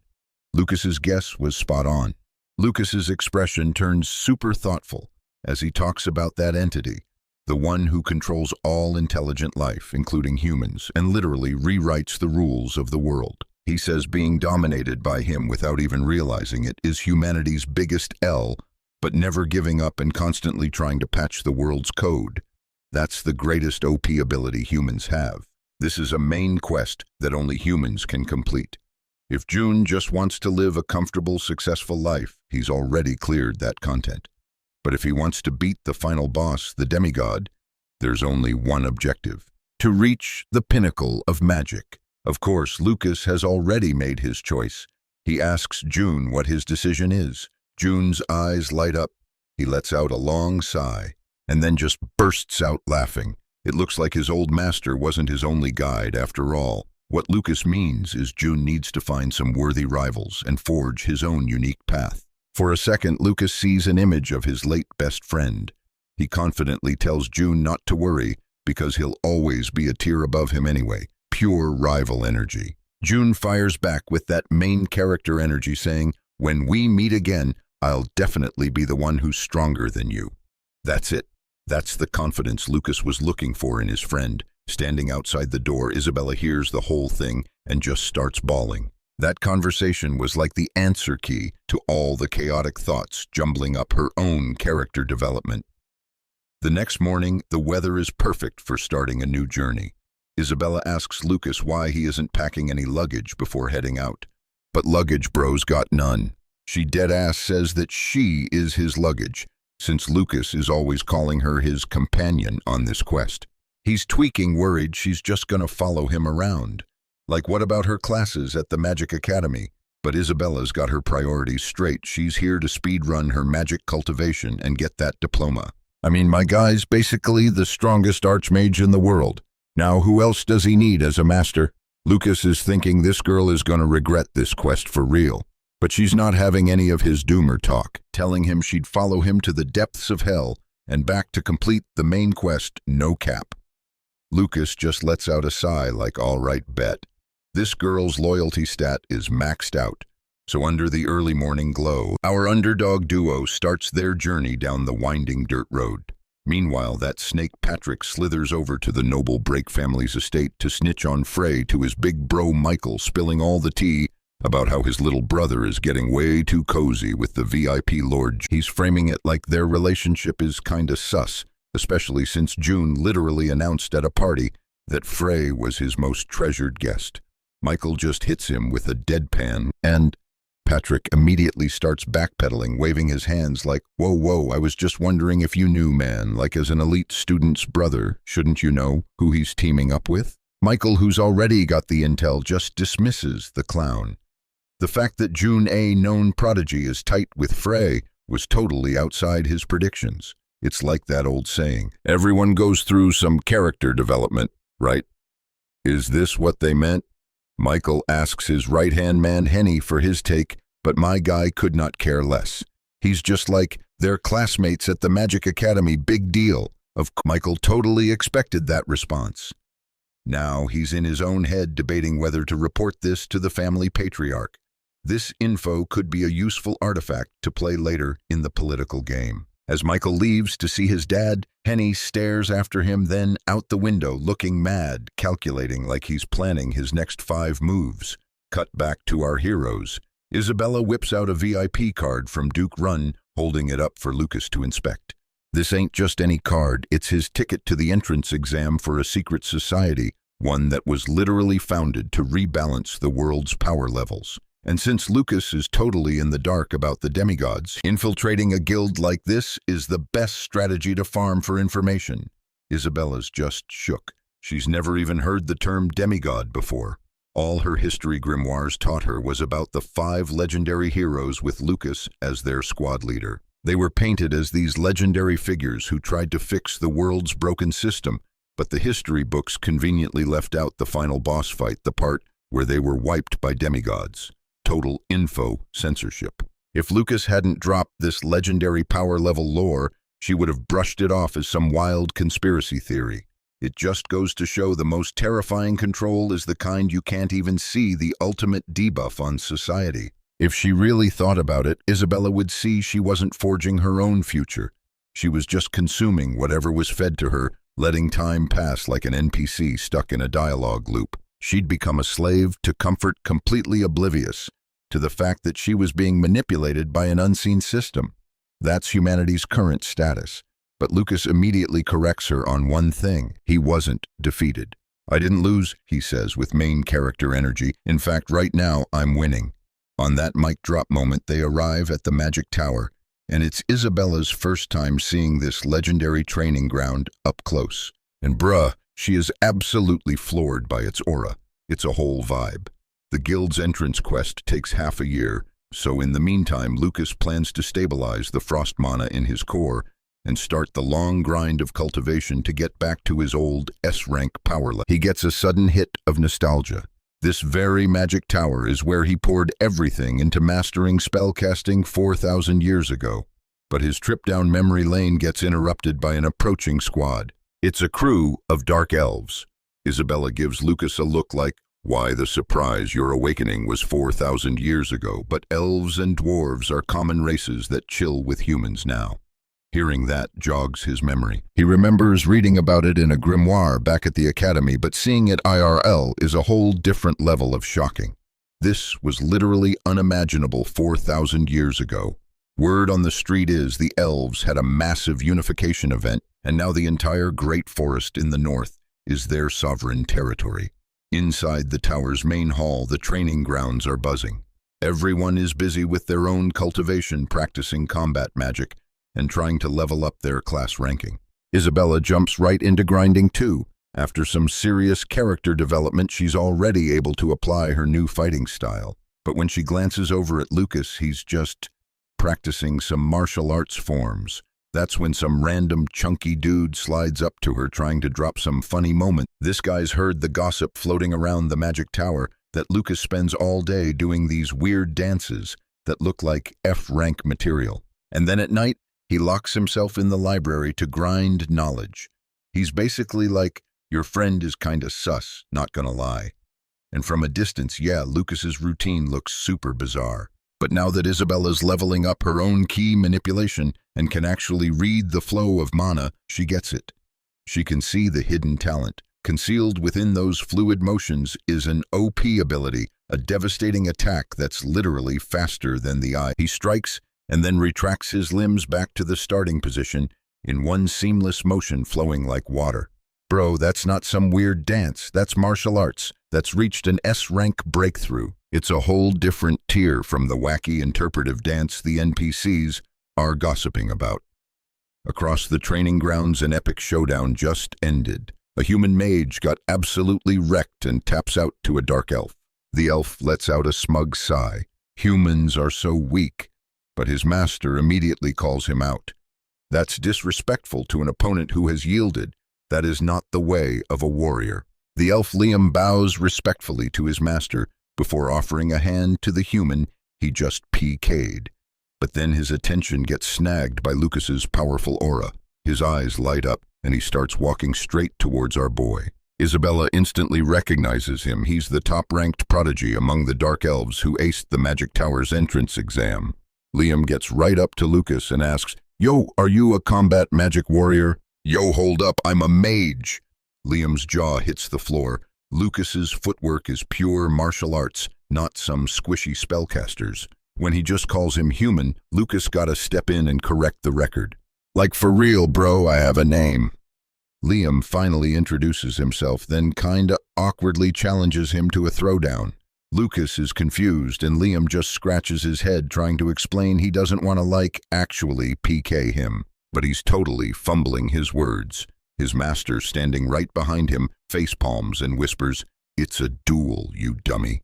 She introduces herself as Camille, then gives a polite nod to the girl with him. Lucas and Isabella return the courtesy, keeping it respectful. Camille apologizes for crashing their training grounds session, telling them to just ignore her prodigy of an idiot, Liam. Liam gets all heated like, "I'm not an idiot." He was just hyped because Lucas's movements were so unique. He wanted a warrior-to-warrior spar to test his Kai manipulation, but his master just shuts him down.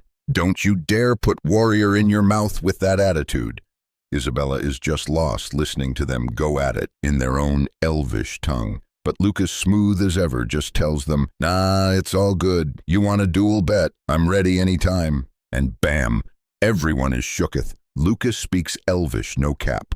This dude just keeps getting more interesting, revealing one hidden talent after another. He's like, y'all thought only elves could learn human spellcasting. It's a two-way street, my guy.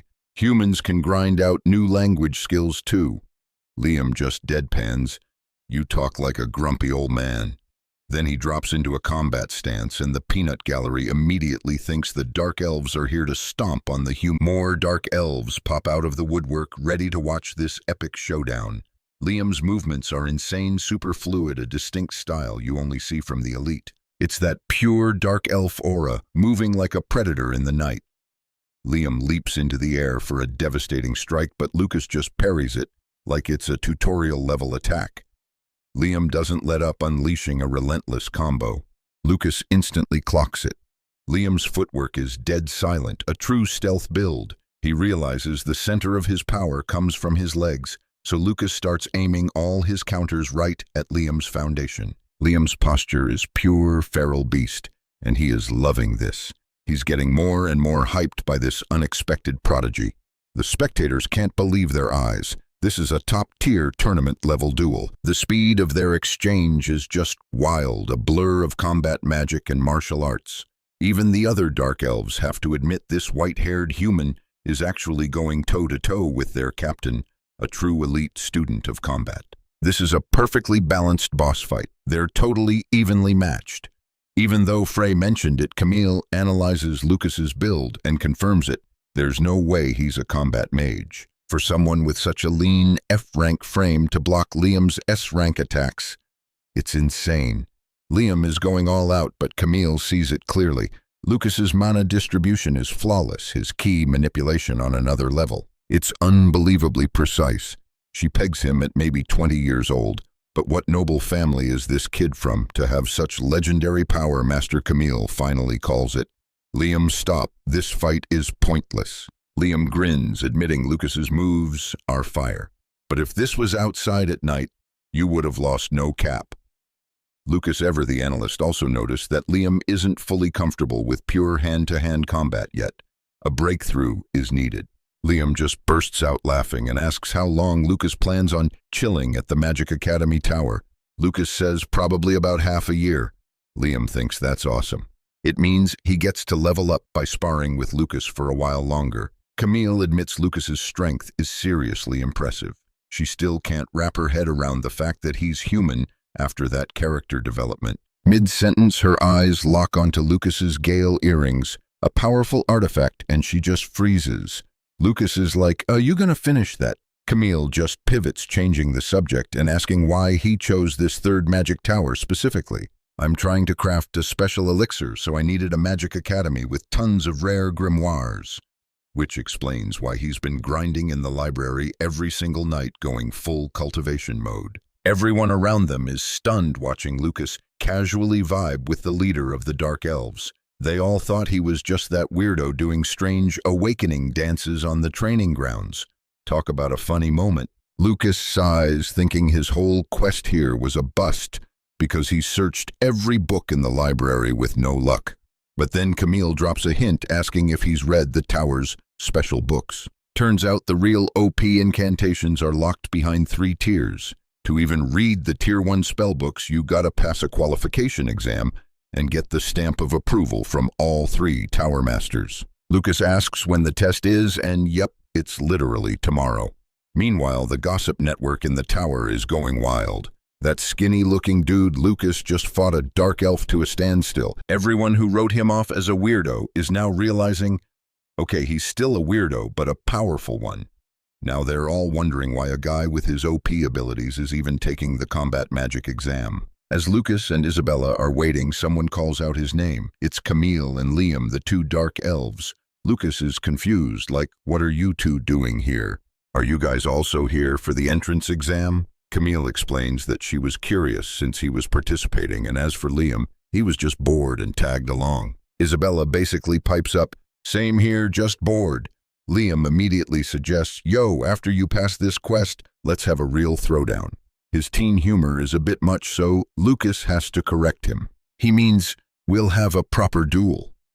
Just then, the massive doors swing open, revealing 3 imposing figures in white robes. Camille leans in. Those are the Tower Masters, the final bosses of this magic academy. Yo, among all these Tower Masters, the one with the most clout is Mi-chan, and my guy ain't about to waste time with some long, boring speech. He kicks off round 1 immediately wanting to see everyone's mana control, like right now. All the candidates start flexing, manifesting these glowing orbs of pure energy. Then the Tower Master hits him with the next step, "Now compress it." And everyone like, okay, bet. They're all thinking this first part of the entrance exam is way easier than they expected. But hold up, the Tower Master, like he almost forgot, pulls a tiny marble out of his pocket. The real quest objective: condense your mana orb smaller than this. Anyone who pulls it off gets to pass. The whole crowd just freezes, staring at that teeny tiny marble. It's a vibe check, and as the Tower Masters patrol the training grounds, they start failing contestants left and right. The class ranking is about to get brutal. Dudes are straining so hard trying to shrink their mana down to nothing, but it's a total wash. They're panting, completely gassed, like, bro, how is that even possible? Are they trying to troll us? This is way harder than any F-rank quest. A Tower Master stops at Isabella's station, eyeing her spellcasting with intense focus. And boom, she passes. She lets out a relieved, exhausted breath. Then he moves on to the two dark elf prodigies, giving them a nod. Excellent. He tells them they don't even need to finish the test. They've earned a free pass to browse any grimoire in the magic tower. Meanwhile, another tower master is checking out our boy, Lucas. He can't see a mana orb at all, so my guy just assumes Lucas gave up. Mi-chan strolls over, absolutely shook. The other master is confused, like, what's the big deal? Looks like this kid is about to rage quit. But Mi-chan, he sees what the others can't. He can feel the immense pressure of Lucas's mana. Our boy has condensed his aura so small that it's literally invisible to the naked eye, a true hidden talent. The old master steps up to Lucas, his eyes locking onto the Furious Wind earrings, a legendary artifact. He just straight up tells Lucas he doesn't need to continue the test. He's got a special pass to access the grimoires. Mi-chan then asks for the prodigy's name. Lucas just casually drops, "I'm the third son of the noble family Bak Frey." Mi-chan nods, granting him access and asking for a private chat. The two of them head off to a separate room for a debrief. In private, Mi-chan is like, "No cap, your power level is insane." He's curious how an underdog like him even got into the third magic tower. Lucas explains that the head of the Run family, the Duke himself, recommended him. Hearing that name makes Tower Master Mi-chan's eyes go wide. Okay, this changes things. This conversation is about to level up.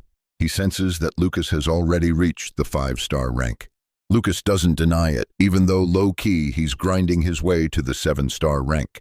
No need to flex that hard just yet. Mi-chan gets serious and asks, "By any chance, do you know about the demigod?" Our boy plays it cool, saying he knows a little.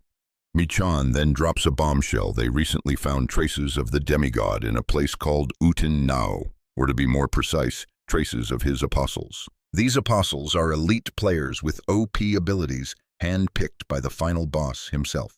They're basically a guild of fanatics, and right now they're on a recruitment spree gathering all the demigod's craziest followers. Lucas is genuinely surprised to hear the demigod is using humans directly. This is new intel.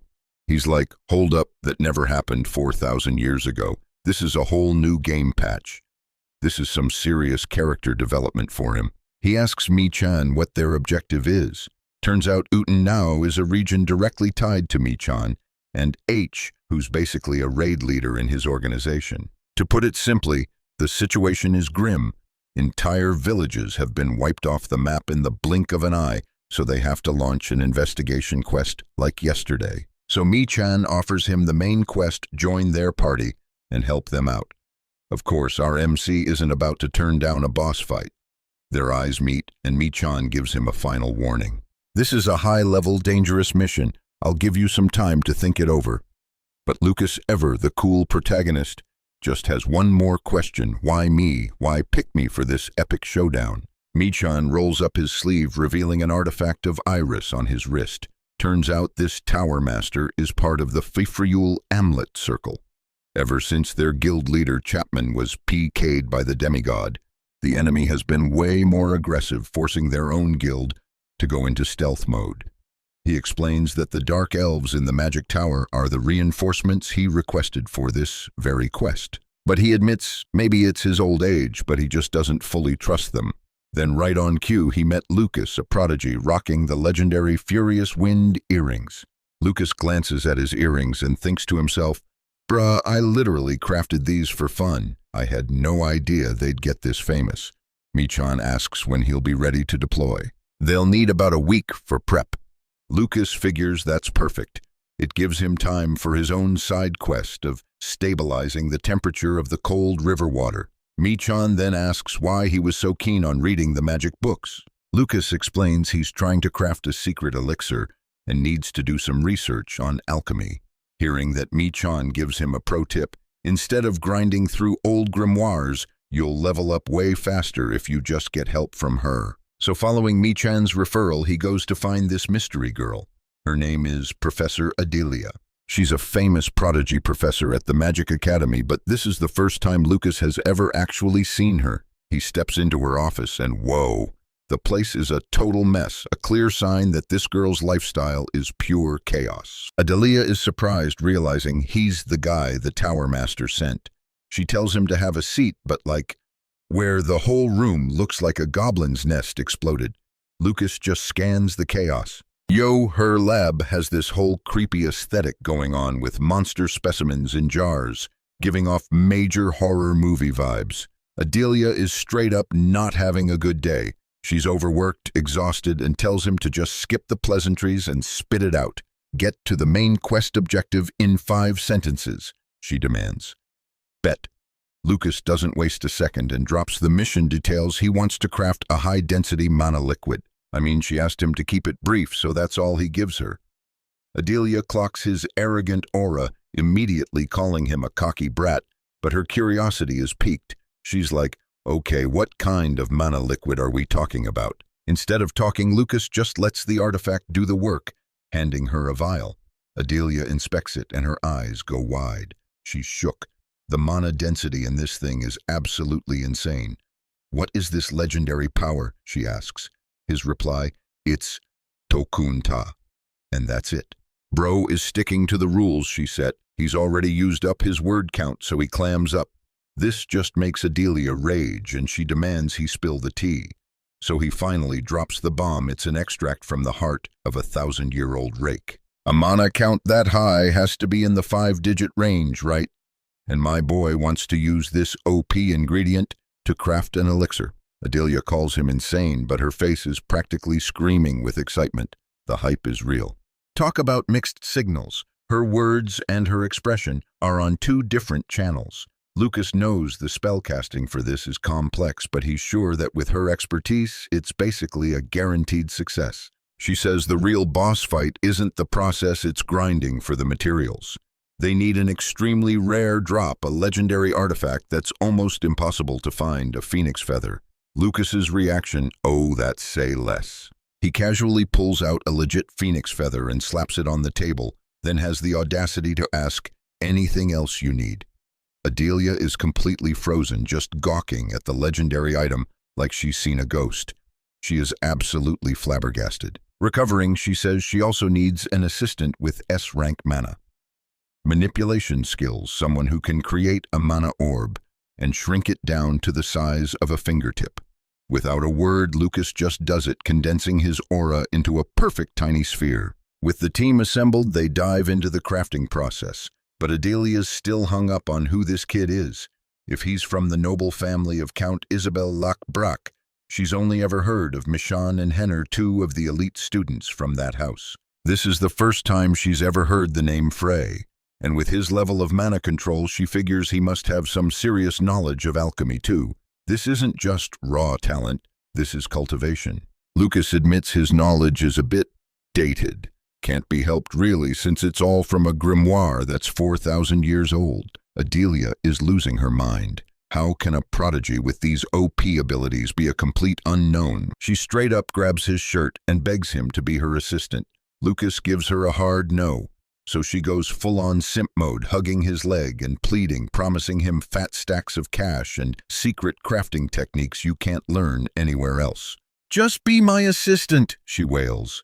He literally has to shove her off before he loses his balance. Adelia just slumps to the floor, completely defeated. Man, she's just imagining how easy her life would be with a prodigy like him grinding for her. Time for a new strategy. She tries to sweet-talk him, asking, why do you keep calling me professor? His answer is simple, because I'm a student at the Magic Academy, duh. Adelia's face lights up. He's one of her students. This is perfect. She can totally use his class ranking and grades to blackmail him into this. But her 500 IQ plan comes crashing down when Lucas casually mentions, oh yeah, I just dropped out. The way this dude just drops bombshells and leaves her hanging is seriously gonna give her an aneurysm. This is peak teen humor right here. Anyway, Lucas knows Professor Adelia is a top-tier expert in golem creation. Even though it's not her main specialization, she's confident she knows way more than those arrogant Sphinx types, and she's willing to teach him if he agrees to be her assistant. So Lucas drops a hypothetical quest. If you had a power core containing about 1 million mana, could you build a golem with it? Adelia's response is blunt, you're certifiably insane.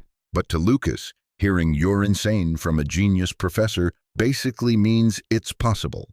She has to stop him right there. No, for real this time, you're actually crazy. First off, a core with that much legendary power doesn't even exist.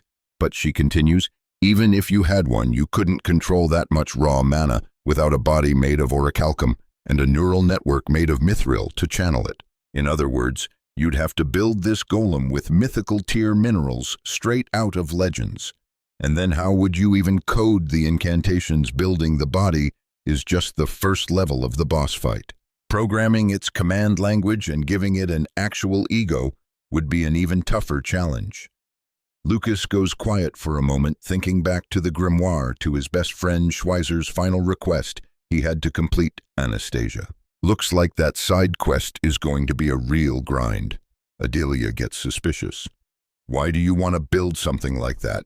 Don't tell me you actually have a core with 1 million mana. Lucas just smirks. Who knows? Later, after checking on the progress, Lucas heads to the training grounds for a quick sparring session with Liam. It's over fast. Liam taps out, totally gassed. Lucas helps him up, having completely read all of his martial arts movements. Liam, trying to save face, warns Lucas not to get cocky. Don't you dare laugh, I was just a little careless, that's all. Meanwhile, Isabella is leveling up her social stats with the other dark elves. They're all super grateful, saying her guidance on mana distribution made their cultivation way easier to control. They're all hyping her up, but Isabella, ever humble, brushes it off.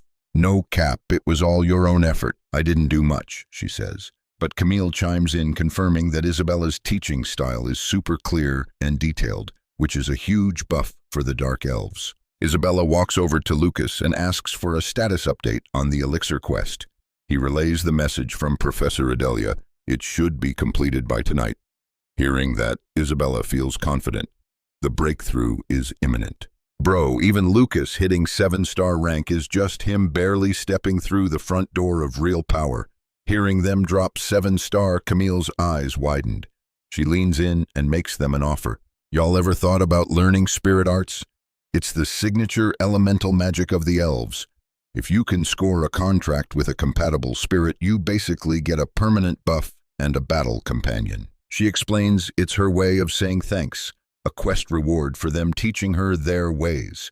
Gifting their unique spirit arts is a core tradition.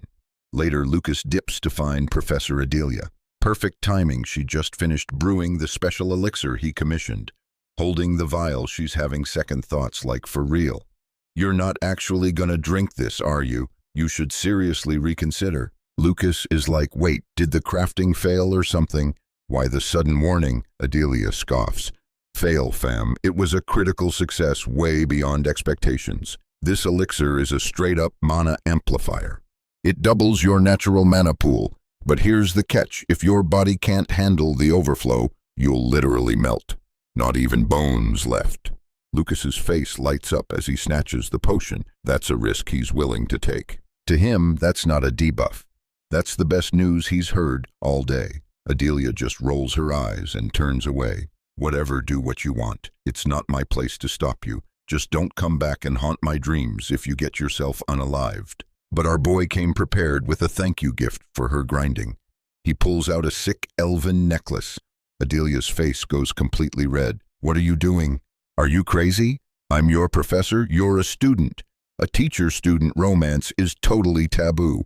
Lucas is just standing there, completely lost. He has no clue what she's on about, a total misunderstanding. If you wear this artifact, it boosts your spellcasting focus. The ruby on it is a high-tier mana measuring tool. But before he could even finish reading the item description, she'd already swiped the gift, still blushing like crazy as she power-walked away. Lucas is just thinking she gets weirder every time he sees her. He heads back to his room, pulls out a bag of ice, and starts a prep ritual, creating a freezing circle. Then he sits down. He pops the cork on the elixir and chugs the whole thing in one go. A flash of lightning sparks in his eyes, and his entire body explodes with a brilliant aura. Meanwhile, Camille is asking Isabella about the class ranking. So a 7-star mage? In the human world, that's basically top tier, right? The dark elves are new to this whole human magic system, so we're a bit clueless. She's trying to figure out how their power levels scale. Is your magic level tied to your social status? Like, does being S rank make you a noble? Isabella explains that hitting 7-star grants you the title of Archmage, a legendary power recognized in any kingdom. You'd instantly be granted the title of a count loaded with perks, and your name would be carved into the royal palace's history logs. It basically means you've become a part of history itself, a living legend. Camille just laughs. So what, Frey is just grinding for fame? But Isabella shakes her head. Nah, he said he's just getting started at that level. His main quest is way harder than just getting clout. He's aiming for demigod status to save this world. Back in the room, Lucas completes his breakthrough. The elixir absorption is a success, and he officially levels up to a 7-star mage. The next day, the squad, including M-Chan and the 2 dark elves, rolls out to HBD Village, the last known location of the demigod's cultists. This place is a ghost town. It's way more desolate than they imagined, with a super heavy, depressing aura hanging over everything. Lucas immediately clocks it. This is divine power. It's been a while since I've felt something this disgustingly nauseating. He's low-key curious to see how OP a player who's been directly buffed by a demigod can be. The village has less than 500 people. They're completely self-sufficient, meaning they don't interact with the outside world. The perfect layout for a secret cult hideout. M-Chan reminds him, hey, this is a high-level quest, you know. I'm not questioning you, but are you sure about this? He's worried about Isabella thinking this boss fight might be out of her league. Frey just smirks. Don't worry about her. She might look like a cinnamon roll, but she could totally PK you. Suddenly, Isabella's senses tingle. Someone's here. A man materializes right in front of them. He immediately identifies them. Mages from the Magic Tower, huh? Kinda curious what brings elite students like you to a rundown place like this. Turns out he's the village chief. Michan steps up all polite. A pleasure to meet you, Chief. We just have a few questions. Has anything unusual been happening in the village lately? Anything out of the ordinary in your daily routine? The village chief just shrugs. Nothing ever happens in this tiny village. Every day is the same old grind. But Lucas calls him on his bluff. Then where is everyone? It's the middle of the day, but I don't see a single soul. This place feels like a dead server. So where did they all go? The chief starts scratching his head, looking super sus. Well, actually, there's a small event happening in the woods nearby. Bro, that's weird. He just said nothing ever happens. Now the chief is visibly shaking his voice, trembling. Frey signals Liam to go check it out. The elf blazes off at super speed. Michan is shook. Since when does the proud, arrogant Liam take orders from you like a tamed pet? A moment later, Liam zips back with his report. The forest is empty. There's no one there. Just bloodstains everywhere. The second the words leave his mouth, the village chief's disguise drops. He morphs into a hideous monster. They've found the demigod's minions. The ambush is sprung. Feeling themselves, these demigod minions decided to PK the whole party, each one flashing a set of absolutely foul, jagged teeth. Their first move hard target the mage Michan, but Isabella instantly pulled aggro to protect him. She unleashed some elemental magic, blasting them with a wall of fire, but the demigod's goons just tanked it like it was nothing. That's when Lucas stepped up with his own combat magic, a wind slash that diced them into 100 pieces. The minions were shook, absolutely stunned, that Lucas could just wipe the floor with their demigod-buffed power. They tried to dip, but Liam's speed was cracked. He instantly snagged one and put him on lockdown. Lucas strolled over and put his boot right on the guy's stomach, demanding he spill the tea on their quest. But the clown was still capping, claiming he knew nothing. Lucas was like, for real, guess I've been too nice. Camille stepped in, allow me. It was the perfect moment to show off her spirit magic. She started a complex incantation, and eerie purple streams of mana began to swirl around her. A shadow spirit materialized, and its eyes were as big as its entire body, low-key terrifying. This thing was the ultimate interrogation tool.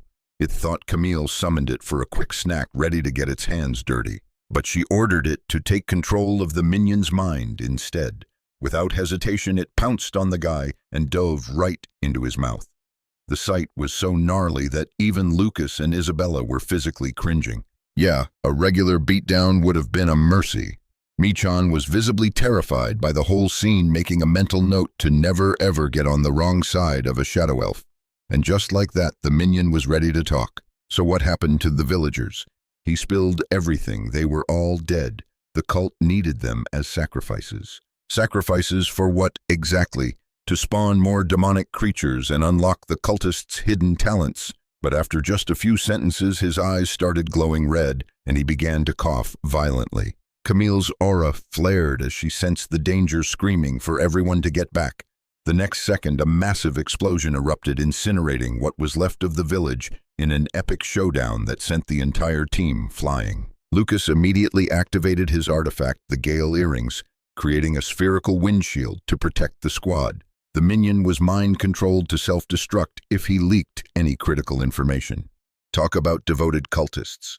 Michan was losing it, saying they needed to retreat immediately.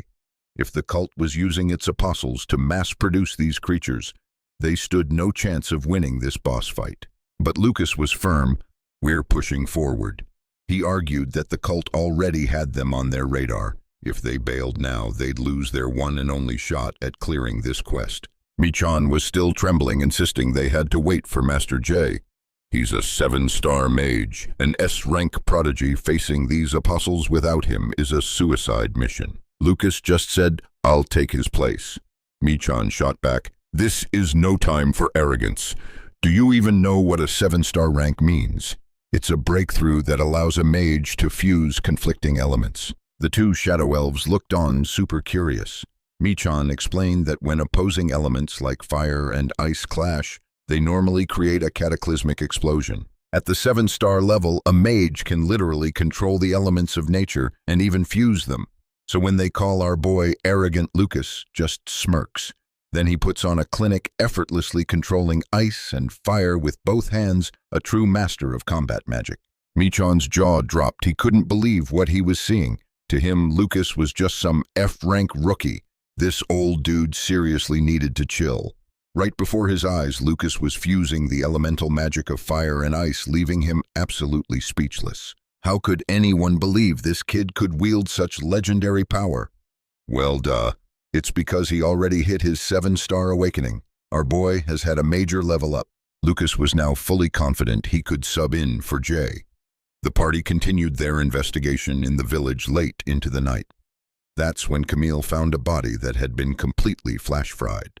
The evidence showed the person was incinerated in an instant. This confirmed their fears. The cultists were being manipulated by the demigod, allowing mortals to use its OP abilities. This was a seriously bad situation. Actually, Michan piped up, the existence of these apostles isn't all bad news. Lucas was confused. Michan explained that the first time his old squad PK'd a demigod's apostle was in a town called Katao. Something completely unbelievable happened back then.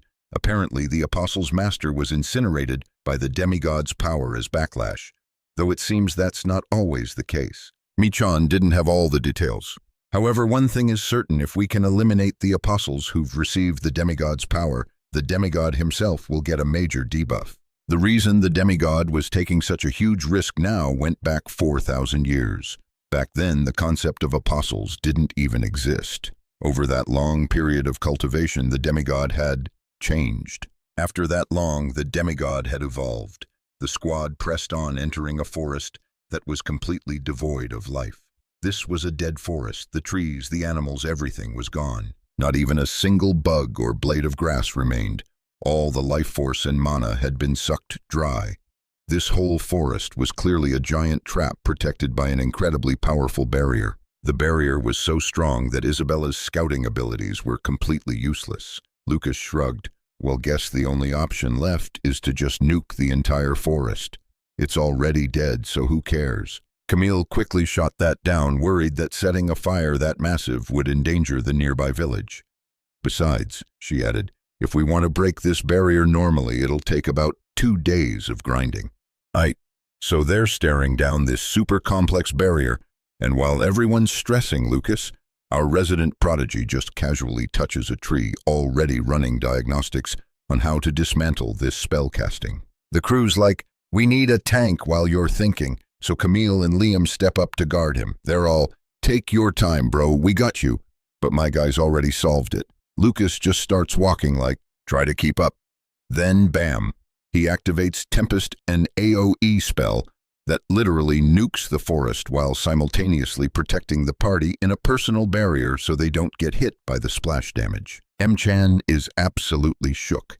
He can't believe this is the power level of a dude who's barely over 20 years old. He's feeling that major imposter syndrome, this legendary floor master feeling totally useless. You know the vibe, old generation making way for the new prodigy.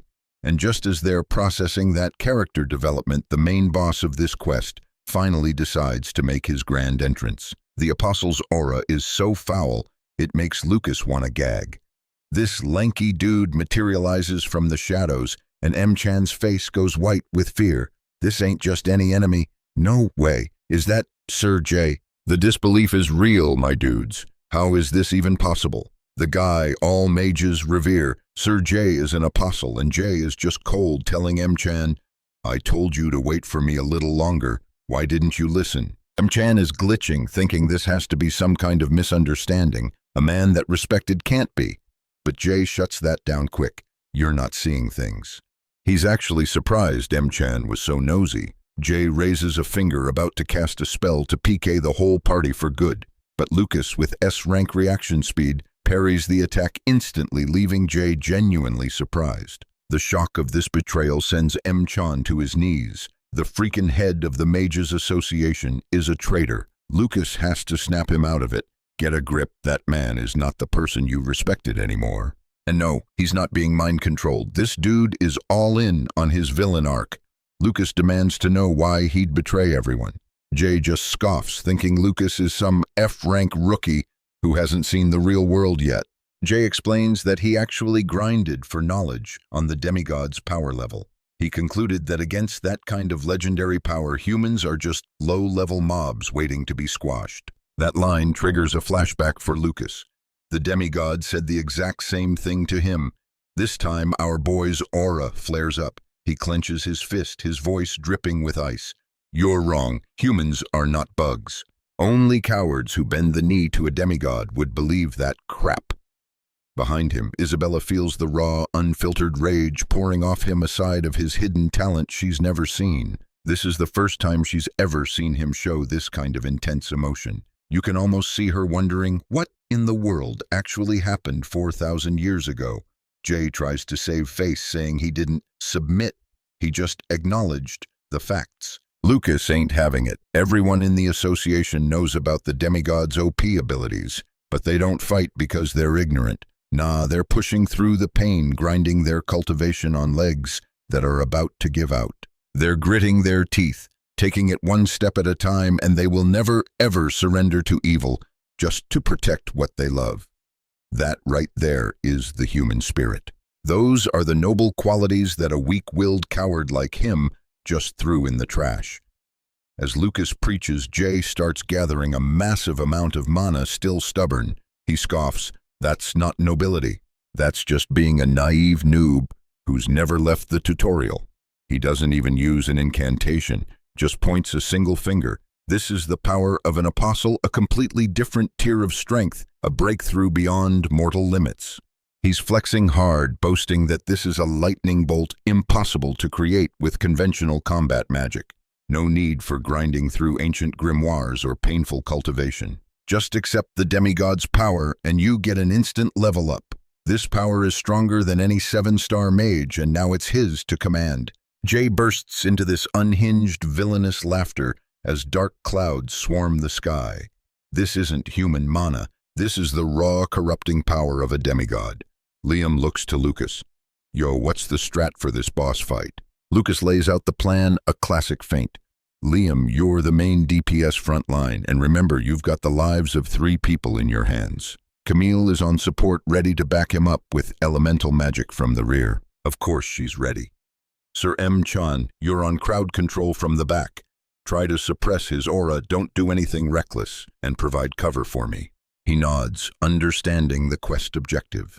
Then Lucas turns to Isabella, pulls her into a hug, and whispers something in her ear. She knows this epic showdown is dangerous, but there's no time to argue. He just tells her, "We can talk later. I'll listen all night." Then he roars, "Everyone charge!" The apostle buffs himself, throwing up a massive shield. Liam goes in for the attack, but his sword just bounces right off. Right on cue, Lucas launches the follow-up. He unleashes his Earth Fissure incantation, sending a shockwave of combat magic straight at Jay, making the entire ground tremble. M-Chan's jaw is on the floor thinking, is this Lucas's true power? Who even is this guy? After the attack, Lucas quickly repositions for the next phase. The Apostle, veins bulging, just laughs, "Don't waste your mana. You're still just a rookie who's barely had his awakening." He claims that no matter how much of a prodigy Lucas is, human power can't even scratch his lightning barrier artifact, because this is the power of a demigod. Lucas just smirks. Is that so? Let's test that theory. And then he goes full throttle, spamming a non-stop combo, Inferno, followed immediately by Ice Fang. The dude's just chilling inside his barrier arms crossed, talking mad trash like, "That's completely useless, fam." In the background, Camille is freaking out, her face screaming, "Yeah, this is not going according to plan." See, the original strat was for the squad to pull aggro, while Lucas went in for the DPS, but this boss monster has laser focus locked onto our boy. At this rate, no one can hold out. But Isabella's like, "Don't worry. Everything is still within my calculations, at least for now." Turns out Lucas had already briefed her on the real quest. The Apostle knows his power level, so if they split up, he'd instantly realize everyone else was just bait. It looks like he's drawing on some OP ability, getting infinite mana from this raging thunderstorm. As long as that's active, he's basically immortal. So the new objective is clear. They have to shut that storm down. If they all pool their power, they can pull it off. Lucas will play the tank, drawing all the aggro, while Isabella commands the rest of the party. He's literally putting his life in her hands. Isabella rallies the troops. "Focus every last drop of your mana and coordinate with me." The outcome of this epic showdown depends entirely on them now, while Lucas is busy parrying and dodging, keeping the boss occupied. The Apostle is just laughing his head off inside his shield, totally cocky. He thinks Lucas is a complete noob who doesn't know his place, but low-key, he can feel that Lucas's power, his aura, is already pushing past the 7-star threshold. If it weren't for the demigod's protection buff, he would have been totally wrecked by now. And our boy is only 20 years old. The Apostle has to admit there's no doubt about it. Lucas is a true prodigy, and that's exactly why he has to PK him now before he completes his character development and becomes an even bigger threat. He notices that even though it seems useless, Lucas is still attacking like a maniac. Wait, why is he doing that? Is he trying to obscure my vision? You bet he is, and you realized it way too late, buddy. On the other side of the training grounds, the team is already starting the incantation to dispel the storm. The Apostle freaks out and launches an attack, shattering their formation. The whole team is down, writhing in pain. He lets out a huge laugh, calling them arrogant fools, and powers up a final attack. "Now I'll end this." Lucas has to grab his attention before he nukes the rest of the squad. Damn, this old geezer is way more powerful than he looks. It's too late. Lucas isn't fast enough to intercept, but just in the nick of time, Liam jumps in, tanking the hit with every ounce of ki he has. Lucas rushes over to check on the others. "You guys okay?" They grit their teeth, saying it'll take more than that to take them out. "Just focus on the Apostle. We'll handle this dark cloud." Over on Liam's side, he actually managed to chip the Apostle's shield. Enraged, the Apostle grabs him by the throat, absolutely fuming. "Looks like I've been too lenient with you brats. You're all a bunch of F-rank newbies, and you dare challenge me," he sneers. "If you're all so eager to die, I'll be happy to help you along. Don't think for a second I'll let any of you walk away from this." Liam uses his last bit of strength to slash the Apostle's arm, actually drawing blood. He collapses, coughing. The Apostle closes in for the kill, but suddenly a blinding flash of light from behind catches his attention. High in the sky, it's Lucas unleashing a colossal amount of mana. This is no time to be conservative, even if it means tearing up the entire landscape. He has to become a shield for his friends. The Apostle just smirks, watching him dive headfirst into danger. Lucas screams for Liam to get out of the blast radius as he activates his ultimate skill, Earthfire Eruption. The entire forest lights up like an atomic bomb just went off. Now, completely out of mana, Lucas watches as the ground itself is vaporized. This is his true legendary power. The apostle reappears from the smoke, his arm completely blown off. "You insolent little brat," he bellows. "I will never forgive you. People like you, people like Lucas, must be erased." With his mana reserves totally depleted, Lucas collapses, shaking. The apostle thinks it's game over. "You just blew your entire mana pool on that last attack. Now open your eyes and witness the power of a true veteran." But hold up, who's the real newbie here? Lucas was just baiting him. That was the plan, genius. I don't need mana to fight you. Turns out the apostle was the one living in a delusion. Lucas settles into his martial king fist stance. He's ready for round 2, a pure martial arts showdown. Camille is shook. Even now, he hasn't given up. The apostle's defenses are unstable. They have to press the attack now and give him 0 time to recover. The apostle attacks in a frenzy, but Lucas closes the distance in a flash, hammering him with a flurry of love taps to the face. The apostle hits the deck, unable to believe that Lucas is even human. "Like you don't compare me to you," Lucas scoffs. "Right now you're not even a person. You're just a demigod's little lapdog, nothing more, nothing less." The apostle realizes that despite his age, Lucas fights like a seasoned veteran who's seen 100 boss fights. The idea of him losing is ridiculous. It can't happen. He leaps into the sky, getting closer to the storm. "As long as this storm exists, my mana is infinite. Your struggles are useless. Just wait until I've recovered and I'll personally cook every last one of you." But his trash talk gets cut short when Liam Flash steps in and kicks him so hard he spirals back to the ground. Meanwhile, Isabella's team is giving it their all. Just a little more, both Liam and Lucas are wailing on the apostle. He finally snaps, unleashing a massive burst of power that sends both of them flying. Now, holding the advantage, he looms over Lucas. "I'm going to tear you to pieces." He roars, a ball of destructive energy forming in his palm.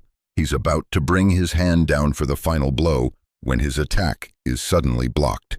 Behind him, Mchan, Isabella, and Camille are combining their power, their auras flaring as they finally activate Raging Windquake, putting everything they have into this last-ditch. Lucas lands a massive crit on the storm dude high in the sky. 1 second later, the whole elemental magic show just fizzles out. The guy's body starts literally melting from the sheer power, and our boy Lucas, chilling on the ground, just drops the mic with a, "You lost, bro." Dude is getting absolutely cooked, screaming in agony, can't even process how this party managed to defeat a boss-level threat. As his HP bar drains to 0, my guy is just spamming the help chat, begging his demigod to save him. But surprise, surprise, the demigod ghosted him. No response. His entire being gets vaporized, flesh bones, the whole 9 yards. It's totally, completely game over. Michan hits the deck, totally drained, and just has to ask the traitor, "Why, man, why'd you betray us?" The traitor, mid-meltdown, spills the tea. Because the demigod promised a total server reboot for humanity, an awakening for everyone. No more sickness, no more. He even promised a glow-up for the entire human race, a massive breakthrough. You guys are the ones holding humanity back. You're the real final boss, not him. Big yikes. This dude's been fully brainwashed, just spewing straight-up nonsense. It's giving major cult vibes. Lucas is like, "Itmachan, you done with the heart-to-heart. We gotta finish this quest and log him out for good." But Michan pleads, "Just a little more time, Lucas." He's trying to reason with the traitor, hoping for some last-minute character development. The dude sees Michan showing him compassion and seems genuinely curious, like, "Why are you even trying?" Michan's like, "Look, setting aside our different types of spell casting, we want the same thing, right? Humanity can level up together." The traitor reaches out, grabs his hand, and for a hot second, Michan probably thinks he's finally achieved a breakthrough. Psych. The guy straight up shatters Michan's hand. Oof, the pain. He's way past the point of no return. Lucas sees the red flags immediately and screams, "Michan, get back, it's a trap." But it was too late. The traitor initiates a self-destruct sequence, a massive explosion of mana meant to player-kill Michan along with himself. Isabella just lunges forward, completely broken, unable to process what she's seeing. No cap, it was a brutal scene. Why do the good guys have to get wiped out?" she screams. "It's not fair. Life's so unfair. This whole world is bugged." Isabella just clings to Lucas, completely devastated. He holds her tight, comforting her. That's exactly why we have to change it, he says. Listen to me, remember this. In the future, anyone can end up like that. Anyone's HP can drop to 0. But even so, we have to keep fighting. We have to keep grinding, even if we're the last ones standing. Back at the base, Lucas is laid up in bed, deep in thought, clearly processing the whole epic showdown. The scrapes on his face from the combat magic have already been patched up. Isabella pops in. Hey, Sir Camille came by to see the Philferin Guild.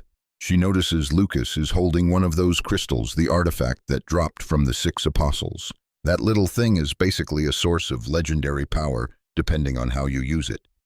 Professor Adelia had shown him one before. He can tell Isabella's still down in the dumps, so he gently asks how she's holding up. Isabella apologizes. Sorry, it's just, this is the first time I've seen a teammate get zeroed right in front of me. Then she gets curious. I heard Sir Michan was part of the Philferin Guild, though.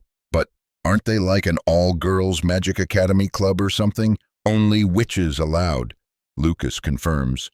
Yeah, that's the rule, but he was an exception. A hidden talent they couldn't pass up. Then we get a flashback to a chill walk and talk with Michan. Lucas had asked him the same thing. Michan just laughed. Even secret guilds get short-staffed, man. If you've got OP abilities, they'll let you in. Talent overrules tradition. Honestly, with your skills, they'd roll out the red carpet for you anytime. Michan continued. But for real, the guild's main strength is their summoners and contract masters. That's why their roster is smaller than other guilds, but their influence is massive. Their guild leader is the master contract master Alucasin, the prodigy who managed to forge a contract with the greedy Barbados. That is the Archduke from the demon world. Michan was actually shook that Lucas knew about demon world lore. The Archdukes are basically the S-rank noble families of the demon realm super elite. They see humans as F-rank trash, like bugs. So scoring a direct contract with one that's basically a legendary quest that's almost impossible to complete.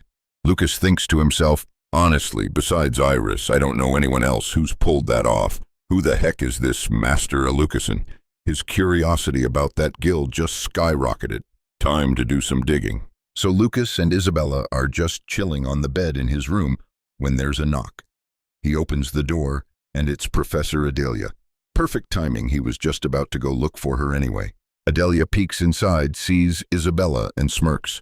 Oh, didn't realize you had a guest. Lucas immediately goes, she's not a guest, with full teen humor panic. Adelia just rolls her eyes. Whatever, Sir Julian is here. He wants to talk to you. Turns out, Sir Julian is the tower master here at the Magic Academy. So Adelia escorts Lucas to meet the big boss. The tower master is like, so we finally meet. I've heard a great deal about you, Lucas. He formally introduces himself. I am Julian, master of the 3rd Magic Tower.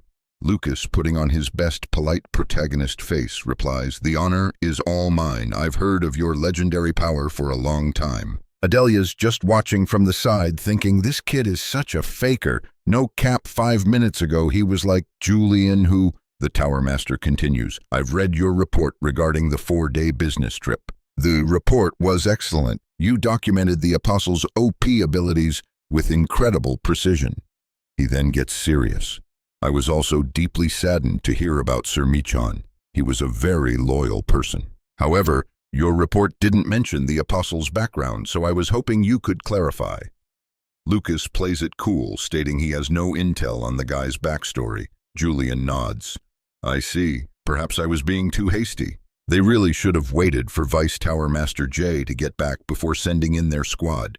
He also asks how M-chan met his end. Emsa-chan was a real one, loyal to the very end, and he took that honor and conviction with him to the great beyond.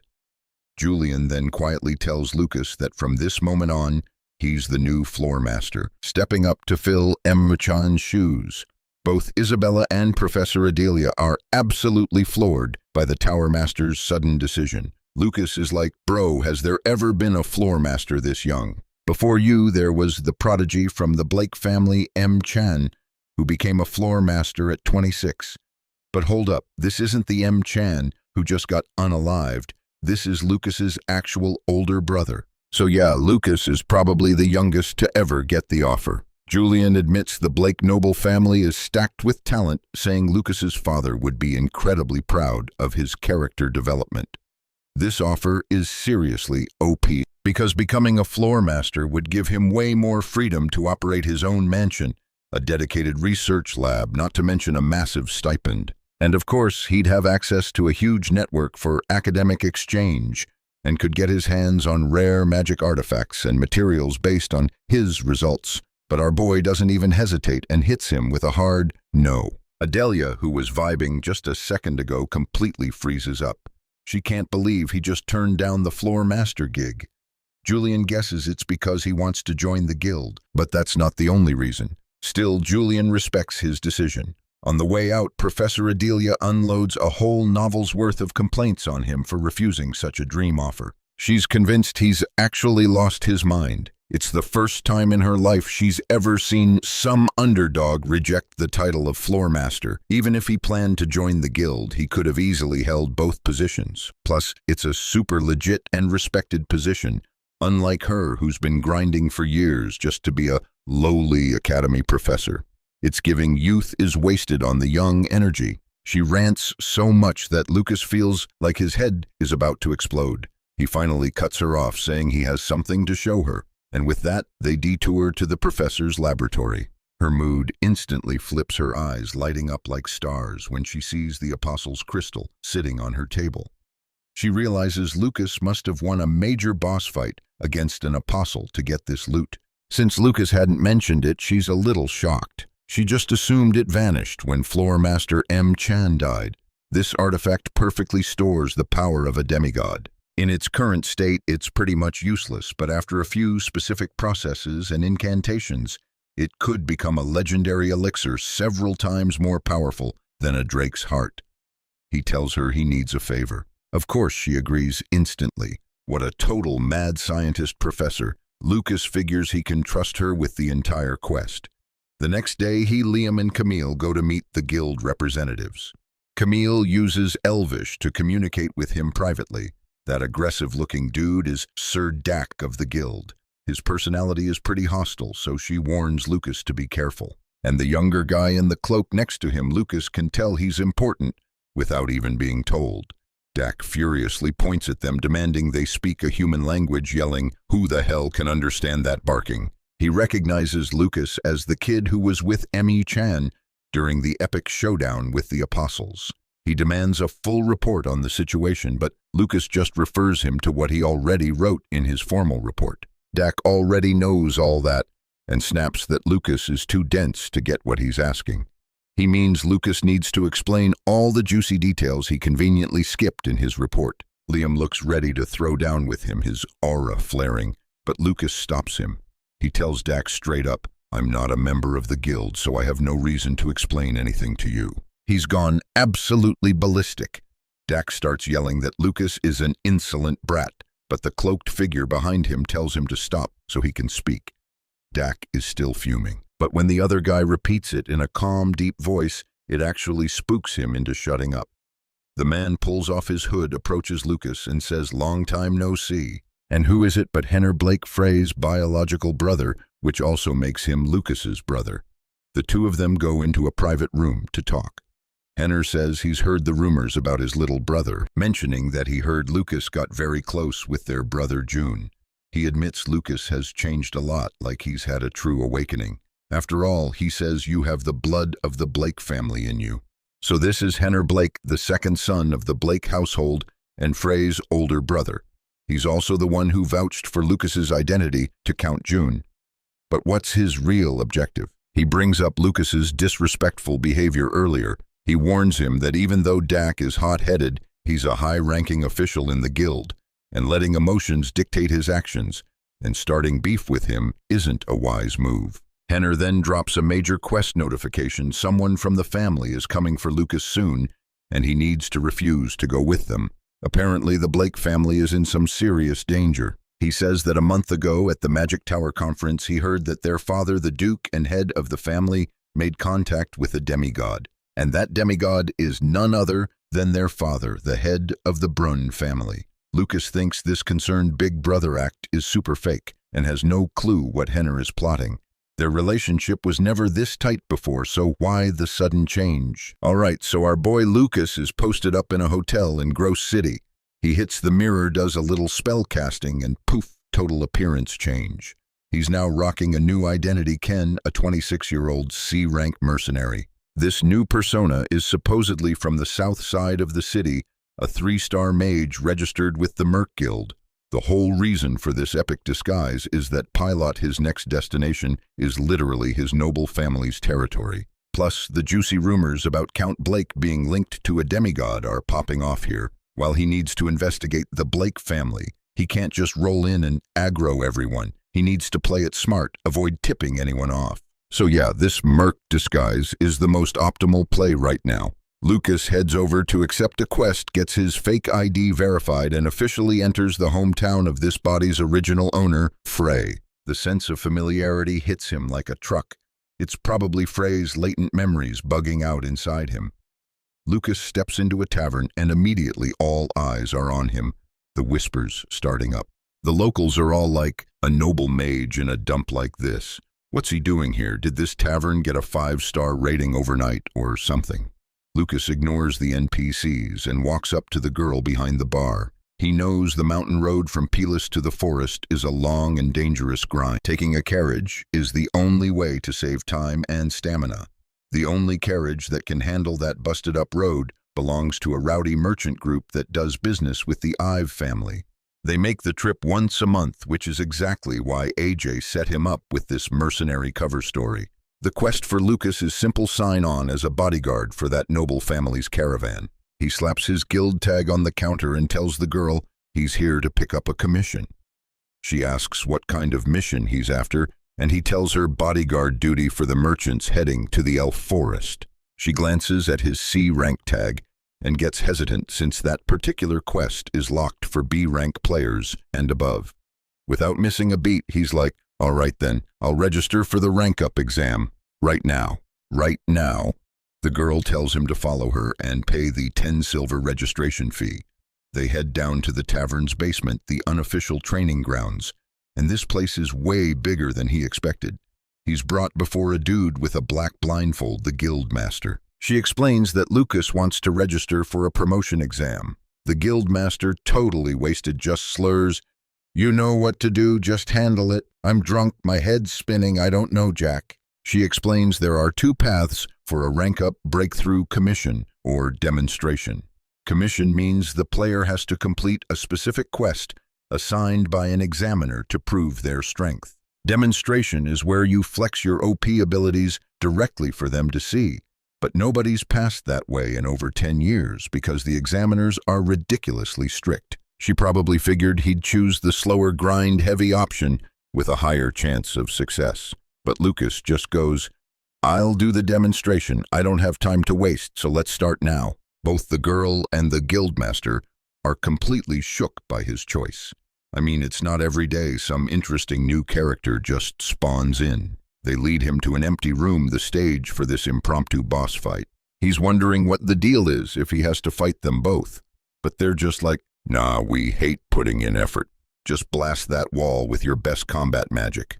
They tell him not to worry about it collapsing since the only 5-star mage on their team casts several layers of protection spells on it. Even the drunk guildmaster here probably couldn't crack it if he went all out.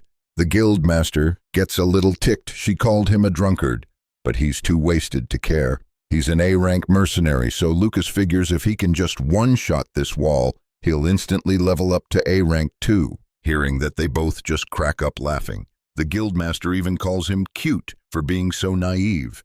Lucas is just like, "All right, you done move, let me show you something." The girl turns away, wishing him good luck. Lucas starts the incantation for Fireball, a 5-star elemental magic spell. She can't believe her eyes. A C-rank merc shouldn't even have that in their grimoire. The guildmaster's eyes go wide, and he just screams for the girl to get down. A second later, a massive explosion rips through the room. She hits the deck, terrified, and when she looks up, there's a gaping hole blown clean through the wall. Well, what reason could they possibly have not to approve him now? And just like that, Lucas hits A rank with basically zero effort. Main character privilege makes any game easy mode, am I right? The guild master praises his hidden talent, saying he's a true prodigy, and introduces himself properly as Damki. He asks if Lucas has joined any mercenary guilds yet. For now, he hasn't. The old man can't help but be curious why Lucas was in such a rush to rank up. The bartender answers for him. He wants to take on the escort mission for the merchant caravan heading to the elf forest. Damki seems a little disappointed this new S-rank potential is leaving so soon. However, no problem. With Lucas's legendary power, he's obviously more than qualified for that committee. He says he'll talk to the leadership to get it approved for him. Just then, he overhears a rumor Count Isaka is stepping down as the 5th Magic Tower Master. As for the reason, nobody has a clue. It's just gossip for now. They also know the Count has been cooped up at home for 2 straight months. No one can believe a Magic Tower Master would just abandon their post for that long. It's basically like he got kicked out. Lucas slides over to the table of gossiping mercs and greets them politely, calling them his seniors. He plays the underdog, saying he's still new to this whole thing and pretty clueless. He asks for their guidance. While he's talking, he pulls up a chair and sits down even though nobody invited him. "Tonight I'm buying for you 2 seniors, he says, then calls for a server. He orders up a ton of beer and snacks, and the 2 dudes at the bar see he's got good vibes, so they let him join their party. After a while, with full stomachs and loosened tongues, the real intel starts dropping. Lucas tells them his personal quest is to become a guard for the noble house of Break. They're like solid choice kid, the pay is great, and it's a stable grind. So Lucas starts fishing for info, asking his new senpais if they've got any dirt on the Break family. He just wants to get the lay of the land. The guys remember seeing a bunch of carriages rolling in and out of the estate. I mean, for a mansion that massive, you'd expect a few deliveries. But here's where it gets sus. They said it was way too many carriages for just supplies. Plus, they heard voices from inside, and they sounded like screams. Straight up, a super creepy side quest just dropped. They figure all noble families have some weird rumors floating around. Or maybe it's just some kind of sacrificial offering, who knows. Just then, a new character enters the tavern, a guy named Ankon, and he's looking for Lucas. Turns out he's the leader of the escort, heading to the elf forest. Aha, so this is the party leader for the current mission. And Khan says the guildmaster himself gave him a heads up about Lucas. The word on the street is that Lucas is a pretty cracked spellcaster. And since that guildmaster is a notoriously harsh critic, Ankon's expectations are sky high. Even though Lucas is just a temporary party member, he warns Lucas to stay sharp, because the last merchant group that took this route got totally wiped out. Lucas is shook, and Khan says it was a monster attack and their spawn rates have been going crazy across the continent lately. Normally, those mobs don't even aggro other races, but for them to PK an entire merchant caravan, yeah, this whole situation is a massive red flag. Something is definitely not right with the game's code. Lucas thinks back to that weird encounter on the ship. The whole thing felt off. The Andes monsters are supposed to hate all living things. But hey, no point overthinking it now. He's got to focus on the main objective right in front of him. As night falls, the merchant caravan with its 2 huge carriages finally sets off. Lucas is chilling inside one of them with the rest of the crew. His attention is drawn to an old man sitting across from him. He's super surprised, but figures everyone has their own reasons for joining a high-risk quest. The captain does a quick status check and everything's all good. The captain tells everyone to get some rest because the real mission starts once they reach the forest. Lucas asks about the old guy and finds out he's a 5-star mage named CX. Not only that, he's an A-rank mercenary, a total legend in this area. He even has his own epic title. Later, the caravan stops to rest, setting up camp and a bonfire for dinner in the forest. Lucas is eating solo in a corner when the old mage comes over and asks to sit with him. Of course, our boy says yes. The old dude introduces himself, but plot twist, he already knows Lucas's name. The old man worries he might be interrupting the meal, but Lucas's chill attitude surprises him. Lucas just tells him it's no big deal and to keep talking. The old man guesses Lucas is a spiritmancer, saying he can feel the aura of a spirit. Uh-oh, he's noticed Lucas's hidden talent, that dark spirit he's got a pact with. Phew, so his illusion magic is still holding up. His true identity is safe. Lucas fires back, asking if the old man is a spiritmancer himself. The old guy just says, "You could say that." Lucas then explains that even though he has a pact with a spirit, he isn't technically a spiritmancer, but he's seriously curious now. How could this guy sense his spirit's aura? A normal person would never be able to detect that. The old man gets all flustered by the question. Lucas tells him to chill, saying if it's a secret, he doesn't have to spill. Instead, he pivots, asking why an A-rank merc like him joined this escort quest. The old man explains he's looking into the Andes monsters. Their appearance near the forest is a major anomaly. It hasn't happened in at least 1,000 years. The way he says it, it sounds like he's actually lived for 1,000 years. Lucas just tells him to eat his soup before it gets cold. But Lucas's perception is high-key OP. He sees right through the old man's illusion magic disguise. This dude is definitely hiding something. Lucas is hiding his identity, but what's CX trying to conceal? Lucas sees his true form. A young elf, not an old man. Before he can even process that revelation, a scout comes running in, totally panicked, and reports to Captain Oncon that they have a problem. A mob of Andes has appeared at their 7 o'clock. That's right in the direction they're heading, so there's no avoiding this boss fight.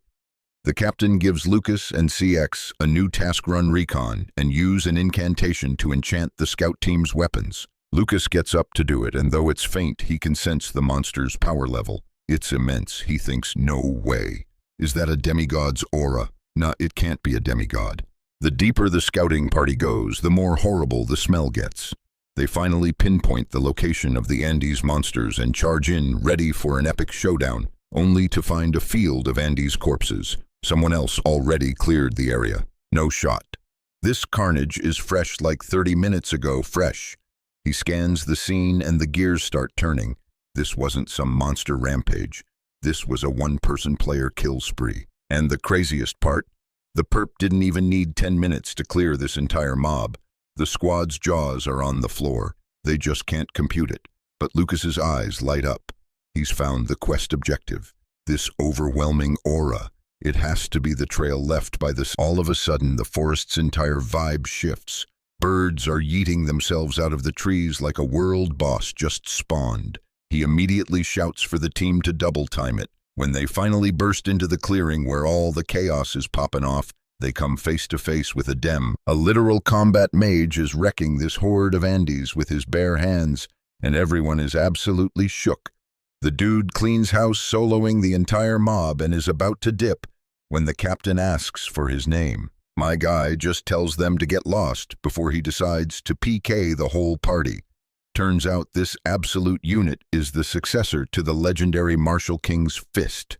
Letting a dude with this much legendary power wander around is a major L, especially since this is a main merchant quest. So Lucas knows they can't just let this guy roam free and aggro everyone. The captain's like, I know, but what can we do? He's too OP.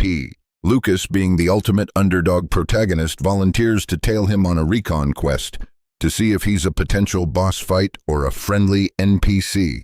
The captain is worried about him going solo, but Lucas is like, don't sweat it, my stealth stats are maxed out.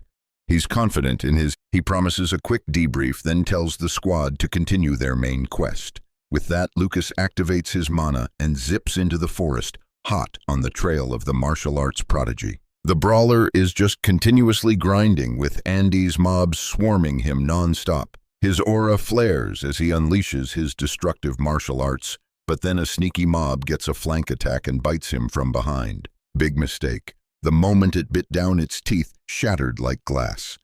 The guy scoffs, "You dare bite me!" And with a single punch, he deletes the monster from existence.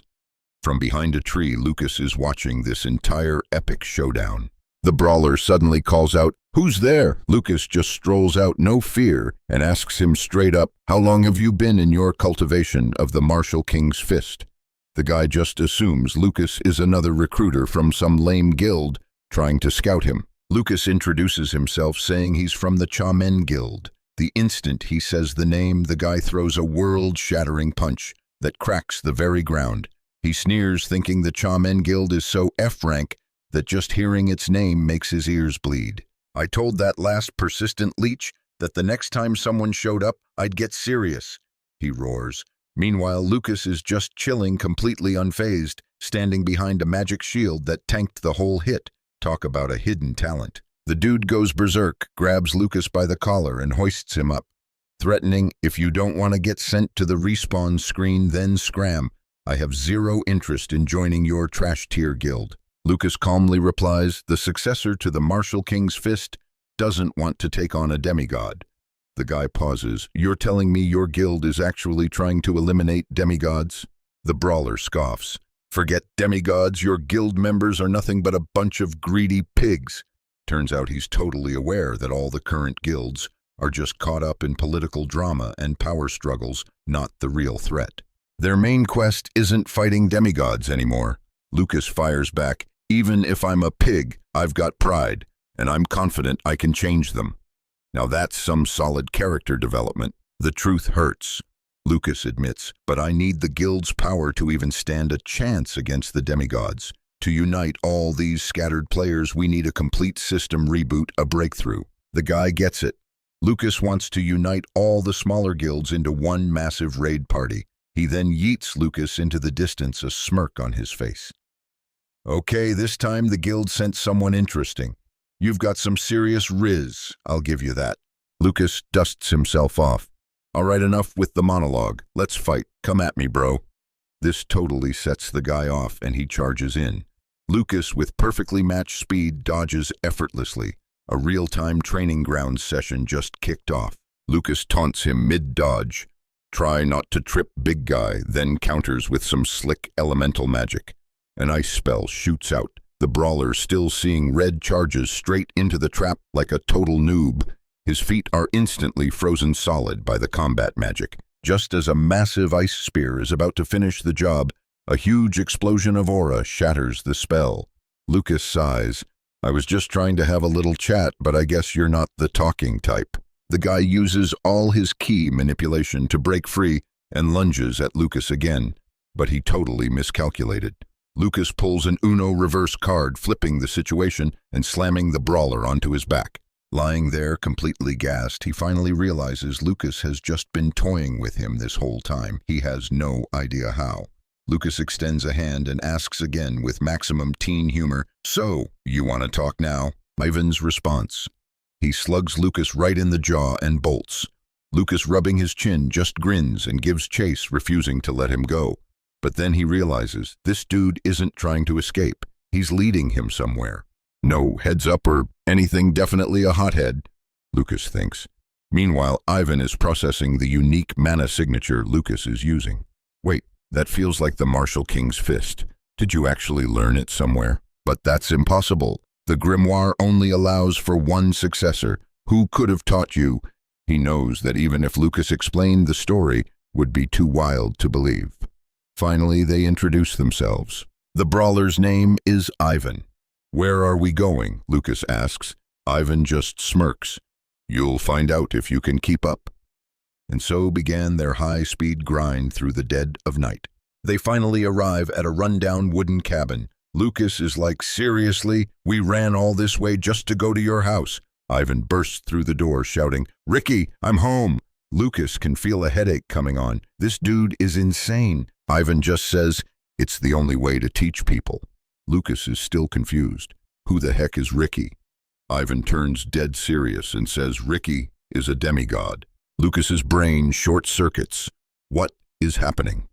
The inner door creaks open and a figure with white hair steps out. Lucas instantly recognizes the phenomenon. It's spatial distortion magic. There's no doubt about it. This terrifying infinite power, this overwhelming, just like that old poison maker, this being is apocalypse rank, way beyond S rank. Ivan introduces Lucas to Ricky. After a short exchange, Ricky gestures for Lucas to come inside. It's time for the next phase of the quest. Lucas grabs Ivan's shirt, demanding answers. "Explain this. Why is the successor of the Martial King's Fist teaming up with a demigod? A demigod for real?" Ivan's basically begging, "Bro, just let go," but Lucas ain't having it. He's got a death grip, demanding the full story, making it clear that Ivan's life depends on what he says next. The reason he teamed up with Ricky. It's so painfully obvious. Ricky's a traitor and his main quest is to yeet every last demigod from existence. Lucas is like, nah, that's cap, but Yvonne insists, believe it or not, just hear him out first. After that, Lucas steps into this inner sanctum and his jaw just drops. He immediately recognizes this as some S-rank space-time distortion magic, warping reality to expand the room by like 1,000 times. This level of spellcasting is insane. The space itself even has a security. Yvonne's just standing there with loading symbols above his head, having zero clue what our boy is talking about. Ricky, the big boss himself, just tells them to chill and take a seat. Even is shook that he just let Lucas, a potential enemy, walk right in. Totally not in the script. Ricky tells Even, look closer at his eyes. No regular human who's been grinding for less than 100 years has an aura like that. Basically, he's telling Yvonne he finally brought home an S-rank character instead of another F-rank scrub. Lucas cuts right to the chase. So it's true you betrayed the demigods. Ricky, without missing a beat while peeling an apple, just goes, yup. Lucas demands to know why, but Ricky shuts him down. You don't have the clearance level for that info, kid. He continues, I don't need your trust, but I'll let you join my party for this quest. The mission debrief is simple. If you PK an apostle, their corresponding demigod gets hit with a massive sleep debuff. And while they're in that hibernation state, you just go in for the easy one-shot kill. Lucas's brain is buffering, trying to process this OP strategy. Then Ricky mentions the Andes mob spawn rate is spiking because the apostle controlling them is nearby. Ricky had already sent Yvonne on a side quest to destroy their nests, basically to aggro the apostle. And wouldn't you know it, that apostle is hiding in the forest. Lucas connects the dots instantly. Could it be that snake Eden? That's right. The very same apostle of Nidhogg, the demigod of annihilation, one of the legendary apostles of the apocalypse. Ricky lays out the new quest objective, you two go handle that mini-boss. While they're busy with the boss fight, Ricky will assassinate the sleeping demigod. Ricky's actually impressed. See, this guy's got a high INT stat, totally different from Yvonne. Lucas also, unlike Yvonne, still has a ton of questions. Hold up, if you're so OP, why not just go boom-tay them out of existence yourself? Ricky's reply is simple, because if I make a move, my cover is blown. Turns out the apostles and their demigods have a permanent psychic link, like a shared party chat. The only move he can make is a direct assassination on a demigod. If his traitor status gets leaked before then, the entire plan is a bust. Taking out the apostles first is the key to making the demigods vulnerable for the final boss fight. Lucas is still skeptical. These guys have legendary power capable of wiping a city off the map. How can they be taken down so easily? It's complicated, but the TLMDR is just take care of the apostles. Still, Lucas knows this is no F-rank quest. Our boy flexes a bit, mentioning he's already taken down an Apostle of Thunder. He wasn't one of the big Apocalypse tier threats, but he was still a raid boss in his own right. Ricky's eyes light up, realizing Lucas is the urban legend who PK'd Indra, the demigod of thunder that could only be Indra. Ricky wants proof of the kill, but Lucas is like, well, I kinda absorbed his artifact crystal to level up my stats. But hold on, he pulls some other loot from his inventory. It's a vial pulsing with pure elemental magic lightning energy he managed to extract from the crystal. A rare drop. Ricky takes one look at the artifact and confirms it. No cap, this is Indra's aura, 100%. That kind of energy is a unique drop you only get from a confirmed apostle kill. Ricky smirks, seeing this whole character development arc is speeding up. He stands, draws his blade, and just says, "Give me a sec, I'll be right back." This absolute madman then uses his sword to slash a portal into reality and just dips. Lucas is speechless. Where the heck did he go? Yvonne, completely unfazed, just says, "Don't worry, his respawn timer is short." And for real, Ricky returns almost instantly. He brought back a souvenir that has Lucas completely shook. It's the freaking head of the demigod Indra. Our boy is flabbergasted, his brain just blue-screened. He gets a closer look, and yup, that's definitely the head of the demigod Indra. He can't process how this epic showdown just happened off-screen in like 5 seconds flat. Ricky just smirks. "See, told you it wasn't a hard boss fight." "Our main quests are aligned," Ricky says. "It's a symbiotic relationship. Any reason we shouldn't party up?" Then, just to put a final point on it, he dices up Indra's head like he's making a salad. Now that the initial shock is wearing off, Lucas starts asking for a lore dump. So how do demigods even create apostles? The power gap is insane. An apostle's mana is F rank compared to the demigod's S rank legendary power. Creating such weak underlings just seems like a liability, so there must be some hidden mechanic at play to minimize risk. After all, these demigods have been on a non-stop PK spree for thousands of years. Lucas seems to have a different take, but then Ricky drops another bombshell. Besides, if a demigod acts directly, they get permanently deleted from the server. Lucas is like, that makes zero sense. "That's because then you're dealing with the gods," Ricky explains, "and not the ones humans pray to. This is a whole different concept." He clarifies that he's talking about the great rules that form the source code of the world, like the law of causality, an absolute energy that maintains the world's balance. Demigods are basically just a rogue faction that splintered off from that main energy source. Lucas is just trying to process this massive info dump. If he hadn't heard this whole grimoire's worth of lore straight from a demigod, he'd swear someone was trying to recruit him into a new cult. Even actually chimes in, "Wait, so have any of them actually been permabanned before?" Ricky nods grimly. "From what I know, about 20 of them have been yeeted into the void, and that's the absolute limit of what I can do. That's the timeline, bro. In 1, maybe 2 months, we're not just taking out Nod. We're talking about a full-on server wipe. 5 other high-ranking apostles, the ones humans call the Apocalypse, plus countless demigods, are all getting sent to the graveyard to eliminate Eden's apostle. But before that epic showdown, we gotta wrap this quest up." Ricky casually slides over a plate of freshly peeled apples. I mean, since he already put in the grinding to slice them, might as well sit down and listen to the man's plan. Why the rush? The entire point of this meeting is to expose the traitor. See, for the past 10 years, Ricky has been quietly PKing sleeper agents. And unless you're a total F-rank idiot, everyone knows the only ones capable of that level of play are other demigods.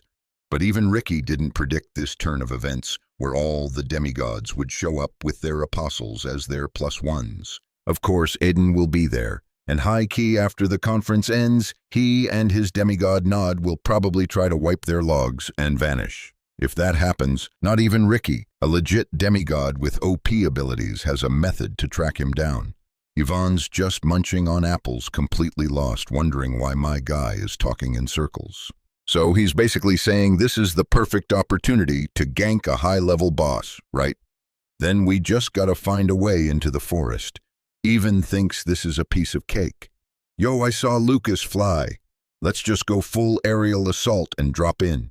Lucas hits him with the reality check. And then what? Flying, tunneling, it doesn't matter. You're still an uninvited player trying to breach a high-security zone. Even with his galaxy brain logic just goes, "Then just don't get caught, duh."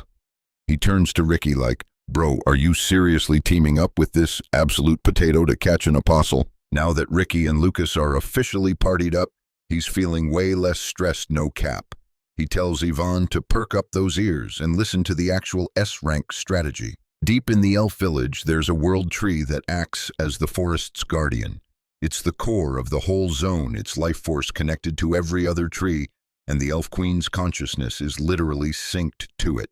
Think of it as the ultimate server admin. So get this, the moment you step foot in that forest, you get flagged. Within seconds, they know an intruder has breached the perimeter. Yvonne is fuming. So what? What are we supposed to do then? Is there another way or not? Lucas gets that big brain look, thinking, maybe there's a glitch, an exploit we can use. Cut to the mercenary camp, the escort squad for the merchant caravan. These guys came here fully prepared to die, and now they're just camping. What are they even supposed to do when humans can't get into the elf village? And it's a known fact that elves are not exactly fans of humans. Still, they should probably hurry up, especially since they haven't run into any of the undead mobs yet. While they're all chatting, the disguised old geezer stares deep into the forest, his mind racing. He slips away deep into the woods and reverts to his true form. He can feel it. The forest is groaning in pain. He realizes the situation is critical. If the undead keep spawning around here, their lingering aura will poison the land until it's dead. Suddenly, a presence appears behind him. He instantly snaps back into his old man disguise. Seeing Lucas return unharmed, he puts on a relieved act. "Ah, you're safe. I was worried. Did you find anything out about that person?" Just then, Even bursts out of the bushes, going full intimidation mode with a menacing voice. "Yo, Grandpa, shut your mouth and lead us into the forest. If you don't want those pointy-eared friends of yours to get clapped." Lucas shoves Even aside, absolutely done with his terrible diplomacy skills. He politely asks CX if he can guide them into the forest. CX is still committed to the bit, lecturing him about respecting his elders. "Why aren't you using honorifics?" Lucas cuts him off. "This ain't the time for role-playing. This is a 5-alarm fire for both me and your elf tribe." And then the ultimate reveal. "I knew you were disguised from the start. You're an elf." To prove his point, Lucas drops his own concealment magic, showing his true power. Okay, now we're on the same page. Lucas explains he's a mage from the association and he needs CX's help. Done with the charade, CX drops his disguise, returning to his original form, and asks, "All right, mage, what's so urgent it requires this level of drama?" Even is shooketh. "Wait, I thought you were an old lady. How are you a skinny dude who looks like a Bishonen doll?" Turns out CX is a she. She admits the undead threat was worrying her, which is why she took on this infiltration quest in the first place. Lucas gets straight to the point. "What do you know about demigods?" Besides them being god-tier beings, she knows nothing. But thanks to Lucas's info dump, she finally realizes there's an apostle in her forest. A minion of a demigod, most likely, hiding out in the elf forest. That's a major security breach, but CX doesn't buy it. "Our forest doesn't accept outsiders. It's a closed server. Even if someone forced their way in, the queen would know instantly."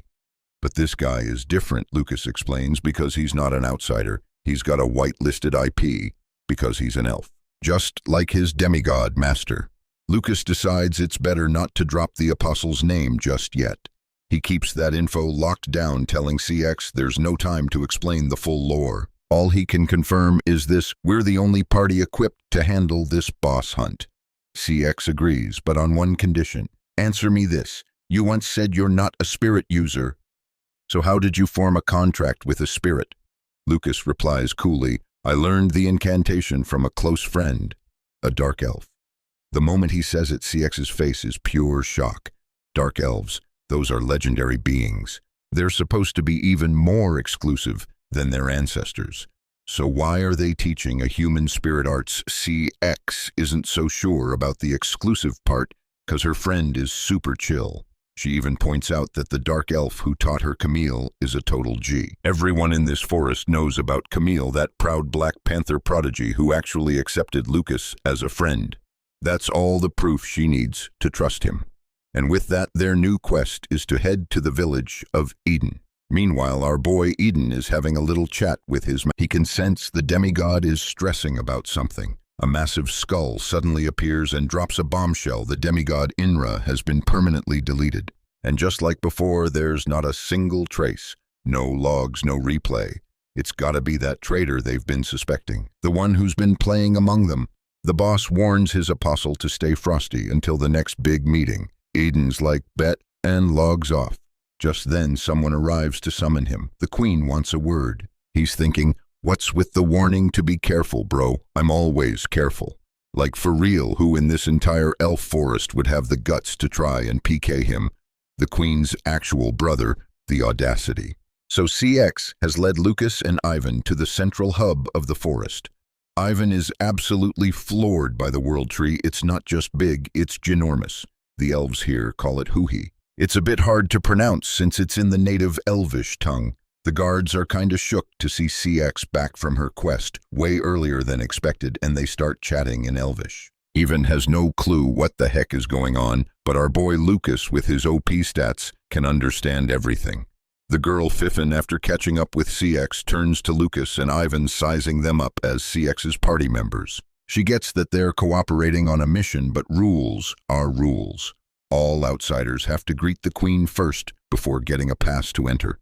It's the main story quest protocol, no skipping. Fiffen says she'll go ask the queen for permission for them.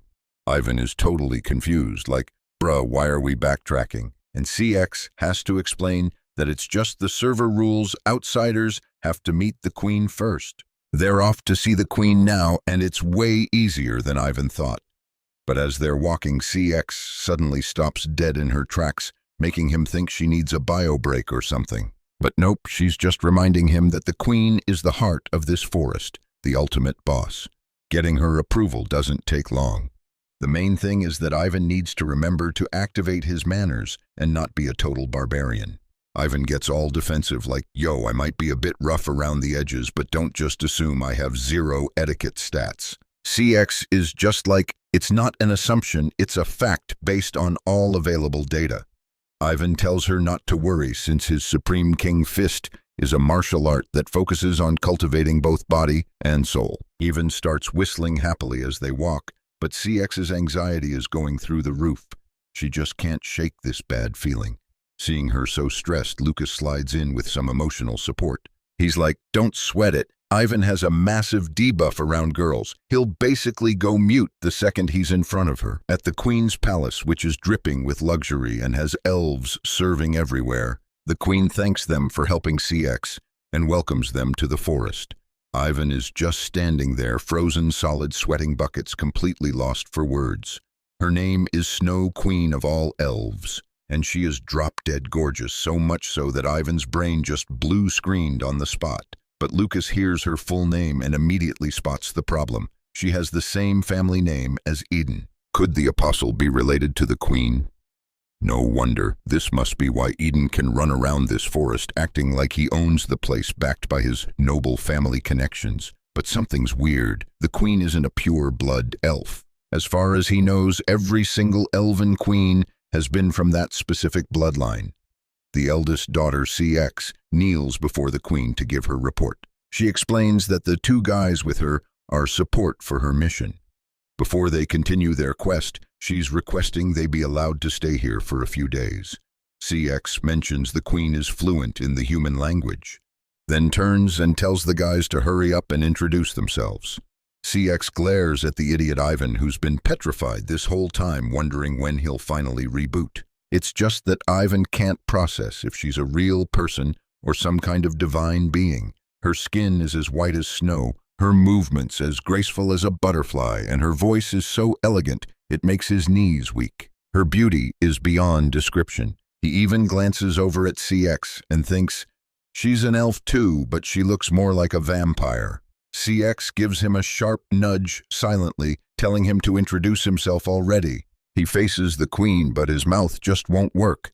He literally can't form a single word. Just looking at her face is enough to send his system into overdrive. What a woman capable of causing such a stir. Right now, Ivan is trying to force himself to shut down all his senses, telling himself all girls look the same, right? He lets out a deep sigh. Lucas doesn't say a word, just stands there with his arms crossed.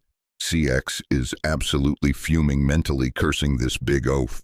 Lucas knows the guy is trying his best, though. One of the queen's guards thinks Ivan's behavior is disrespectful to a superior, but the queen gives a subtle hand signal to stand down, and the guard immediately obeys. In stark contrast to Ivan's epic fail, Lucas swoops in for a clutch save. He gracefully kneels before the queen and says, "Greetings to the warm grace of the sunlit forest that illuminates the sky. I am Frey, a mage from the Empire." Lucas went full charisma build and respectfully asked for an audience with the elf queen. And yo, it worked. The queen was high-key impressed that a human knew their ancient elven etiquette. She granted them permission to stay and recover their HP and mana. But once they were cleared to stay, they hit a snag at the dinner table. The welcome feast was, all vegetables, like straight up a salad bar. Even could not believe it. He's looking at the spread like, bruh, are we goats? Only herbivores eat this much grass.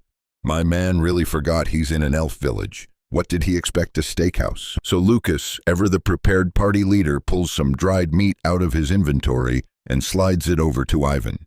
Ivan's like, dude, you're so clutch. Keep this up and I'm gonna start liking you for real, no cap. Meanwhile, their elf guide NPC totally dipped, probably off filing a quest report or something.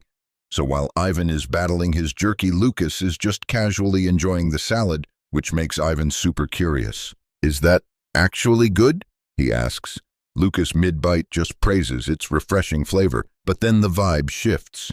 The real, more complicated quest was just beginning. Lucas uses a mental link to telepathically message the big guy, but Ivan's looking at him all weirded out.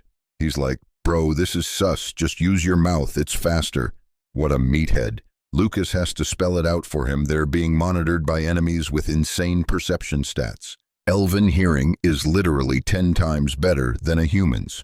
The second Ivan processes this intel, he immediately starts scanning the windows, going into stealth mode. Lucas's theory is that the apostle is one of the elite students of this place, maybe even, but they've got zero evidence. If they make one wrong move trying to get close to Eden, they'll get cornered and this entire village will aggro on them. According to their informant Ricky, contacting an apostle of a demigod requires a super specific medium like a rare artifact. As Ivan's munching, he's like, "Geez, what is this jerky made of, a sea king? This is tougher than an S-rank boss." And that's when Lucas's plan clicks. If Eden tries to contact his master Nod, even for a second, that spell casting will leak a tiny bit of divine power, a faint aura. And if they can track that energy signature, they might find the artifact he's using as a relay. So the new quest objective is to sit tight and wait for the enemy to expose himself. Lucas predicts it'll happen today or tomorrow tops. Ivan's baffled by his confidence, but Lucas breaks it down. It's already been a week since Ivan PK'd those Andes monsters. Eden is a bloodthirsty demon. You really think a creature like that who craves chaos can last in a peaceful village that runs on chlorophyll and good vibes? No way. As they're having this telepathic strategy session, their elf guide finally returns, looking completely wiped. You can tell she's been grinding non-stop quests, getting summoned left and right with no time to rest. She immediately face plants onto her bed and warns them not to wake her up. It's kinda wild how she has zero defenses up around two strange dudes in her room. No security incantation, nothing. But that's because to her men are basically like cats or dogs, harmless. It's during this downtime that Lucas pings Ivan again with his thoughts, telling him he's gotta head out for a bit. Ivan's totally confused. "Go where? We just finished the dinner cutscene. Isn't it time for a mini-game or something?" But Lucas has a personal side quest he needs to handle and asks Ivan to cover for him. He needs to pass a message to a friend. Lucas slips out to the edge of the forest and activates one of his most OP abilities, astral projection. His spirit leaves his body, allowing his soul to move freely through the massive forest, a ghost on a mission. He knows the world tree sustains this entire forest. If anything has the server logs from 4,000 years ago, it's this legendary entity. He needs to know what happened to his friends, what history he missed. Lucas phases into the world tree's internal data storage. As he enters this world of pure thought, his appearance glitches, reverting back to his original legendary form. The comfort of being himself again washes over him. Then a voice echoes, "I have been waiting for you." Frey, no, I suppose I should call you Lucas now, shouldn't I? The voice belongs to a woman, the literal personification of the world tree. And fam, she is crying. Tears are streaming down her face. She knows his entire journey, the endless, lonely cultivation path he's walked. "You have endured so much, little one," she says. "On that long, lonely, and painful road, you had to bear it all alone. You have truly suffered." The world tree wipes her tears, her tone shifting to business. "Tell me, what is it you wish to know?" She admits that while she can't fully escape the demigod lord's influence, she's willing to tell him anything she can. Lucas gets straight to the point. He wants to know the final fates of his old friends. The world tree is connected to all the lands. She has to know what went down. The world tree gestures and they're suddenly in a cozy tea room. It's a long story, so she invites Lucas to sit, drink some tea, and listen to the lore dump. His comrade, the martial arts king, met his end in the desert after an epic showdown with a demigod that raged for an entire week. In the end, she says, your friend defeated him. It was a truly terrifying battle, just as Lucas expected.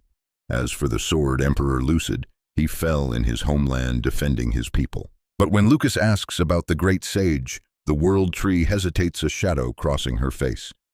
"Honestly," she says softly, "I think it would be better for you not to know." Lucas, however, insists. He has to know. "I am now caught in a war with these beings who call themselves gods," he declares. "No matter how cruel the reality is, if it's the truth, I refuse to miss a single detail of it." Seeing his unbreakable will, she relents. "If you are that determined, then I will let you see the truth with your own eyes." The tea house vanishes. Before Lucas is a blasted landscape, a fresh crater still smoking from a massive impact, and in the center lies Frey's body on. Sway was in agony, gasping for air, the words caught in his throat. He couldn't believe the traitor was right in front of him. Now he finally understood why both Lucas and Cajun had their entire vibes shift. And the traitor getting the spotlight. It's Iris. She tells Sway to stop being ridiculous, acting like he ever trusted her for a single second. But even if he didn't fall for her act, Lucas totally did. Let's be real. None of them trusted her, only Lucas, the certified simp, actually bought her story. Sway hits back like, "Do you even realize the weight of what you're doing? Taking down a demigod was Lucas's lifelong quest," she scoffs. "And I'm the one who betrayed him." Iris just casually stretches like it's no big deal, saying it's all the same to her. She claims Lucas ended up like that because of the petty attitudes of his so-called friends. Iris felt zero emotional connection to their little squad. For her, Sway taking Lucas's spot was just a case of bad luck. "You're right," Sway admits, "it was my failure to take his place." She just laughs, telling him to drop the noble act, saying it's making her cringe. "Why did you team up with the demigod?" Sway demands a question that hits Lucas's memory like a dagger to the heart. And with that fueled by a sudden burst of rage, Iris lands the final blow on Sway. She then declares she'll fulfill Lucas's wish, sneering that this era isn't ready to fight the demigods. They needed more time to grind, waiting until their enemies were backed into a corner, maybe in about 4,000 years. In his final moments, Sway cursed himself for being useless, couldn't defeat the demigod, couldn't reconcile his friends, and couldn't stop Iris's betrayal, and couldn't prevent Lucas's death. It was all a joke. The great sage. No cap, he just kept repeating the same failed runs over and over. His last breath was spent apologizing to Lucas. The world tree yanks him back to reality, and Lucas is just speechless, hit with a massive emotional debuff. He lets out a bitter laugh, and then a curse. He literally doesn't know how to process this reality check. The world tree confirms Iris is still alive, chilling somewhere in this timeline. But she's probably not the same person he knew back then. Lucas is wrecked, wondering why Sway's last words were an apology. "Bro, I should be the one saying sorry."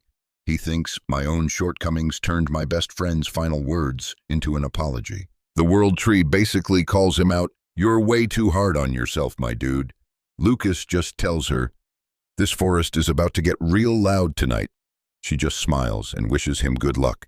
With that, Lucas wakes up back in his body. Some time has passed, and those annoying NPC watchers are still tailing him.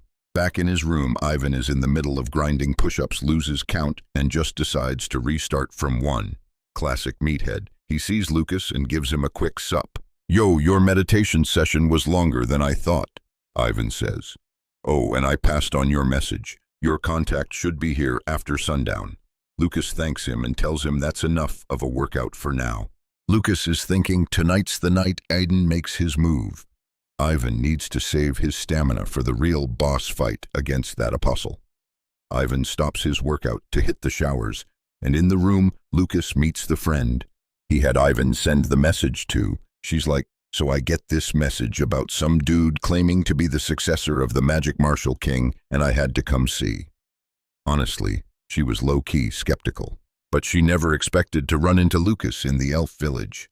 It's Camille, the dark elf Black Panther. It's been a minute after hearing that Eden is an apostle.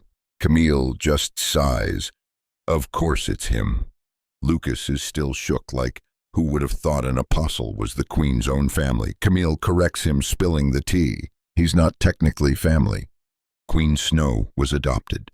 That noble family line always passes the crown to a daughter, but this generation they didn't have one, and they couldn't give the throne to Eden because, well, he's a dude. That explains it, Lucas thinks. All the previous queens were high elves, and he'd always found it sus that Queen Snow wasn't. Queen Snow is from the Ice Elf clan, a minority tribe living way up in the frozen north. So yeah, the plot is thick. Meanwhile, outside, someone is totally listening in on their conversation. Camille gets straight to business. When are we making our move? Lucas says, tonight. She already knows her quest objective, shutting up the surveillance crew. Lucas is impressed Camille gets it without him having to explain the strat. She didn't even need the full quest log. On her way over, she'd already scouted a total of 8 watchers. Plus, she notes that he sent someone else to fetch her instead of coming himself. It's obvious you're asking me for a huge favor, isn't it? Camille lays down her terms. Just so we're clear, I'm just a guest here, so I can't cause a huge scene. If this goes south, I'm blaming it all on you, Lucas. Gonna say I was threatened and had no choice. Lucas just smirks. Go ahead. Who's gonna believe the invincible Black Panther got strong-armed by a mere human?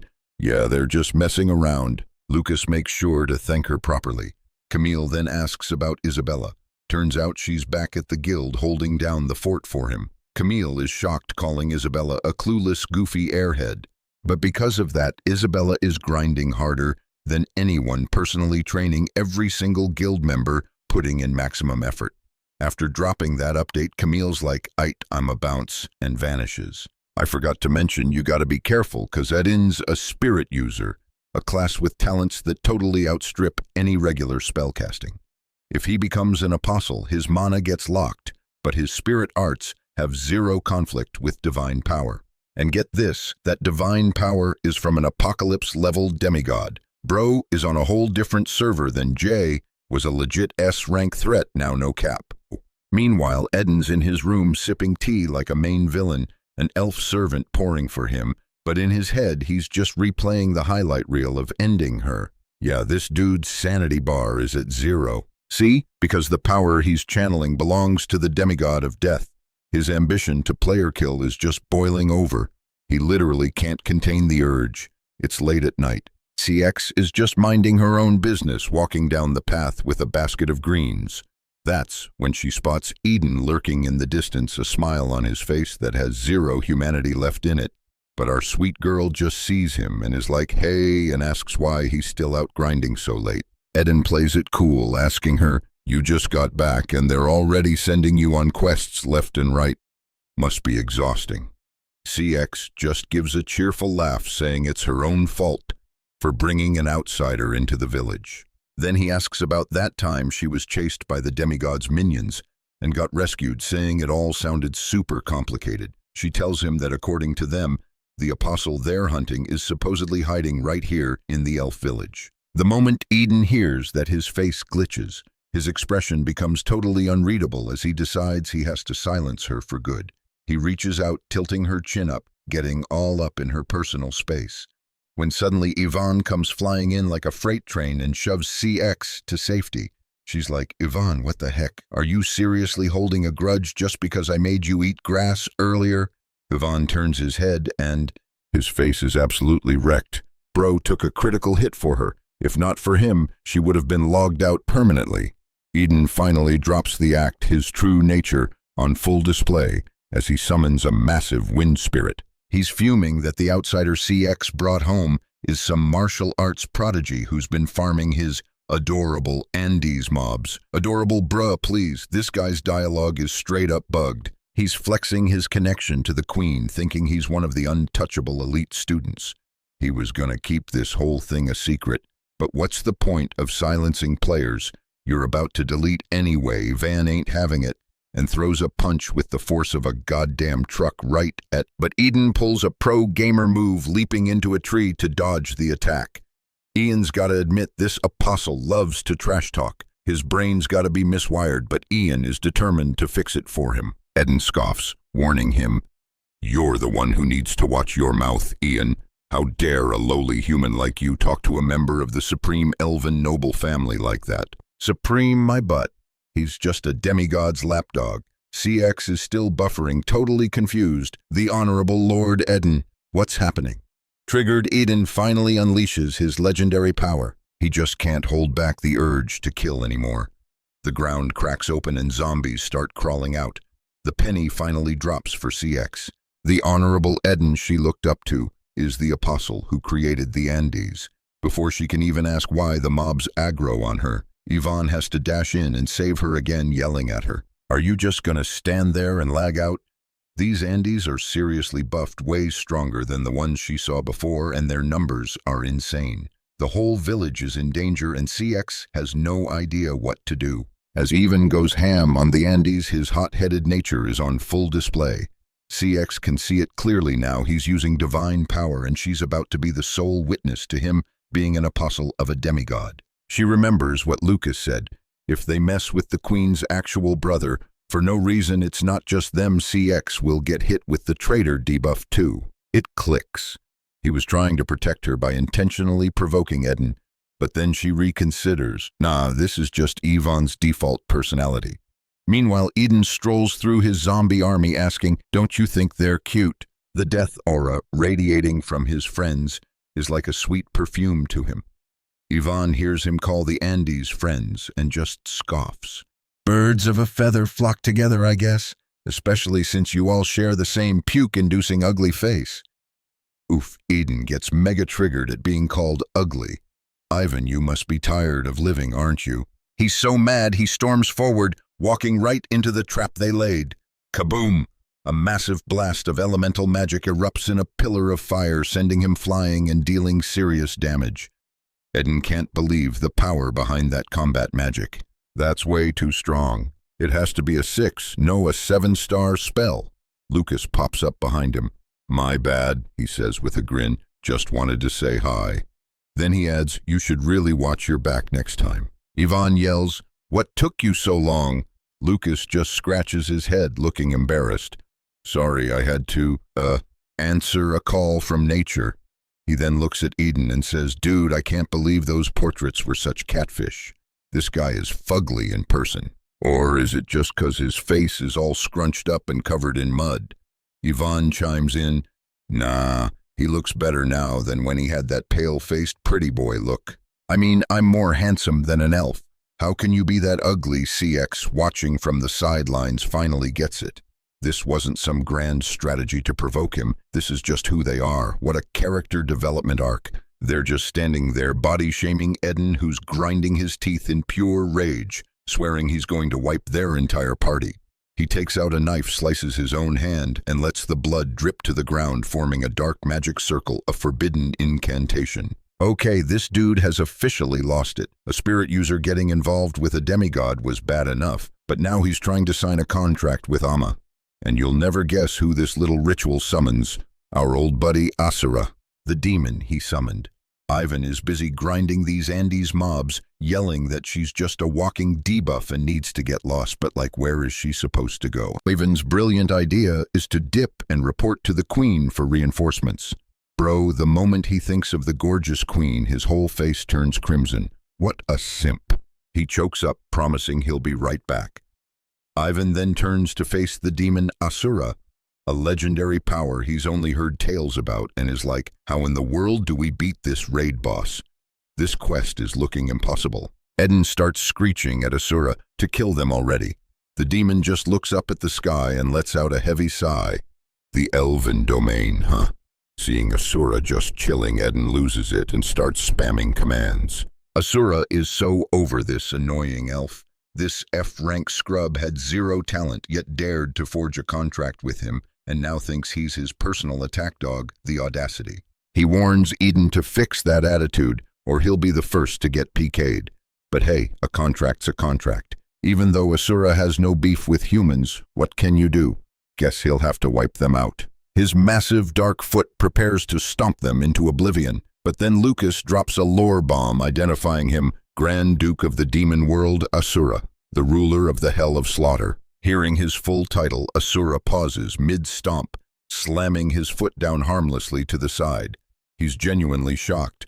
Hold up, how does this human know my gamer tag? His stomp still shakes the entire training ground, a shockwave that turns the Andes into rubble. Lucas just stares him down. Your memory's got more lag than you think. That familiar gaze triggers something in Asura.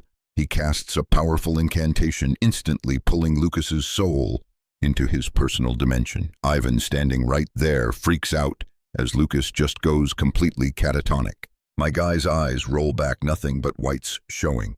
He's totally disconnected. Ivan keeps shouting his name, but Lucas isn't logging back in. Inside Asura's domain, it's straight up hell. Vengeful spirits immediately swarm Lucas, sussing out the living human. Asura demands, "Who are you?" But Lucas, with ultimate underdog energy, claps back, "I asked you first, bruh. Why should I answer you?" Asura just laughs, calling him a foolish mortal who hasn't passed the vibe check. You don't even realize where you are, do you? Of course, Lucas knows this is the hell of slaughter. He's fully aware that even touching a hair on the zone's final boss, Asura, means instant soul deletion. Lucas is just calculating his next move, not being clueless. Asura raises his massive artifact, ready to one-shot him. Well, at least you'll die knowing the reason. An insane explosion happens as his hammer smashes down right where Lucas was standing. But Lucas is completely fine, not a single scratch. In a massive flex, he's just casually sitting on top of Asura's gigantic hammer. "I'm the one," he says, "who put you on that throne to look down on everyone else. Even with my form changed, how could you not recognize your benefactor?" Asura stares for a sec, his brain buffering before looking deep into Lucas's eyes and bursting out laughing like he just hit the jackpot. "No way, it's you, Lucas." He's absolutely losing it. He can't believe his eyes seeing him in such a nerfed low-level state. "Bro, what happened to you? What kind of character development is this?" He'd heard Lucas died during the epic showdown with the Lord, but Lucas cuts him off, saying there's no time for a friendly reunion. Asura smirks. "So are you here to collect a debt?" Lucas still has that OP main character aura. He just needs to say the word and Asura will grant him one wish. "I heard Iris is still alive," Lucas says. "As someone who had a contract with her, you must know where she is." But plot twist, he doesn't. After she teamed up with the demigod Lord, Asura explains, "She just unilaterally terminated our contract, ghosted me completely." Hearing that Iris joined forces with the final boss is a shocker for Lucas, even though he kinda suspected it. Asura confirms it, "No cap, it's true. It wasn't just me, 2 other dukes were there too." It seems she was trying to make some kind of deal with the demigod Lord.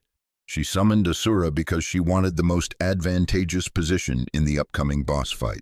He adds that at the time, Iris seemed totally normal with no signs of being mind-controlled. It's clear she was acting on her own damn will. Lucas asks when this questline started. Asura figures it was not long after Lucas and his crew vanished about 4,000 years ago, which reminds him that human with the gold eyes and silver hair was S. If Iris is still alive, she's probably still grinding for any trace of him.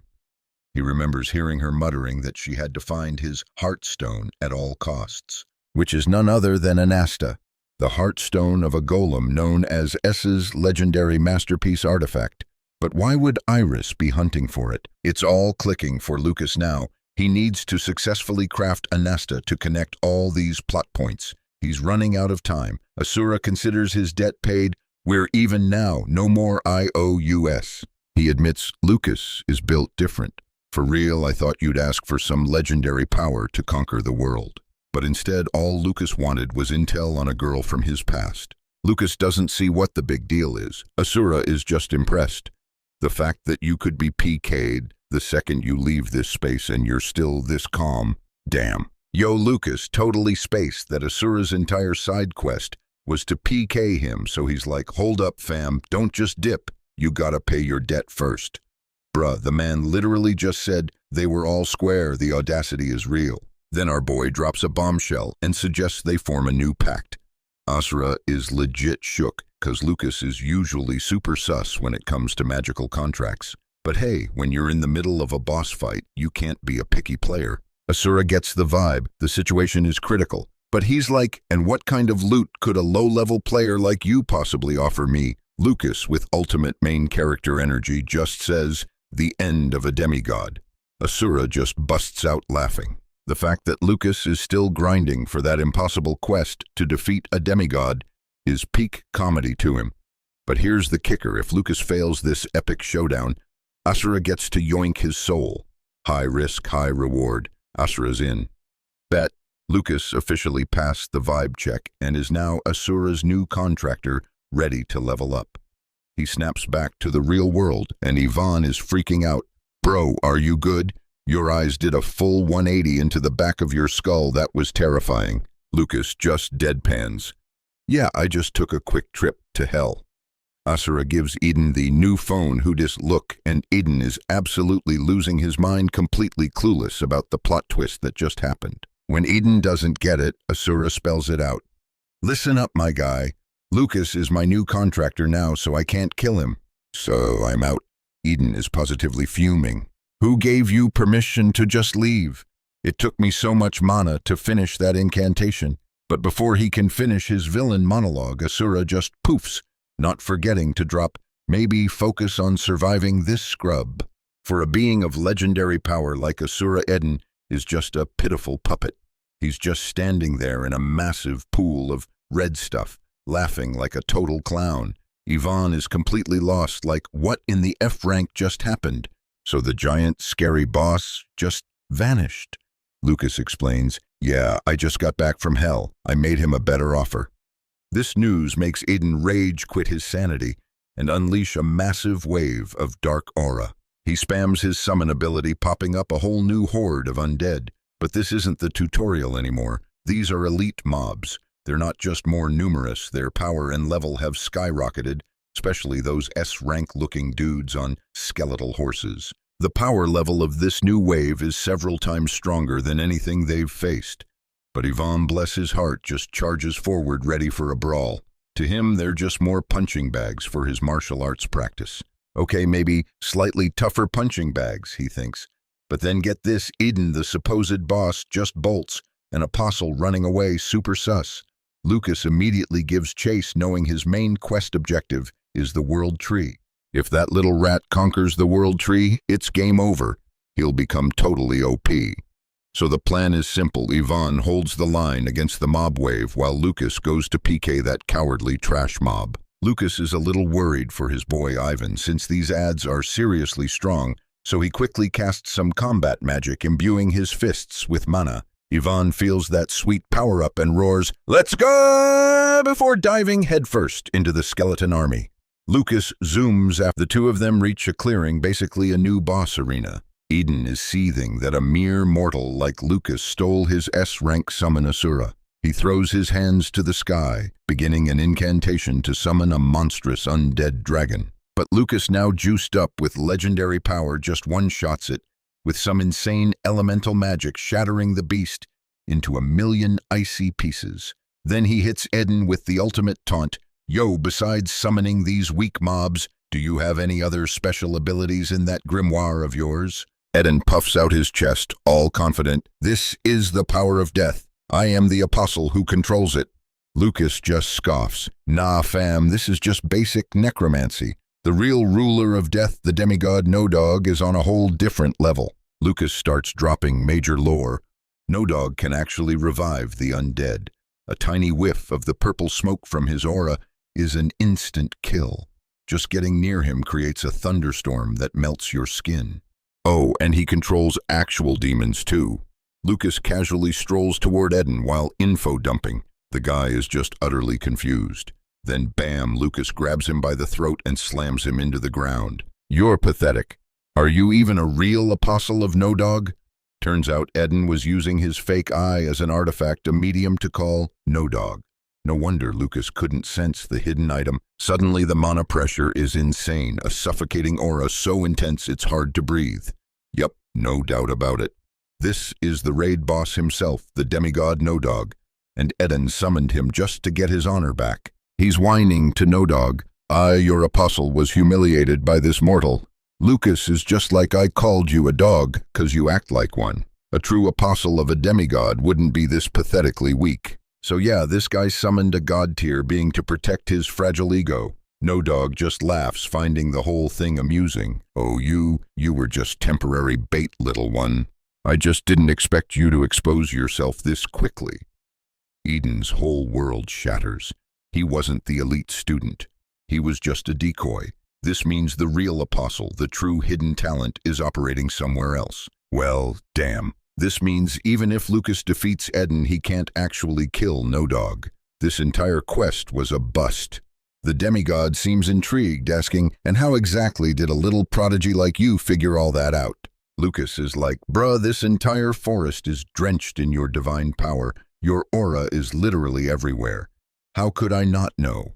The demigod acknowledges, "I'll admit you sometimes find kids with high mana sensitivity, but this is way too fast." No Dog continues, "It's almost as if someone who knows my entire playbook has been feeding you intel." He mentions that a lot of suspicious things have been going down lately. An all-powerful demigod suddenly dies and no one knows how. It's almost like there's a traitor. He reveals the whole point of Eden. He was never a boss, just a trap, a piece of bait to lure out the mole. This is the first time Lucas has ever seen a demigod in their true form, and it's an epic sight. He's low-key glad Yvonne isn't here to witness this legendary power. It's completely different from what he imagined. This demigod is just yapping on, and Lucas is over here trying to pull off a master-level poker face, hiding his connection to Ricky. The divine dude just gives him the side eye, thinking Lucas is acting real sus. Meanwhile, Eden is having a full-on existential crisis, replaying Asura's question in his head. Was I just some pathetic puppet this whole time? He threw away everything to follow Endog, and for what? To be used as a disposable pawn in some grander quest. Bro just can't process the L he just took. The demigod, completely over Eden's loud mental breakdown, just straight up deletes him. Poof, gone, PK'd into nothingness in less than a second. The demigod is actually kinda shook. It's wild that he can't read the mind of a human who hasn't even been grinding for a full 100 years like Lucas. No cap, this is a first for him. This little anomaly is a major red flag, giving him every reason to suspect our boy is linked to the traitor. He drops a menacing, "I'll be watching you," before fading into thin air. The second he's gone, Lucas looks into the shadows and says, "All right, how long are you gonna lurk?" And stepping out of the shadows is a woman, the one and only Queen Snow. Lucas is baffled, wondering why she's here. Turns out she intentionally let her powerful aura be felt a signal for him to notice her. She came to thank Lucas for helping her brother find peace. It was a quest she felt she should have completed herself, and she wanted to express her gratitude. And plot twist, Snow knew all along that Eden was the demigod's mole. Lucas is like, wait, how didn't the world tree say it couldn't act freely because of the demigod's influence? She reveals she got the intel from the same person who spilled the tea on Eden's backstory to Lucas. None other than the demigod Ricky, the wielder of legendary sword power. She looks Lucas dead in the eye and declares, "Relax, your queen is on your team now. You can consider me an ally." Lucas's brain short-circuits. Who is Snow really like beyond just being the elf queen? But before he can ask for more character lore, the ground starts shaking violently. An insane earthquake, and it's coming from right below them. They look down to see a massive magic circle activating. Meanwhile, Yvonne finally finishes his own side quest after what felt like an eternity of fighting. The guy is drained and starving, but even he can tell the vibe in the village is way off. The source of the quake turns out Endog planted a seed inside Eden's body. It's been cultivating this whole time, fed by his divine mana, and now it's about to spawn a seriously high-level demon. From this enormous incantation circle erupts an absolute unit of a monster, a colossal dragon skeleton. The queen whips out a bird mask, slapping it on before using some kind of magic to camouflage her signature snow-white hair so no one can ID her. The village is in legit danger, so she's got to step in. Lucas is stunned by her transformation, instantly recognizing the artifact she's wearing. That's Jen's mask. The whole disguise is because she's just too damn beautiful. Her S-rank visuals make her stand out way too much. The struggle is real when your character design is that OP. Looks like Queen Snow is thinking of hiding her true identity, at least for now. The dragon boss is already spamming fire attacks across the village. The elves rally, trying to summon powerful wind elemental magic to form a barrier, but no matter how much mana they pour into it, They can't even scratch the dragon's defense. They're completely outmatched. This thing is a raid boss, and they're a bunch of low-level NPCs, and of course it just had to show up when the village's main protector was away. The dragon charges up a massive energy ball, ready to wipe the village off the map. CX is desperately trying to evacuate everyone, but it's pure chaos. The monster is trying to delete the entire zone. No joke, it looks like literal hell on earth. Out of nowhere, Yvonne drops in and delivers a martial arts-fueled punch straight to the dragon's dome, smashing its head into the dirt. Seizing the opening, Lucas begins his spell casting, summoning a storm of ice lances. It's his signature. The villagers see the sky light up and think a whole battalion of elite combat mages has arrived to save them. But nope, it's just our two-man party, Lucas and Yvonne. C is overcome with emotion, silently thanking them. Yvonne yells over asking for a status report. Lucas reports back, Eden's been dealt with. Now we just have to clear this final boss.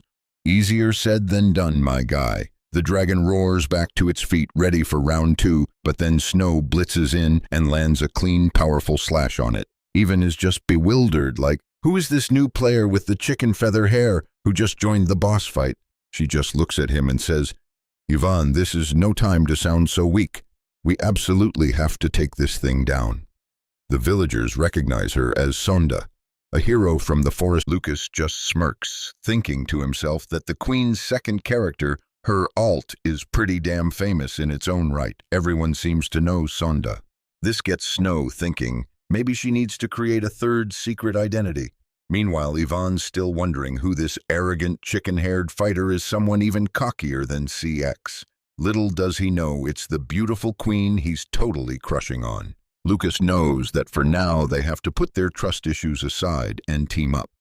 The situation calls for a temporary alliance, he thinks, even if I can't fully trust her yet. Snow hears this and feels kinda insulted. She's like, seriously, couldn't you think of a nicer introduction? She huffs that if he's gonna be so salty, she'll just introduce herself properly later, but only after they've defeated this thing.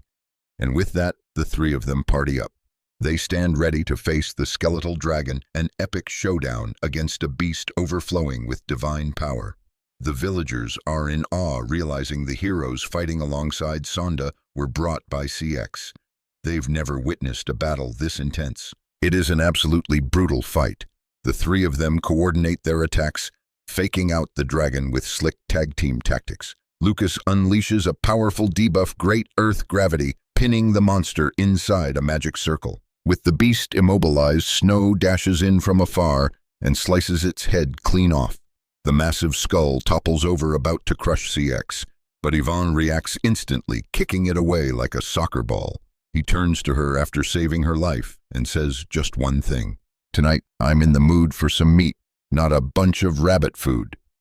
1 week after the epic showdown, Lucas and Yvonne have an audience with the queen. She looks at a nervous Yvonne and teases, "What's wrong? Are you going to turn to stone from trembling so much?" My man, Yvonne's face is glowing like a legendary artifact.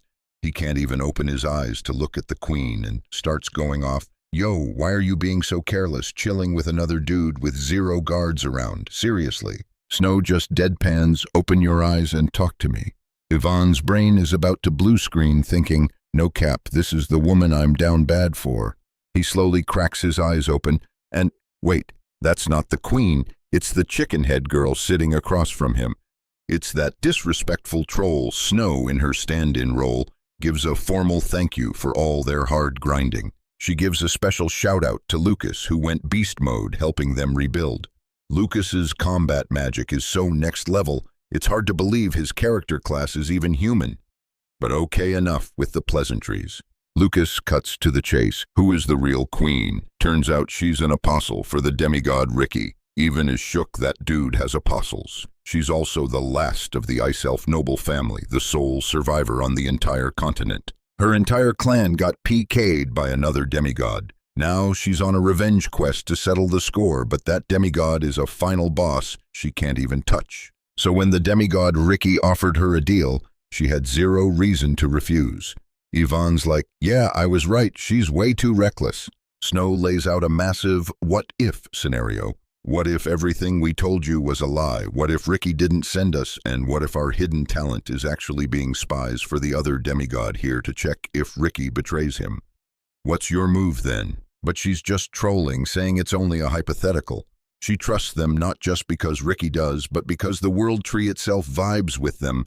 The mother of elves put her faith in them. She knows Lucas straight up entered the world tree's spiritual domain with his human body. The world tree sends its thanks. But Yvonne's like, yo, verbal thanks don't pay the bills, lady. Snow just stands up. Of course, she says, follow me. I'll give you the loot you actually need. Yvonne immediately gets defensive. If this has anything to do with vegetables, I'm throwing hands, I swear. Bro, just a minute ago, he couldn't even look the queen in the eye, but the second he realizes it's the chicken head girl, his attitude does a complete 180. She leads them deep into the roots of the world tree. They're the first humans to ever enter this sacred training ground. The place is lit up by tons of glowing lights. Yvonne, ever the genius, goes, whoa, glow-in-the-dark flies, and Lucas has to correct him. Bruh, those are spirits. No cap, the scene is absolutely surreal, like a legendary tear zone you can't believe exists in the mortal realm. They arrive at a smaller tree growing from the main one. Yvonne is confused. A tree inside a tree, Snow introduces it as the physical form of. She gently plucks 2 glowing fruits and hands them over. Yvonne takes his stares at it and deadass says, I told you if this is about vegetables, we're gonna have a problem. It's not a vegetable, you dingus, it's a fruit. But Lucas knows what's up. This isn't a normal fruit. It's a divine elixir, an artifact that can literally double your mana pool in a single day. A massive breakthrough in a bottle. Lucas immediately puts the fruit in his inventory, giving a silent nod of thanks to the mother tree. Snow looks surprised. Why aren't you eating it? Lucas is like, it's not time yet. He explains that if your body isn't prepped for this kind of power-up eating, it triggers a week-long debuff of pure suffering, a pain worse than death. And if I was fully prepped, you would have already noticed. Snow pouts, all her trolling plans ruined. Man, you're no fun. You should be a little more like Yvonne. She turns around and sees that my man has already finished his fruit. Lucas just facepalms, you absolute moron. A second later, the mana overload hits even like a truck. He starts screaming his lungs out. Lucas rushes over to help, channeling his own mana to stabilize him. Even, you have to focus your ki. I've dispersed the mana for now, but the buff is gonna surge again soon. Even through the agony, still finds the energy to curse out Chicken Head Girl for feeding him a poison fruit. She just laughs and tells him to shut up and start his cultivation. If you don't focus your aura, your internal organs are gonna get nerfed into oblivion, like literally melt, bet.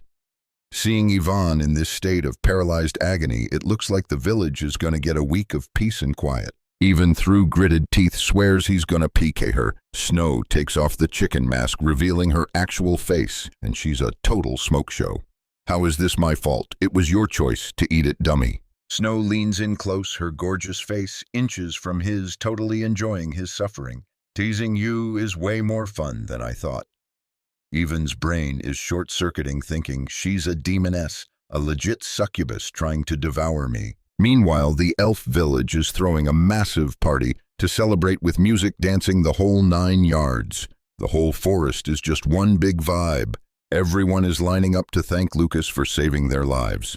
Our families survived the disaster because of you, Lucas. You even rebuilt our homes. They don't know how to repay him. Lucas, ever the humble prodigy, deflects. It was because of everyone's hard work protecting the village. And hey, for the record, I'm a mage, not a knight. Internally, he's fuming.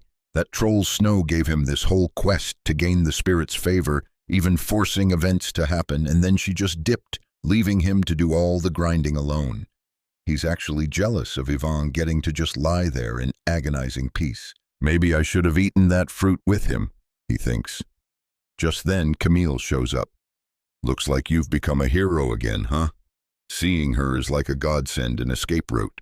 He runs over to her. Camille, you must be here because of an emergency, right? We should go now.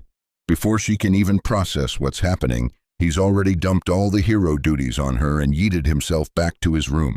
Mission failed successfully. of Lucas's Queen Snow was already in there, just chilling and sipping some tea.